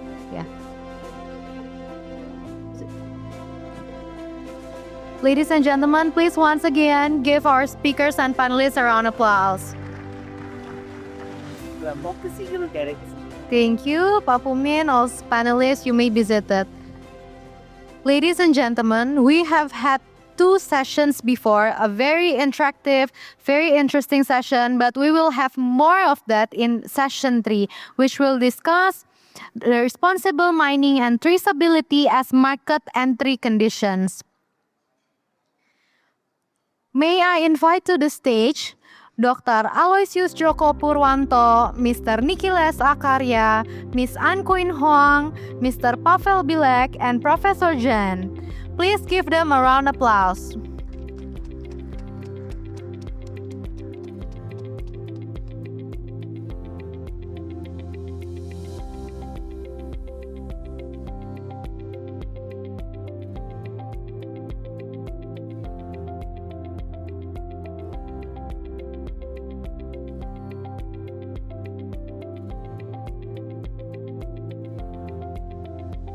Dr. Joko, the floor is yours. Hello and good afternoon, all. Yes, my name is Joko Purwanto. You can call me Joko. I'm energy economist at the Economic Research Institute for ASEAN and East Asia area. So please get back to your seat, grab some coffee and some snacks. We are going to start very soon. Okay, so we are here in the last session of this workshop. I need to tell you a short story. So when the organizers, my colleagues from ERIA, who have been working very hard to prepare this, and they greatly prepared this. In fact, they assigned me to moderate this last session. I asked to them, why do you assign me to this last session? And they said, Pak Joko, we are saving the best for last. Oh, great. So here we have the best speakers then for this last session. Big applause for them. Thank you. So, yes, we are going to discuss with the theme like beyond compliance, responsible mining and traceability as market entry condition. So beyond compliance, that means that the region, ASEAN, we are starting to realize that standards, ESG framework, traceability are no longer a kind of compliance burden or like additional costs. Of course, we are still dealing with that, but perhaps we are starting to see them as kind of opportunity, as a kind of chance that you cannot miss. And we are starting to realize that it is a way to attract more investment, more diversified investment, and it is also a tool to expand the market of our products, whether it is domestic or export. So we are going to discuss this, and I don't want to talk too much here. We have 4 excellent speakers. They are coming from different parts of the world. So we will have, I will just repeat again, Mr. Nikiles Acharya from the Department of Industry, Science and Resources, Australia. He will be taking us on understanding Australian experience on developing critical mineral strategy in relation to ASG and how Australia is supporting sustainable mining. As the second speakers, we have Ms. An Kuin Hoang. She flew all the way from DC to Jakarta, and she is representing Arizona State University, and she will lead us to discuss on how to build competitive critical mineral ecosystem. And then we will have the third speaker. Yes, my colleague and my friend, Mr. Pavel Bilek.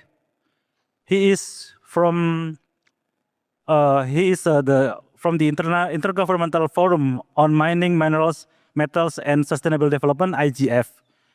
And of course, he also came all the way from Norway, and he will take us to deep dive on the standards initiative for minerals and metals. And the last, and this is the best, we will have Professor Jian Huang from University of Sydney. She will take us to discuss, to have a discussion about the international traceability law. So without further ado, I invite, yes, Mr. Nikiles Acharya, Nick, to have the floor. Yes.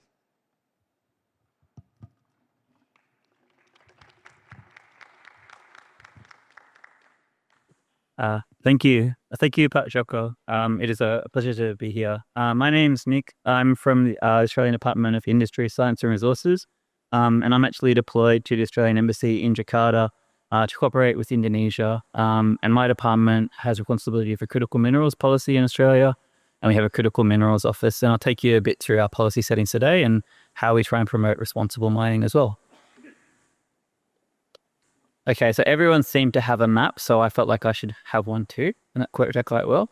So on the map, you can see Australia's critical mineral deposits. And, it sort of lays out sort of a bit of why our critical mineral sector is quite important. So, we have rich geological reserves. We're quite blessed with a strong natural resource endowment of critical minerals. And then we also have a lot of experience with extracting minerals. So in addition to critical minerals, which is a relatively new thing in Australia, we have a long track record of extracting precious metals and iron ore, coal. And so, we're the #1 exporter of iron ore, metallurgical coal and lithium in the world. And we're also #2 for thermal coal, and also a major exporter of copper and uranium as well. We have a great track record as a reliable producer of natural resources too. And we have a very innovative mining sector as well. A lot of our small and medium companies in particular have pioneered innovative mining techniques. And, we talk a lot about remining in the seminar. I'll talk a bit about that and sort of what Australian companies are doing in that space. And we have a very strong track record as well as a reliable producer and with high environmental standards as well. So in Australia, our critical minerals policy is guided by our critical minerals strategy. The strategy has 4 objectives, which I'll briefly go through. So the first objective is to try and create diverse, resilient, and sustainable supply chains through strong and secure international partnerships. And to give an idea of why we do that, it's because critical mineral supply chains are quite concentrated globally, I guess, for many countries, but also from an Australian perspective too. And to give a practical example of what we've done in this space, 95% of our lithium exports in 2023 were exported to China. And Indonesia, there was no lithium exported. In only a few years, Indonesia has become our #2 export market for lithium, or spodumene, and it's helped to reduce our dependence on China as a major importer of our lithium. Another reason or objective behind the critical mineral strategy is to try and build sovereign capability in critical minerals processing. So Australia is obviously a world leader in mining, but our processing sector is relatively small.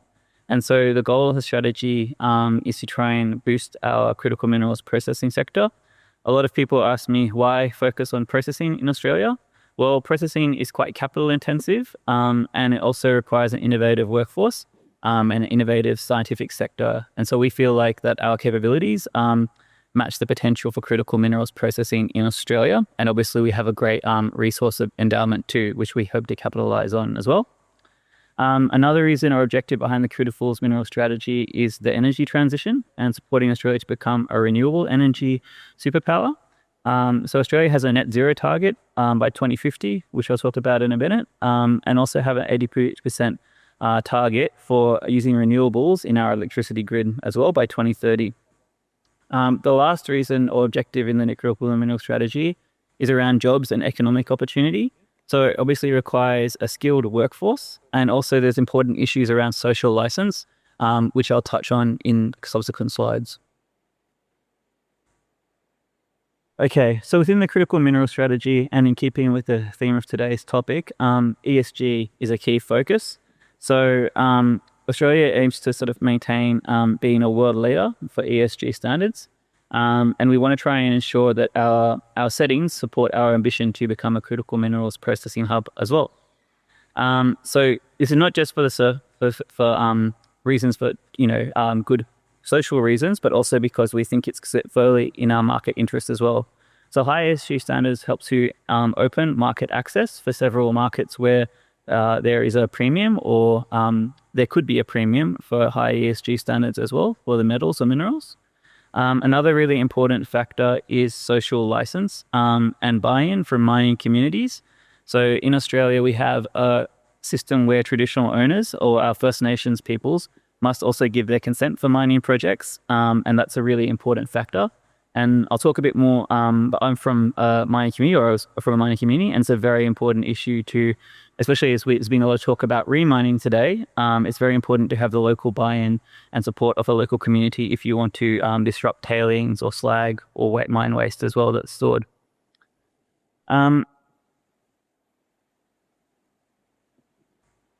And so I thought I'd just share with you a policy document which sums up our sort of approach to responsible mining and how we are also sort of promoting net zero emissions. So I mentioned earlier, we have a net zero strategy by 2050. And under this plan, our strategy, we have 6 sector plans, including a resources sector plan. I won't spend too long on this, but basically the plan sets out how we will achieve net zero by 2050. And the resources sector has been a really important source of emissions reduction in Australia. Moves to electrification and de-dieselization have really helped to reduce emissions in the sector. But there's also been a real push towards sustainable mining and responsible mining. And so you'll find that in Australia, we've got many Australian companies that are adopting innovative ways to reduce emissions, but also to promote sustainable mining as well. And yeah, social license and sustainable mining is a key part of the plan as well. And it highlights sort of the work that the sector and government are doing to promote social license and community benefits from mining projects as well, to try and promote circular economy and also trying to tap into sustainable finance. And the plan itself, it really emphasizes the role of industry and how much of the move to net zero and responsible mining is driven by industry. Not necessarily a thing that government is pushing on industry, but rather something where industry and government are working together to promote responsible mining. And I thought I'd give a couple of practical examples around sort of work that the Australian government is doing to promote responsible mining. So the first one is we've talked a few times about mine waste and mine closure. Mine waste and the possibility to remine. So in Australia, the government has a cooperative research centre program where basically we will ask industry to put together proposals for challenge-based research, and then the government will bring co-funding. And so one of the proposals was for creating a cooperative research centre around transformations in mining economies. So we've created a CRC time, or CRC transformations in mining economies. And the idea is it brings together academia, government, and industry to work together to try and solve solutions to mine closure. And so in Australia, we have over 80,000 mines that are closed, and the majority of those need some form of remediation. Most are artisanal or small-scale mines, but still they pose a risk if you walk in them and you fall in a hole and things like that. And yeah, it's a big problem, mine closure and abandonment across the region, not just in Australia too. And so CRC time responded to calls from industry and also from government to try and find innovative solutions to mine closure, not just to deal with the legacy mines that I mentioned, but also to deal with mines that are currently operating and in the development, and how to deal with them once they close.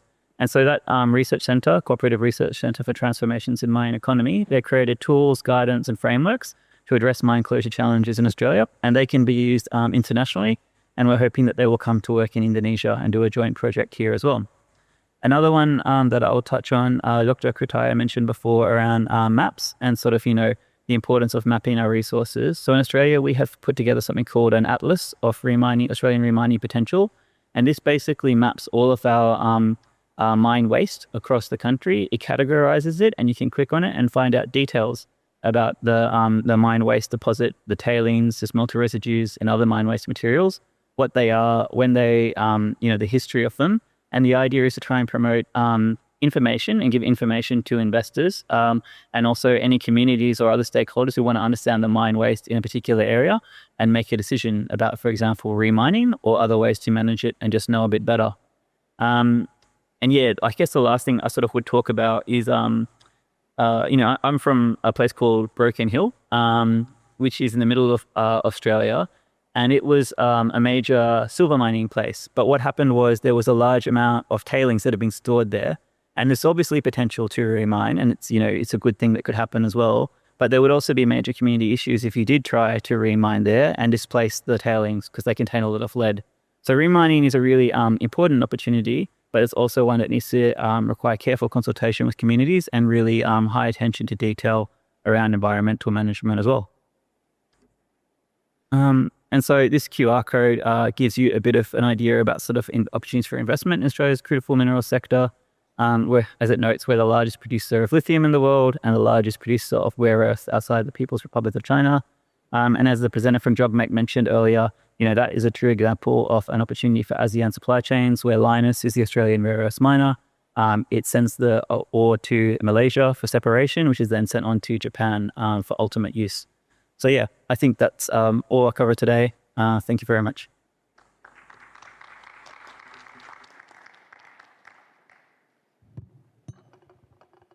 Thank you so much, Nick. I think, we noted several aspects which are very interesting to learn from Australia's strategy. Among which that I have noted here is like that Australia is striving to provide like fast and efficient approval, but at the same time, trying to produce also robust environmental protection, and then the benefits of the critical mineral development for the whole community. And what is interesting is also the inclusion of critical mineral industry to the net zero emission targets of Australia. And yeah, it was also very interesting. Those are very interesting examples also from the projects that you have on the mining closures and the mapping of the mining potential. May I ask you a question before I move to the second speaker? What makes the Australian approach different from other approach like other world regions? Thank you.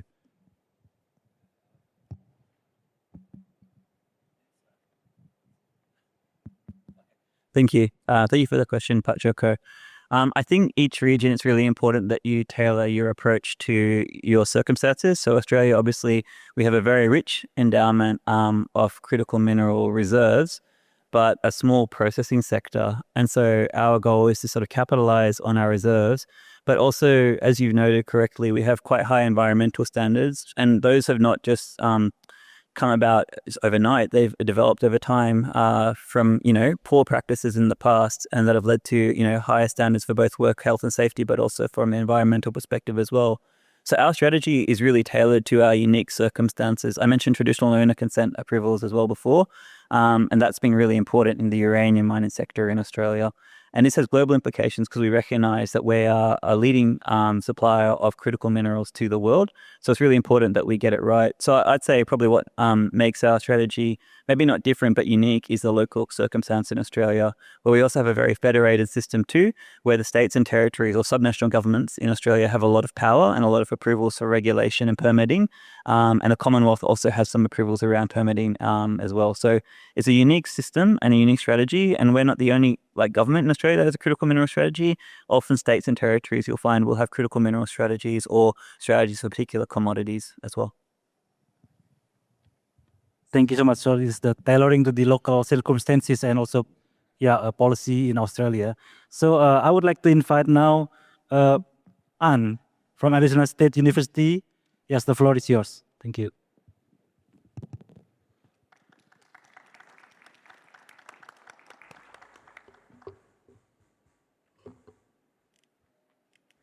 Thank you very much, Pak Joko. Good afternoon, ladies and gentlemen, and all colleagues and distinguished guests in the room today. My name is An Huang, and I'm the director of the U.S. ASEAN Center at Arizona State University. It's a public-private partnership between ASU and the U.S. State Department aimed at strengthening U.S. and ASEAN collaboration across economic, trade, technology, cooperation, and education. This session focused on the traceability and responsible mining as market entry conditions. And one lesson from Arizona's experience is that responsible mining is increasingly about more than how minerals are being extracted, but more about how minerals are being verified, tracked, processed, and ultimately integrated into the supply chain. I'd like to share several capabilities from our Arizona innovation ecosystem that support this broader vision of responsible and competitive critical mineral ecosystem. And my goal is also to share the perspective from the academic sector. Today, you've heard from the public sector, you've heard from the private sector, but I believe myself and a colleague Jean here and another colleague from NUS are one of the few people from the academic sector. We'd like to be able to share, things that we are already doing in this space and zoom in, especially on how universities, industry, and government can work together to create value across the critical mineral value chain. While Arizona is known a lot for traditional mining resources, one of the key lessons that we've learned is that long-term competitiveness in this space depend on much more than extraction alone. Very similar to the example with Australia and many of the ASEAN member states here, Arizona is very fortunate to be the leading hub for critical minerals, especially in the U.S. We account for 70% of the nation's production of the copper industry, and when there is copper, there are also other critical minerals like lithium, tantalum, and molybdenum.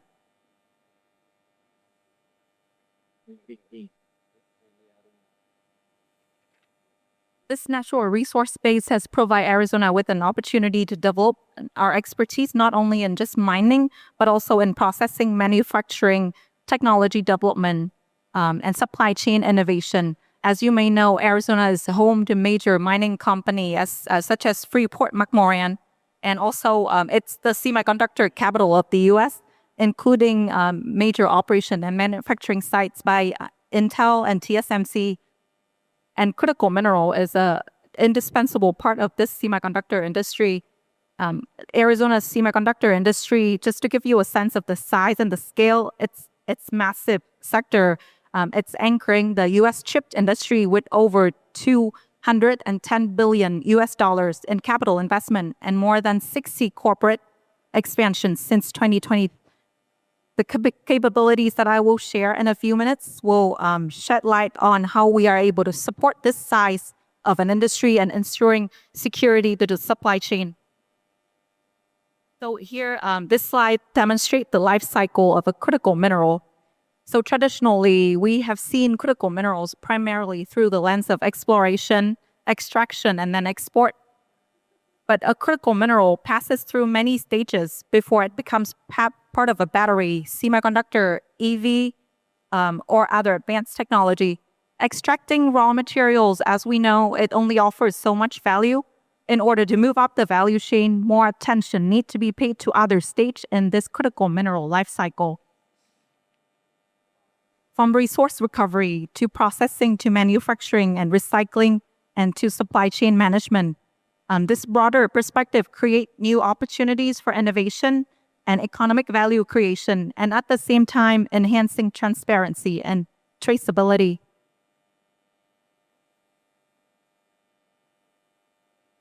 So this slide hopefully help you visualize the emerging shift in focus on critical mineral sector. The traditional focus has been very much on exploration, extraction, and then export. But now with the emerging focus, it has evolved a lot more beyond that to investing in resource recovery, battery innovation, materials verification, automation, and supply chain resilience. And this is also in line a lot with, I think, session one, what Dr. Shrival from the U.S. State Department has shared today. A lot of the work in the U.S. that we are trying to encourage and increasingly focus on is on the recovery of the critical minerals waste streams.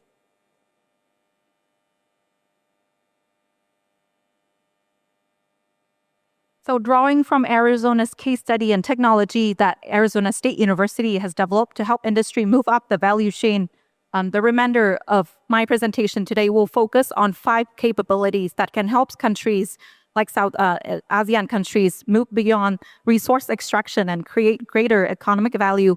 These capabilities include recovering minerals from the waste streams, advanced battery chemistry and recycling, mineral purity verification, advanced manufacturing and smart mining or automation in mining, and supply chain analysis and resilience.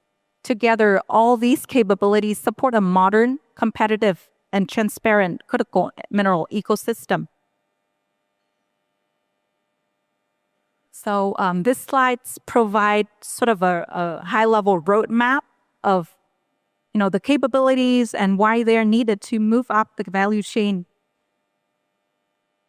Each one of these capabilities that you see here at the bullet points support different stages of the critical mineral life cycle, as you see here on the right. Developing mineral resources is only the first step in this process. With conventional mining, your position in the value chain usually just stop at resource, which is the first step in the value chain here. But long-term competitiveness increasingly depends on capabilities that support this entire critical mineral ecosystem. You can see each one of the capability area here directly support a stage in the critical mineral supply chain. So recovering minerals from waste stream support the recovery process. Advanced battery chemistry also support that part, but also part of the recycling in the value chain. Mineral purity verification and setting standards support the qualification, because we are not going to be able to move to advanced manufacturing without the ability to qualify whether the mineral is pure enough for that advanced manufacturing capability. And finally, not finally, but manufacturing, advanced manufacturing and automation, with that capability, we'll be able to support that part of the value chain and move up the value chain to move much more beyond raw materials. And finally, I think supply chain analysis is a core capability that countries need to be able to develop in order to have a robust and resilient supply chain. And just a fun fact here, Arizona State University has, alongside of these core capabilities areas that we have developed, we are also concurrently exploring beyond the resources that Earth can offer. We are, our scientists and researcher at ASU has been working on projects that explore the long-term possibility of mining resources from Moon, Mars, and asteroid. In my following slides, I will provide a concrete example of each one of these capability areas.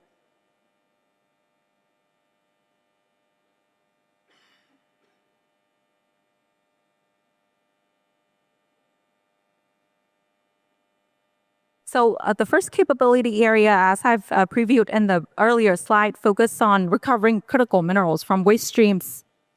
This capability reduces the pressure on primary extraction to recover valuable minerals from existing waste streams such as mine tailings, industrial wastewater, end-of-life products.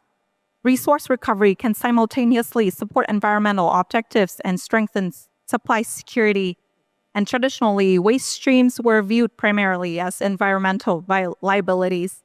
But with the advanced technology that we're developing and have been working with private sector on, we're able to capture and recover from the waste streams, and they are increasingly viewed as potential resource opportunity by helping to reduce the dependence on mining and support circular economy, and simultaneously help solving the environmental dilemma.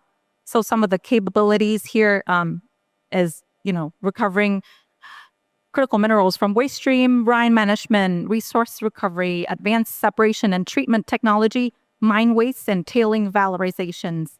At Arizona State University, we have been able to develop all this technology to support industry with it, and currently developing more advanced stage technology to continue providing the state and the private sector with this needed resource to be recovered and reused.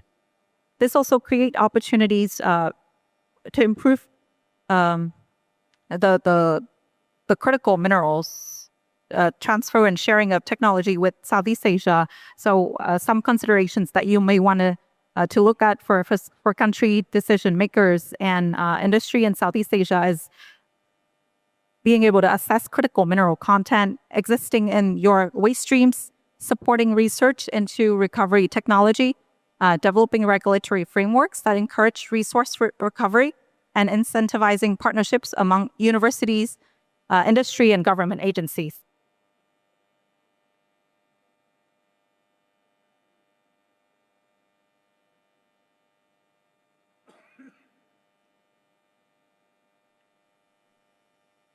So our work has focused on a lot of technologies that help separate and recover valuable resource from different waste streams, as you can see in the specific examples here, including lithium, magnesium recovery from produced water, mineral recovery from mine tailings, and rare earth recovery from municipal waste streams.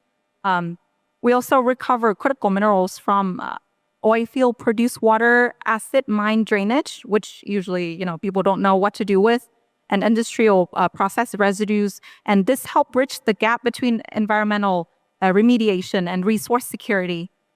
The broader lesson is that waste streams can become secondary resource of critical minerals. And for countries seeking to diversify supply chain, this helps significantly in complementing traditional mining activities. The next capability area is advanced battery chemistry technology. It is very necessary to help countries move up the value chain. Batteries are one of the fastest growing source of demand for critical minerals. And countries that only export raw materials often just capture a very small portion of the overall value chain. Much greater value can be created through battery materials, manufacturing, and battery recycling. From the traceability perspective, many of the global buyers are interested in understanding where materials come from and also how they're managed throughout their life cycle. Battery recycling and circular economy approach can help create more transparent supply chain and help make your resource more appealing to the buyers. Arizona has invested heavily in research related to next generation battery technologies and recycling system. And our research include lithium-ion technologies, next-gen chemistry, recycling approach that recover valuable materials such as lithium, cobalt, and nickel.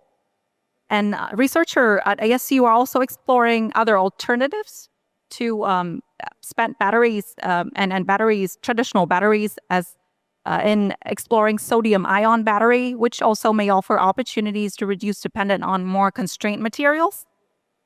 For many countries in Southeast Asia, I think the applicable lessons here is battery innovation represent an opportunity to move beyond extraction and participate in higher value segments of the supply chain.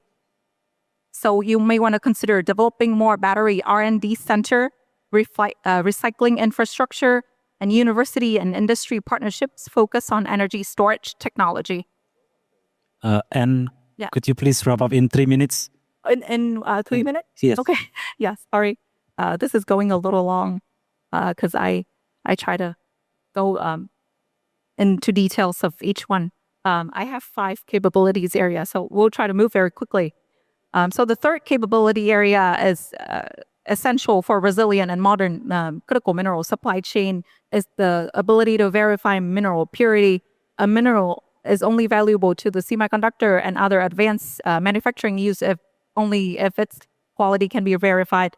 So in the context of traceability, it's also only meaningful if materials can be verified. For industry such as semiconductor and advanced electronic, even very small impurities can affect performance and reliability. And we have been able to do this by employing several techniques such as automated mineralogy, nano indentation, X-ray, microtome.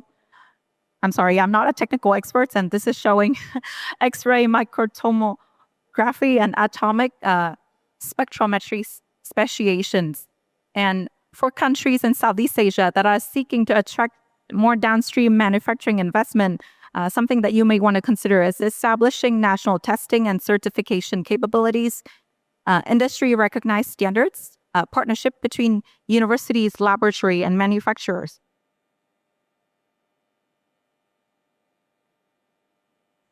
In advanced manufacturing, automation, and smart mining, this is also an area that we are exploring to increasingly automate the traditional mining industry. As you all know, mining environments can be extremely hazardous. So automation, robotics, AI, and digital technology help improve mineral extraction efficiency, but also reduce risk. We can look at the Grasberg mine example. Just in September of 2025, a mining accident happened in Grasberg mine in Indonesia, and it has proven to be extremely costly, both in terms of human life and financial losses. So within this area of expertise, we have been able to develop technology that allowed the automation of the traditional mining process, enabling robotics technology to do some of the most hazardous part of the mining industry and transforming how these operations are being managed. The broader lessons that ASEAN countries may want to consider is that digital technology is becoming an increasingly important part of the critical minerals competitiveness, and countries who invest early in the workforce development and automation capabilities can gain significant advantage over time in this area. And last but not least, I think a very important area to look at too is looking holistically, having a holistic approach, looking at the supply chain as a whole, to assess where some of the risks are and vulnerability to your supply chain. And recent global events such as the conflict in the Middle East, which caused significant supply chain disruption, it have really highlighted the importance of resilient supply chain and understanding where materials come from, where vulnerabilities exist, and where investment can create the greatest impact is very important. We have been able to develop this capability to support the state government of Arizona and local industry to help them navigate supply chain challenges, identify vulnerabilities, and inform broader strategy for investment. And I think in the context of responsible sourcing, companies also need better visibility into the supply chain to improve their traceability and support transparency from resource extraction to manufacturing. I wanted to share a quick example, if there's still time, from Arizona State University. We have been able to use the supply chain analysis capability to build partnership with other regional labs and universities across the critical corridor in the United States, including University of Utah, Nevada, Reno, Idaho National Labs, and Sandian National Labs, to build a mine-to-market pipeline and help prioritize investment for reshoring and securing key supply chain. I have a lot more slides, but I believe I'm out of time. 1 minute. One more minute? Okay. Let's see. Yeah, this slide is just a recap of how each one of these capabilities that I've just talked about help drive strategic benefits to the supply chain of critical minerals. So recovery from waste stream help diversify supply, advanced battery chemistry technology help capture more value, purity verification enables advanced manufacturing, automation helps improve safety and productivity, supply chain analysis supports informed investment. And the role of universities in coordination with the government and industry is critical. And this, when we're talking about building a holistic and comprehensive critical ecosystem. So government establish priorities and create enabling policies. Industry identify market needs and investment opportunities, but university play a unique role within the critical mineral ecosystem. In addition to traditional role as education, workforce development, we also spearhead research and development and technology commercialization, testing, validation, advanced industry partnership, and advising government on policy and standards to make the model work. So think of it as an incubator or a simulator where you get to test out different theories and then deploy those models in reality based on the results. A concrete example of this is our macro technology works facility at ASU, which is a massive 200 and 50,000 square foot semiconductor research and prototyping facility that serves as a bridge between university lab and full-scale manufacturing. It houses the 270 million Materials to Fab Center, an innovation partnership between ASU and Applied Materials to test new 2D semiconductor material and advanced packaging. I'll try to move to the last slide, but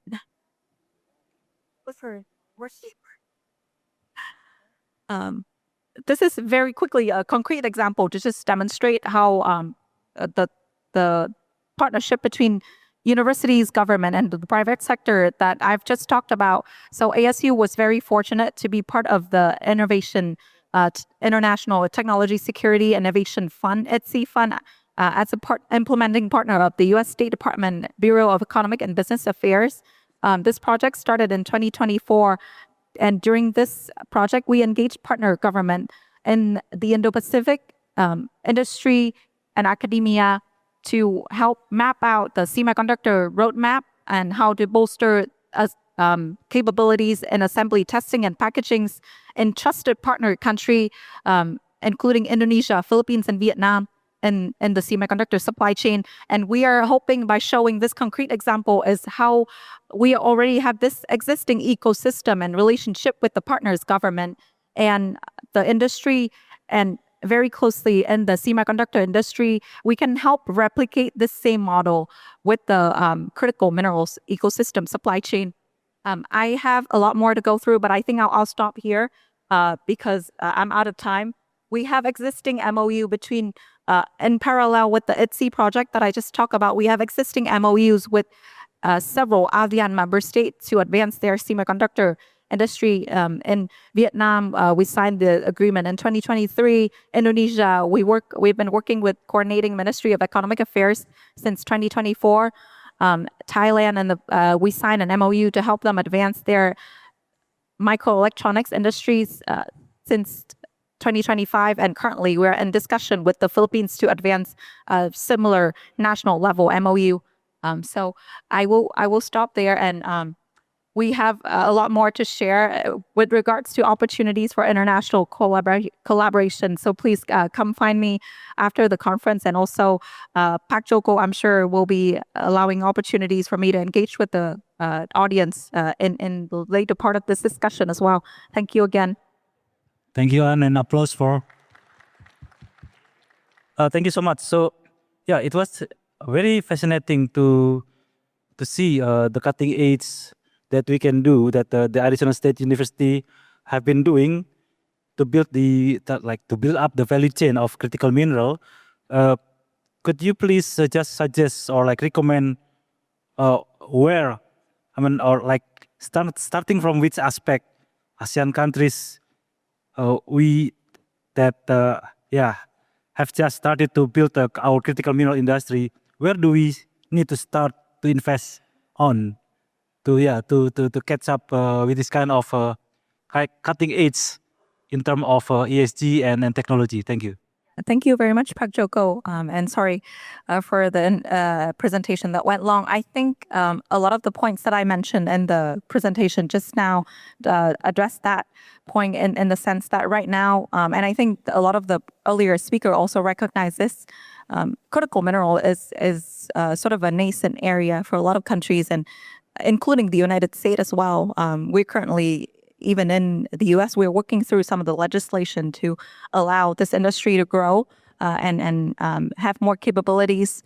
But in that aspect, I think, to be able to move beyond traditional mining and capture more parts of the value chain, the 5 capabilities areas that I've just outlined, including recovery, automation, advanced battery chemistry technology, supply chain analysis, and building resilience, are very critical to ASEAN countries to consider in terms of regulatory development and capabilities development from the point of research and development, and to working with government to build in the necessary regulatory measures to incorporating industry into that part and see how all these new ideas and capabilities can be deployed into reality. That will be a critical part that I think ASEAN countries should be working on, but it all has to start with the enabling policy environment.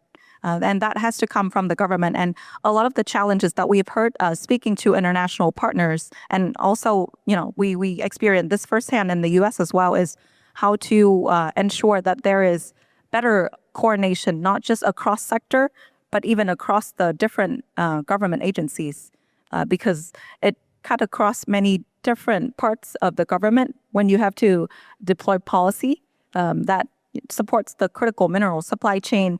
And also, how do you make sure that each one of these actors play an effective part in that journey?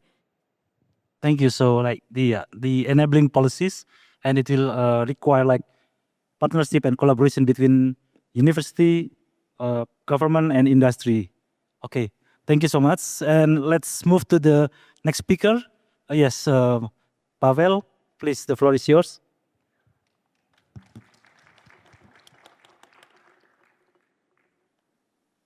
So good afternoon, everyone. It's a pleasure to be here with you all today. Dear delegates from the ASEAN Member States, the Philippines DENR, ASEC, ADB, and of course, ERIA for the fantastic organization. Thank you so much for having us here today. And of course, thank you, Pak Joko, for the kind introduction. Very happy to be here. So today, I'm going to primarily discuss the main findings of a report that the IGF did with UNEP on sustainability standards and initiatives in the minerals and metals sector. The Stocktake report, as it's called, is an important addition to the conversation that we are having here today, especially on this panel on responsible mining, and helps understand how these SSIs, that's what I'm going to be referring to them as, sustainability standards and initiatives, can support rather than substitute public governance. Whilst not ASEAN specific in its nature, this nonetheless has important implications for ASEAN as it continues to develop its broader mineral and downstream value chain. So before starting, I think it's worth taking a quick step back and looking at the big picture and developments when it comes to the critical mineral space.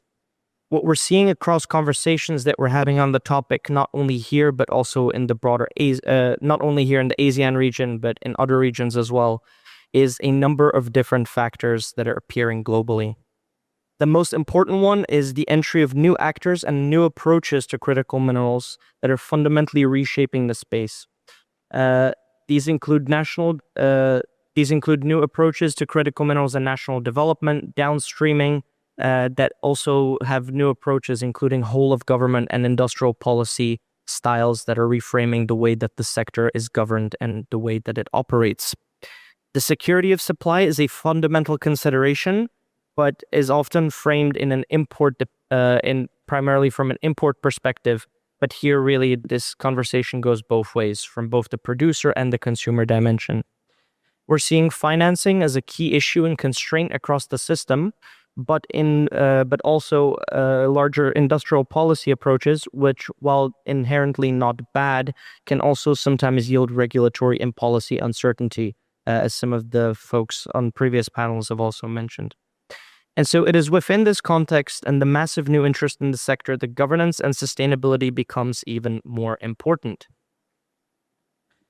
So a lot of what we're seeing in critical mineral supply chain traceability and due diligence is really a product of the last few decades.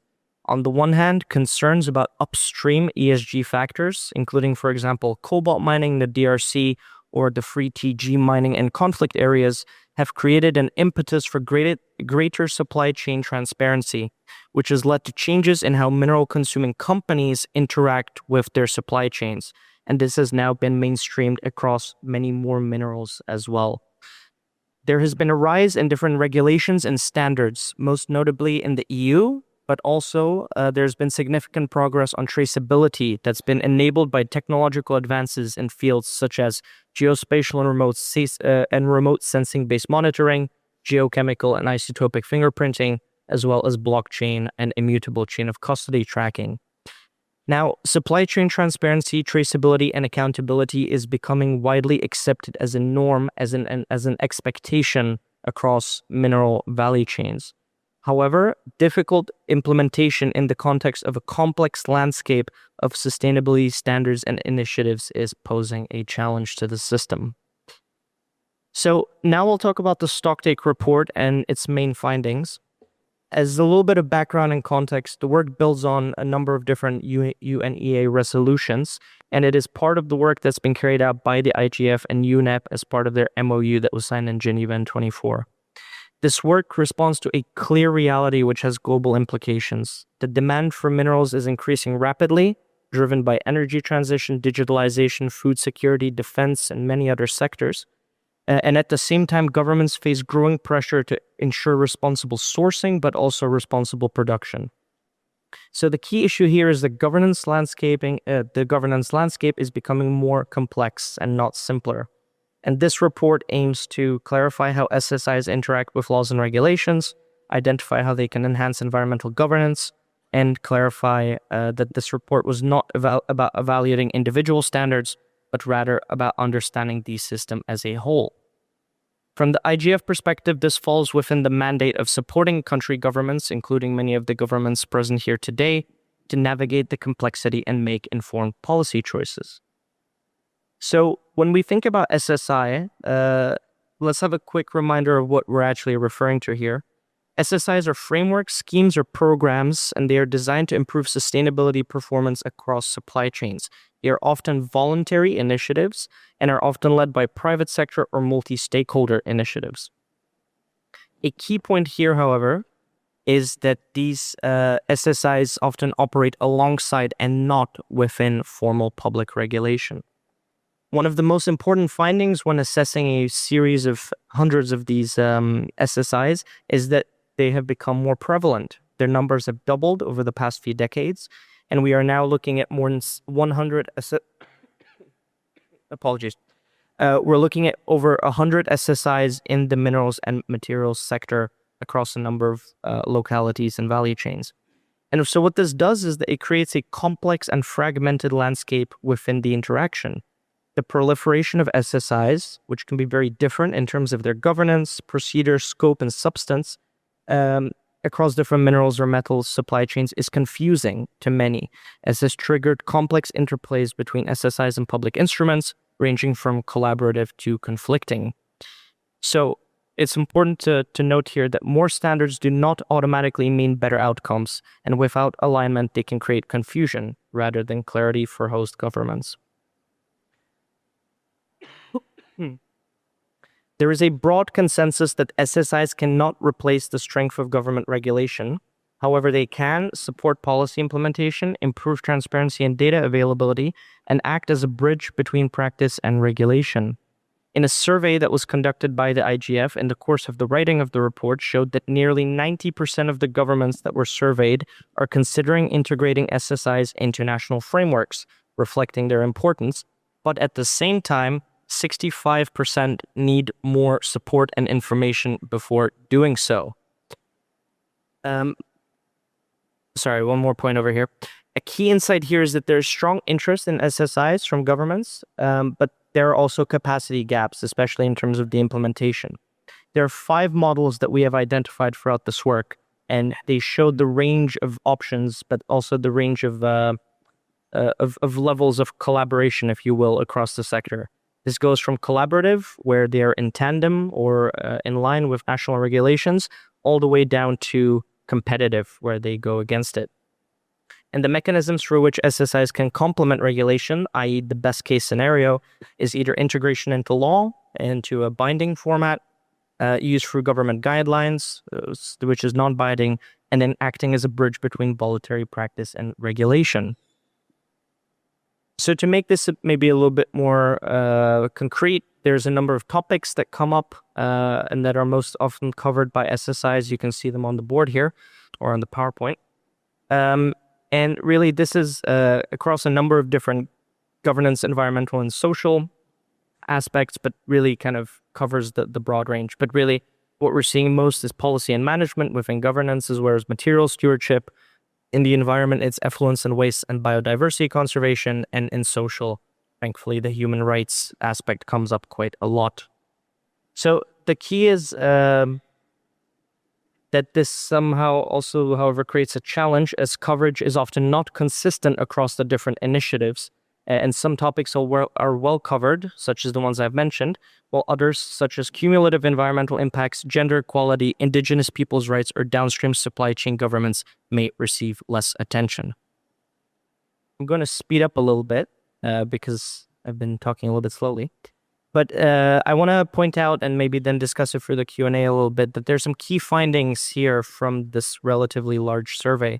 There are a number of different opportunities for SSIs to be involved and to serve public governance. It can raise ambition beyond legal minimums, support compliance and monitoring, and enable a multi-stakeholder dialogue. At the same time, there are a number of challenges for public governance as well that countries have to take into consideration. Fragmentation, overlap, as well as high compliance costs, limited relevance to producer countries, and ultimately also the risk of greenwashing, which has become quite a prevalent factor within mineral supply chains. An additional observation is also that SSIs often work better for large-scale operations, but less so for ASM, for artisanal and small-scale mining, which is very important in a number of country contexts, including to a lot of the countries that are here with us today. And so all in all, SSIs can be a powerful tool for sustainability, but only when they are credible, transparent, inclusive, and aligned with one another and with public objectives. Without alignment, SSIs risk adding confusion, paving the way for greenwashing, and weakening public oversight. There are a number of different hallmarks of robust SSIs, including kind of across 15 main areas, including governance, scope, performance assurance, review mechanisms, and viability. And these, and thinking about them within this framework, provides a practical tool for governments to assess credibility and alignment. And this is where I believe that the IGF can play a role in helping governments to translate issues in standards and policies. So there are some key recommendations here that I would like to share with all of you today. At the end of the report, we have kind of narrowed this down into 3 key messages. The first one is the independent assessments of impacts of sustainability standards and initiatives should be prioritized. Few of the SSIs that we have assessed and their implementation have undergone independent assessments of their impacts, costs, and trade-offs. The findings of such assessments would help accurately communicate the benefits of SSIs to different stakeholders, including to the global South producer countries. Secondly, extraneous new sustainability standards and initiatives should be discouraged, and greater cooperation and interoperability should be a primary future focus for sustainability standards and initiatives. A credible SSI strives to create value that fairly rewards the effort and resources that it takes for users to participate in the system. And there's a need to avoid unilateral or siloed approaches by SSIs or supply chain actors that adds to the confusing patchwork or the spaghetti bowl of SSIs that and their interaction with other public instruments. And finally, there's a need to strengthen inclusivity and accessibility, improve relevance for Global South countries, especially for producers, and enhance integration with broader public governance mechanisms. So again, the point here is that the issue is not about mere standards, but better coordination and alignment. Right. Yeah, this is just to say what I think maybe quite a few of you are aware now. There's the UN Secretary General's Panel on Critical Energy Transition Minerals and the UN Transparency Protocol that is aiming to establish a global traceability, transparency, and accountability framework that would actually cover the broader mineral value chain from mine all the way to recycling. And there are a number of task forces that have launched, including one in April 2026, so about a month and a half ago. And the UN Transparency Protocol further aims to ensure interoperability across supply chain due diligence systems through the digital product passport and digital conformity credentials for different operators. So to conclude, I would say that what we found out with this study is that SSIs are becoming an important part of the minerals governance landscape, and they can support sustainability, but only through strong public governance that can guarantee it. Thank you very much for your time.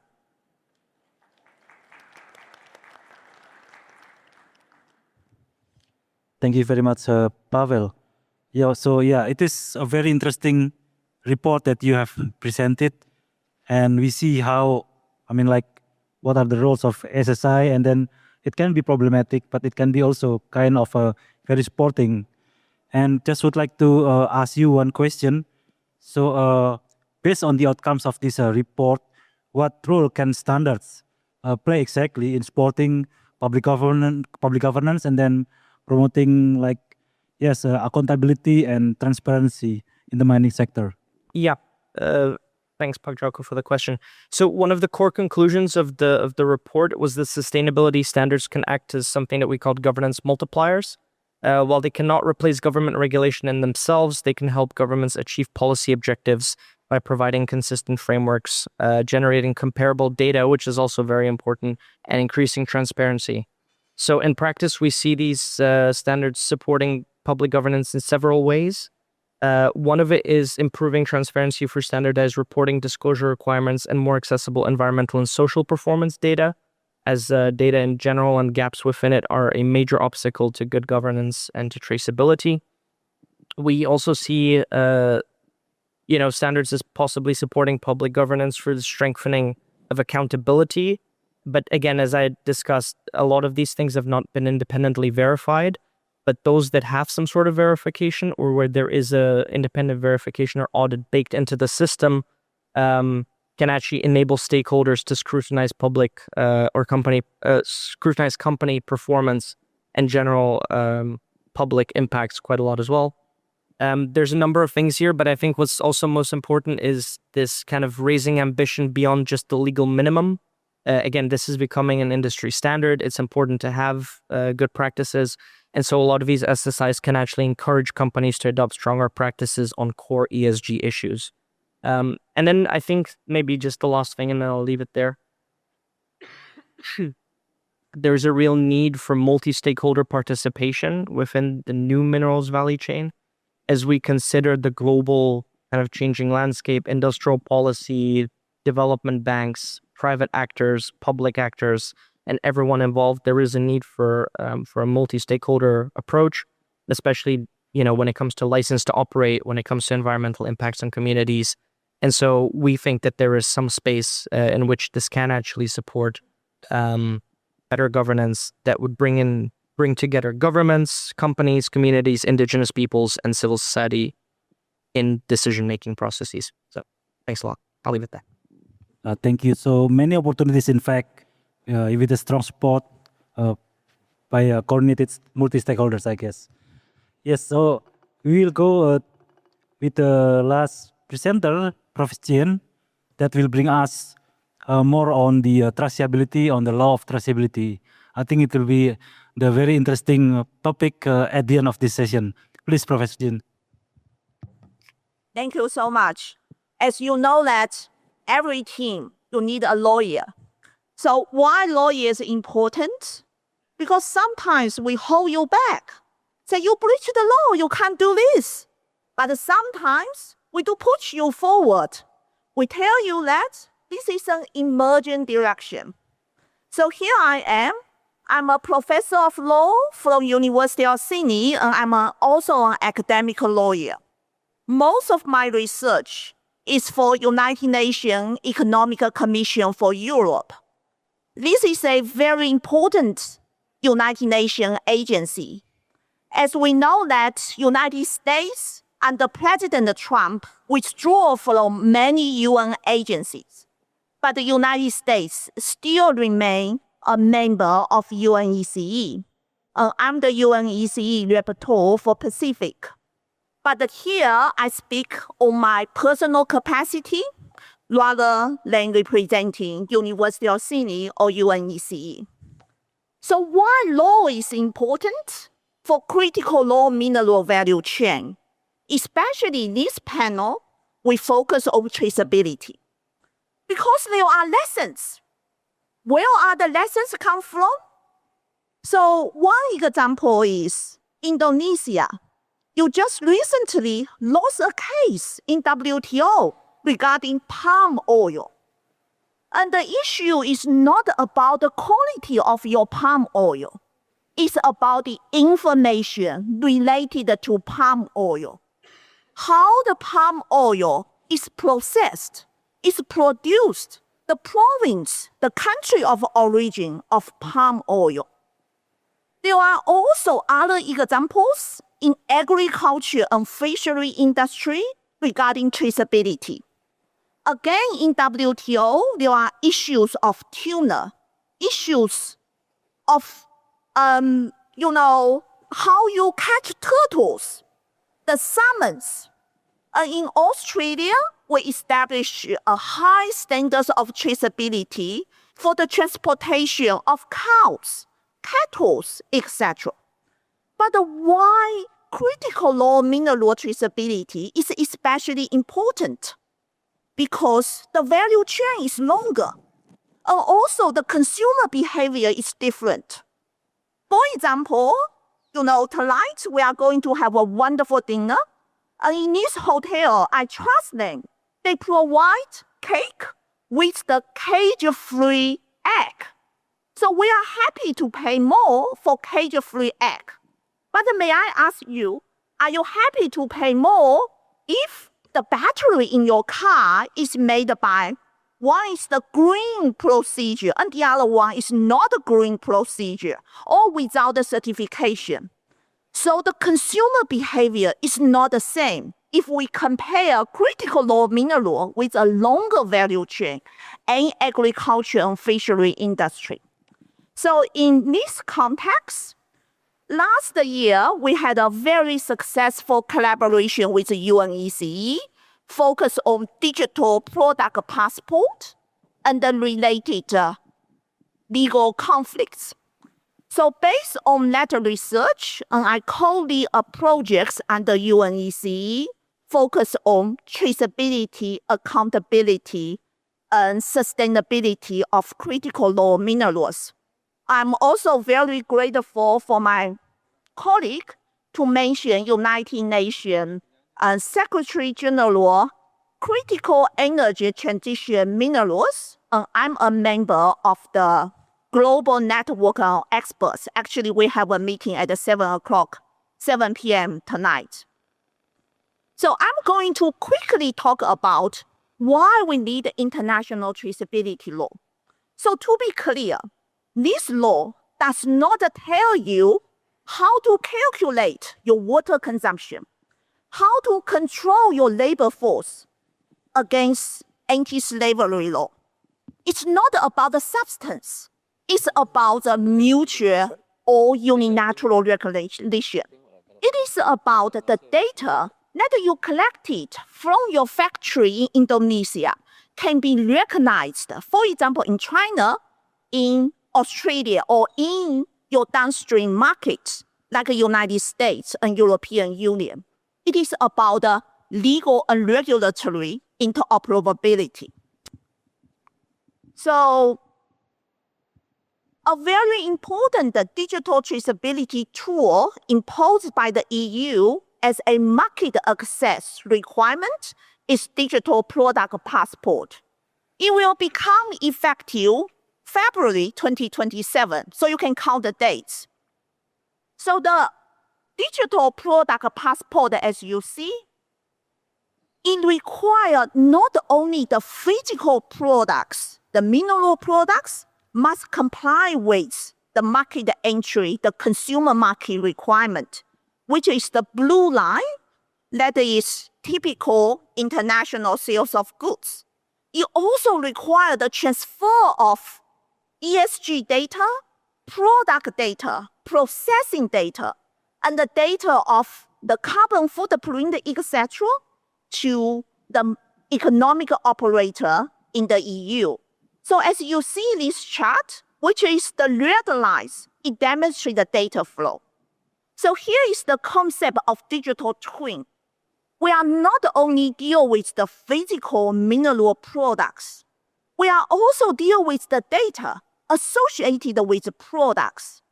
So as a lawyer, and you ask, which law should I comply when I produce liquor in Indonesia? So the typical traditional or conventional answer is you need to comply with the law of your downstream markets. But here come with two questions. The first question is, now we have a circular economy. So what do we mean by the downstream market when you have circular economy? You have first consumption, you can have second, third consumption. This is so typical for critical raw minerals. It can be recycled, reused, and repurposed almost unlimitedly, depends on the availability of technology. And the second question is data. And the data related to privacy, if you deal with anti-slavery issues, you deal with national security, which is so sensitive, right?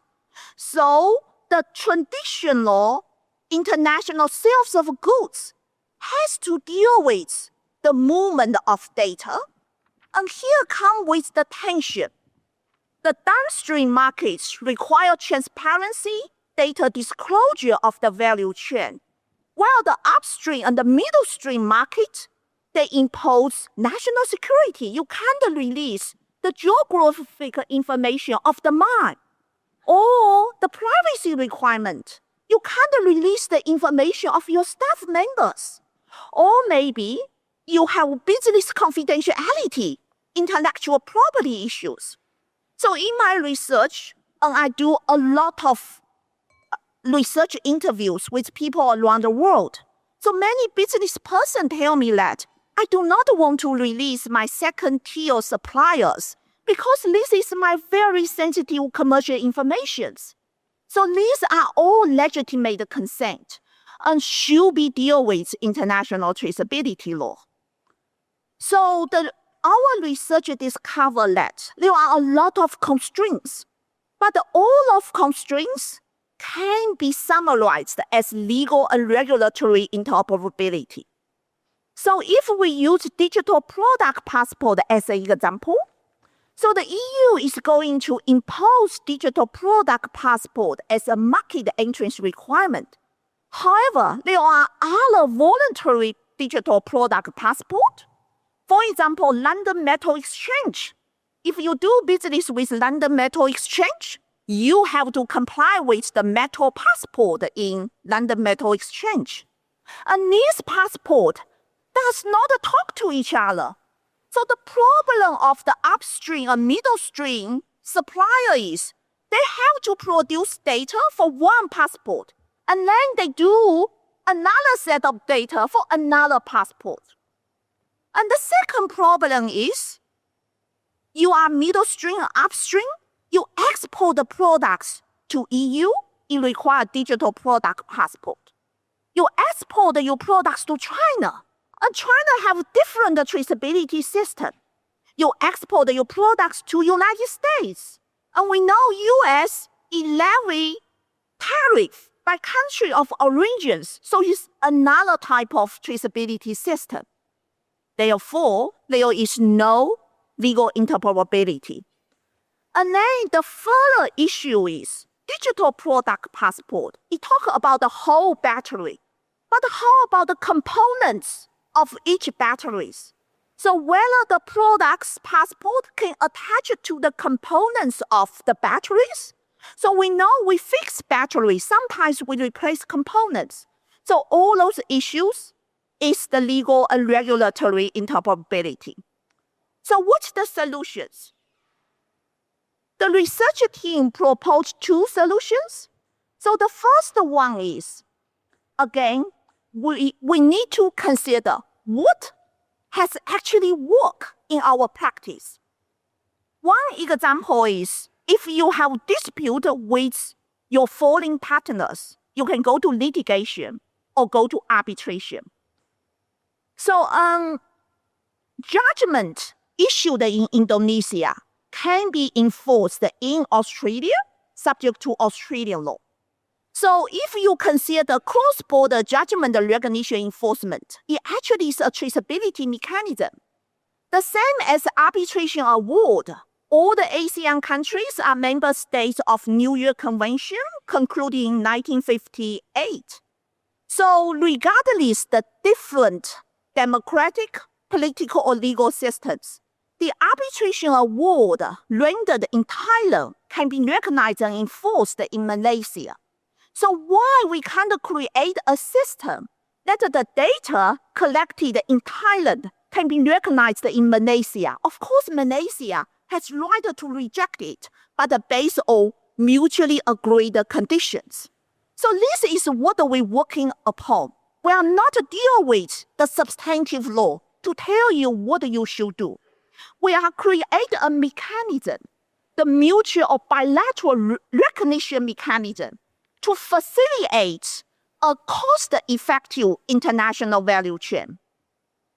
And the second way, that the international traceability law, we create different models. So for example, we have federated models, which actually I think is very suitable for ASEAN countries, and which I can further elaborate in the QA sessions. And then technology is very important. So we can enable legal or regulatory interoperability by technology. And using technical algorithms and proof to provide confidence in the claims without having to share the evidence in the first place.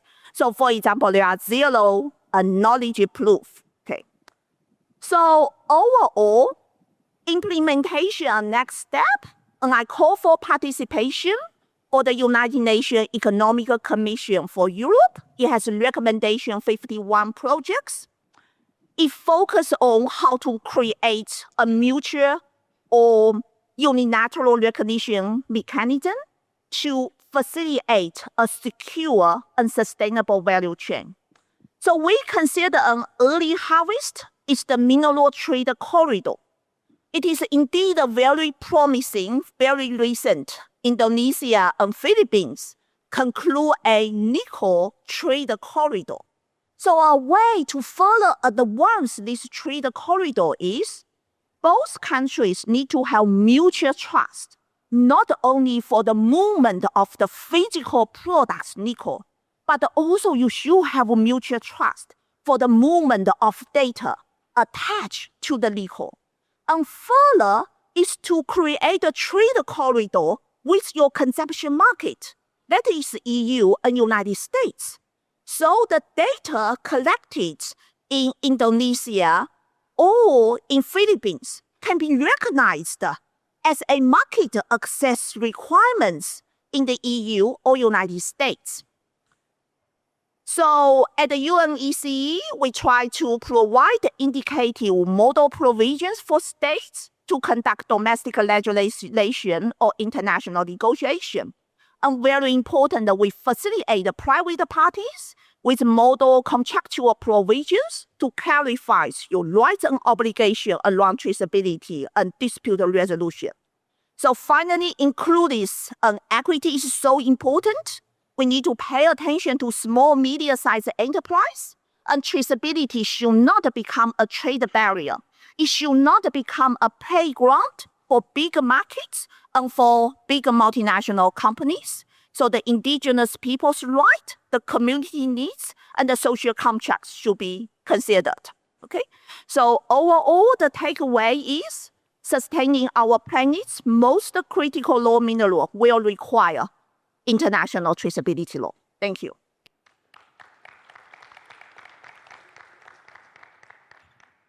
Thank you so much, Professor Jien. I think you are a great professor. You have been able to keep us awake until the end of the session. Thank you. And my direct question is that this is very fascinating. I mean, like our area is, we are working on the electric vehicle battery passport. And also we also try to identify also some corridors where critical minerals should be traded in the region. And just would like to know, but the thing is that we are also still developing many things. I mean, like, and we are in big disparity between one ASEAN country to another. So the question is about the same as I asked previously to Anne. Where should we start? I mean, like ASEAN countries in developing traceability law. Is it like bottom-up way from the national level up to regional level, or should we start immediately from the regional level. But then the question is there any model or any benchmark that we should follow to build this? Thank you. Thank you so much. This is a very important practical question. I think for ASEAN countries, it is so diversified, beautifully diversified region. So I would like to formulate my answer from two aspects. So for countries like Malaysia, you already have recycling standards in your energy regulation, and Thailand also established traceability information in transport registration, and Indonesia also have the waste management system. So for those countries, I think the focus should be interoperability. So you already have your own domestic traceability law, and the focus should be mutual or unilateral recognition. So the traceability law is not to aim to create another compliance mechanism. So it should enable business and governments to recognize each other, and of course, it creates space for your sovereignty power to reject the data that you consider against your public policy. And the second part of my answer will focus on other countries that they lack infrastructure to really develop traceability issues. So for those countries, indeed, United Nations, and currently, as my colleague already mentioned, the United Nations Secretary General, they have a high-level panel to create an international framework for traceability, accountability, and transparency of critical energy transition minerals.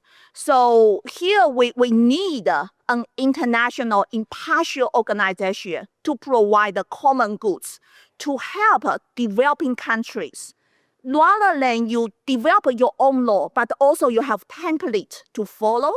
So therefore, really, participate in UNECE work, and this is free. So like the technology interoperability, so UNECE last year just launched United Nations Transparency Protocol, also the UNECE Recommendation 49 to help developing countries to scale up transparency in value chain. So these are all free. So it is not like ISO. Of course, UNECE collaborate with ISO, but there are a lot of free capacity building opportunities. And the second is, again, because Australia, like ASEAN countries, we are still at upstream and middle stream value chain. It is very important to work with downstream markets. And here the trusted mineral corridors not only can help diversify the value chain, but also you participate in international rule making, participate and collaborate and partnering with United States and European Union. Those are most important downstream markets. Thank you. Thank you very much. So yeah, some ASEAN countries are kind of front runner in some aspects of critical mineral development. And then, we should work on to the interoperability based on the mutual recognition. That's the key, and also that we also need to look at the common tool, like based on the international framework. Thank you so much. So, I would like to invite Ms. Magali Luta from UK Mission to ASEAN to make a remarks or question to the panelists here, please. Thank you, Pat Joko. Thank you, colleagues, for the very insightful presentation. I'm Magali Luta from the UK Mission to ASEAN, and I wanted to share some perspectives on behalf of the UK, but I'll also be a little bit greedy and ask a question at the end, if that's okay. So like Australia, the UK also has its own critical mineral strategy. We released a new one in December 2025. And I see a lot of alignment with what Nick mentioned earlier, and also Professor Dr. Ann from Arizona State University. I think, Dr. Ann, you mentioned the evolution of critical mineral strategies from the traditional aspects, including extraction and exploration, moving towards a focus on supply chain resilience.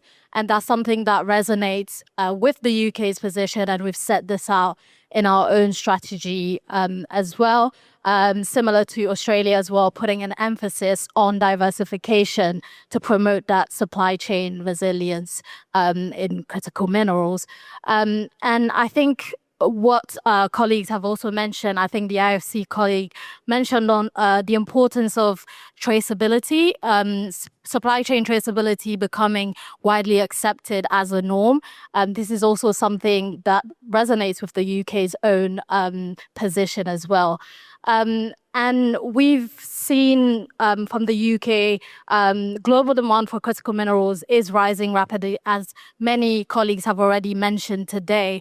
But we also see that buyers, investors, and regulators are placing far greater weight and importance on how these minerals are produced, processed, and traded.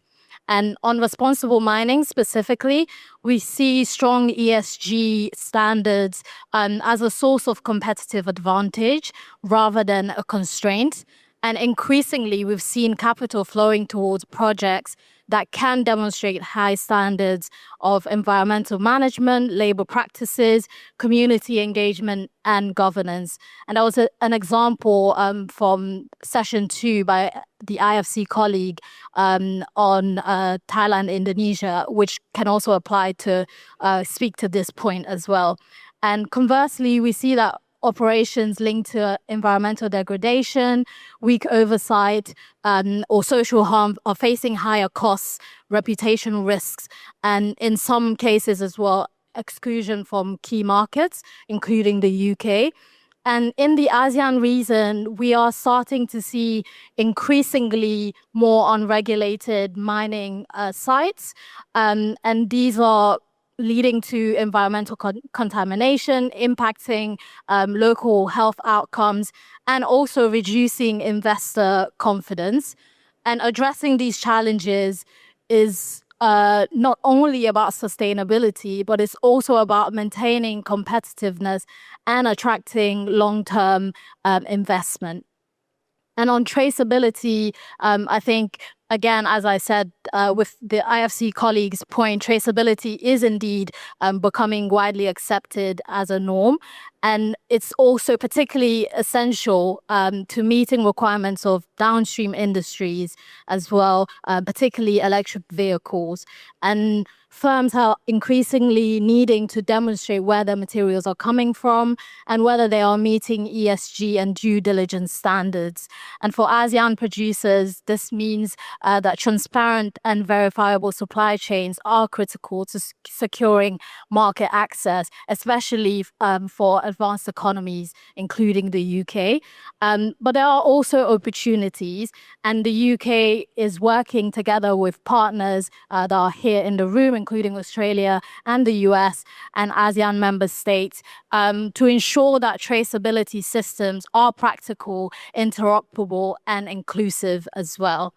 And with partners in the room, including US, Australia, and ASEAN member states, we're working to provide support on strengthening governance and responsible mining practices in this region, particularly in the Mekong sub-region. We've started this work already, hopefully looking to expand into the rest of the ASEAN region, mobilizing finance to development banks and export credit agencies, and also sharing expertise as well. So if responsible mining and traceability are now entry condition, then the question from our perspective is how can we implement them in ways that support growth, competitiveness, and national development ambition. And ASEAN is very well placed to lead in this space with the right combination of standards, governance, and regional cooperation. And the UK is ready to build on our initial cooperation with ASEAN and partner countries as well. And then I will also take this opportunity to ask a question to Professor G. You mentioned that the UN has an international framework on traceability, which ASEAN can also use. I wondered whether you could share insights on what some potential challenges would be to introducing or applying such an international framework to the ASEAN context. Thank you. So last year, the United Nations Secretary General established a panel for critical energy transition minerals. The reason why they call it critical energy transition minerals is to deal with the different definition of critical minerals in different member states, and also want to avoid the issues from geographic tensions regarding defense use. The challenge comes from two aspects. The first one is, even we focus on the civil use of critical minerals and the related products, in today's geographic tensions, there is no international political intention to produce a treaty. So a feasible way is to develop industry-best practice for voluntary opt-in. And then from this industry best practice, and then we can build up a consensus. For the one day, there may be the model law, and then further, there may be an international treaties. Therefore, it will be a long process. It is not something tomorrow you are going to have template to follow. No. So the whole process will be long. And the second challenge is there are so many different minerals. There is so many different voice, and equity, participation, and inclusiveness are critically important. Therefore, the mineral corridors is indeed an early harvest mechanism for countries that have shared mines, and they can collaborate together.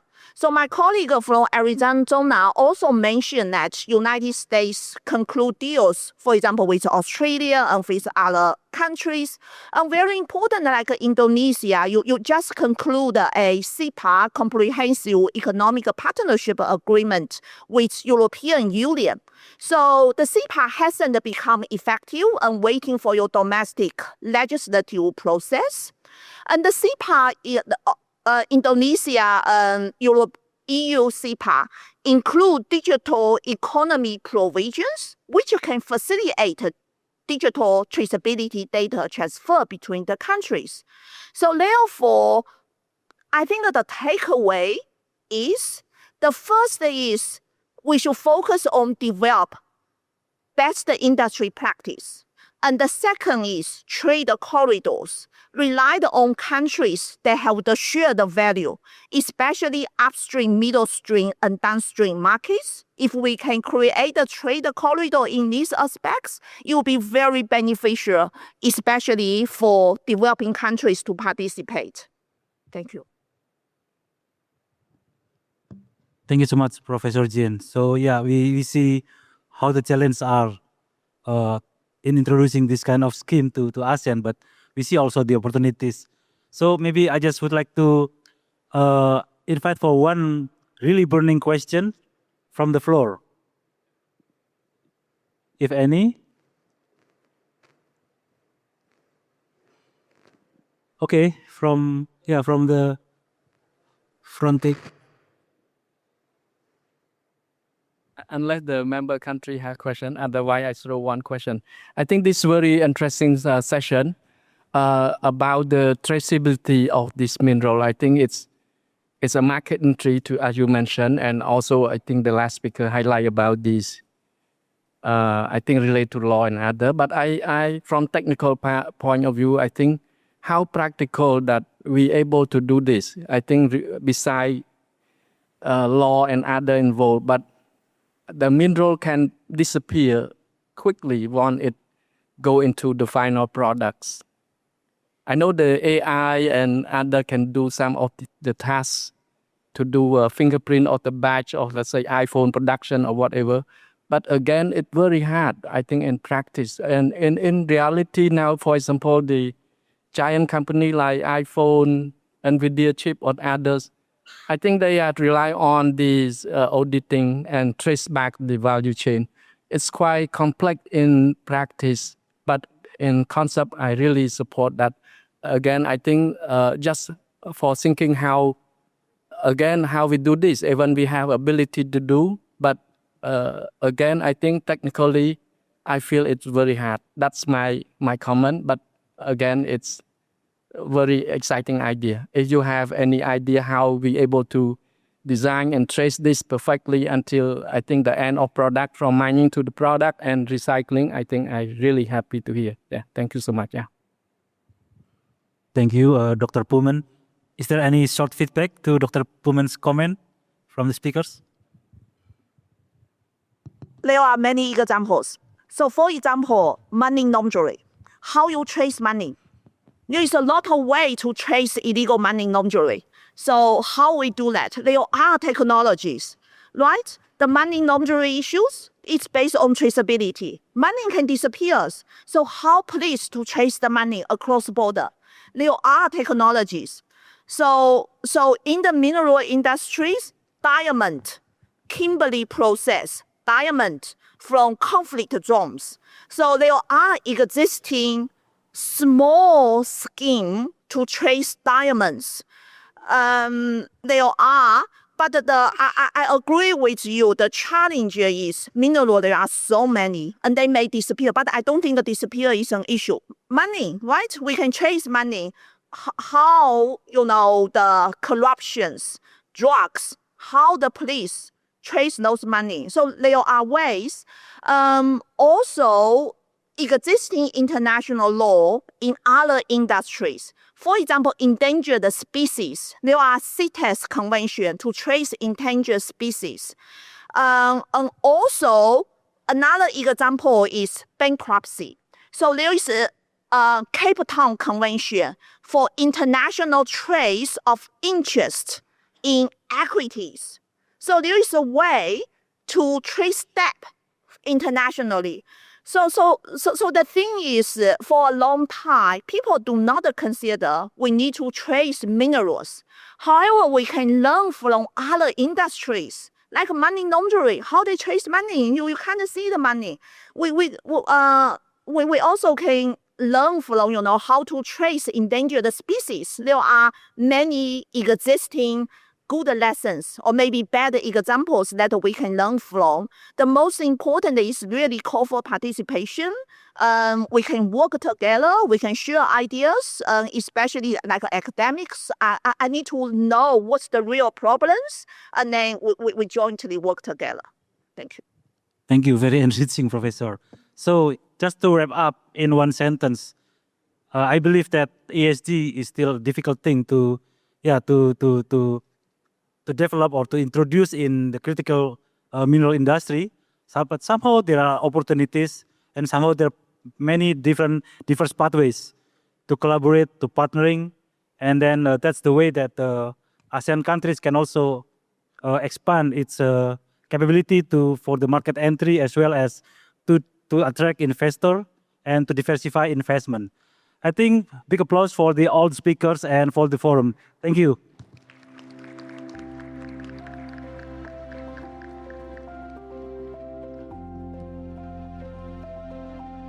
Thank you, Doc, for your moderation, and all panelists for sharing your expertise with us. May I invite you to stand up for a photo session? Can you please stand in front of the table and smile to the camera?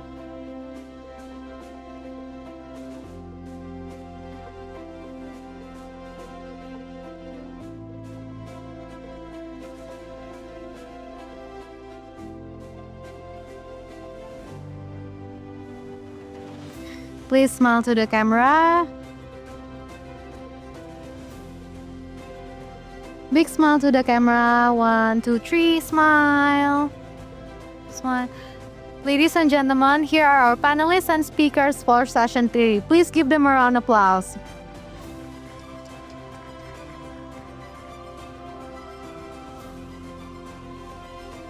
As we conclude today's forum, I would like to express our sincere appreciation to all speakers, moderators, participants, and partners for their valuable contribution and active engagement throughout the day. We wish you an enjoyable evening and look forward to continuing your conversation at dinner. Thank you and have a pleasant evening.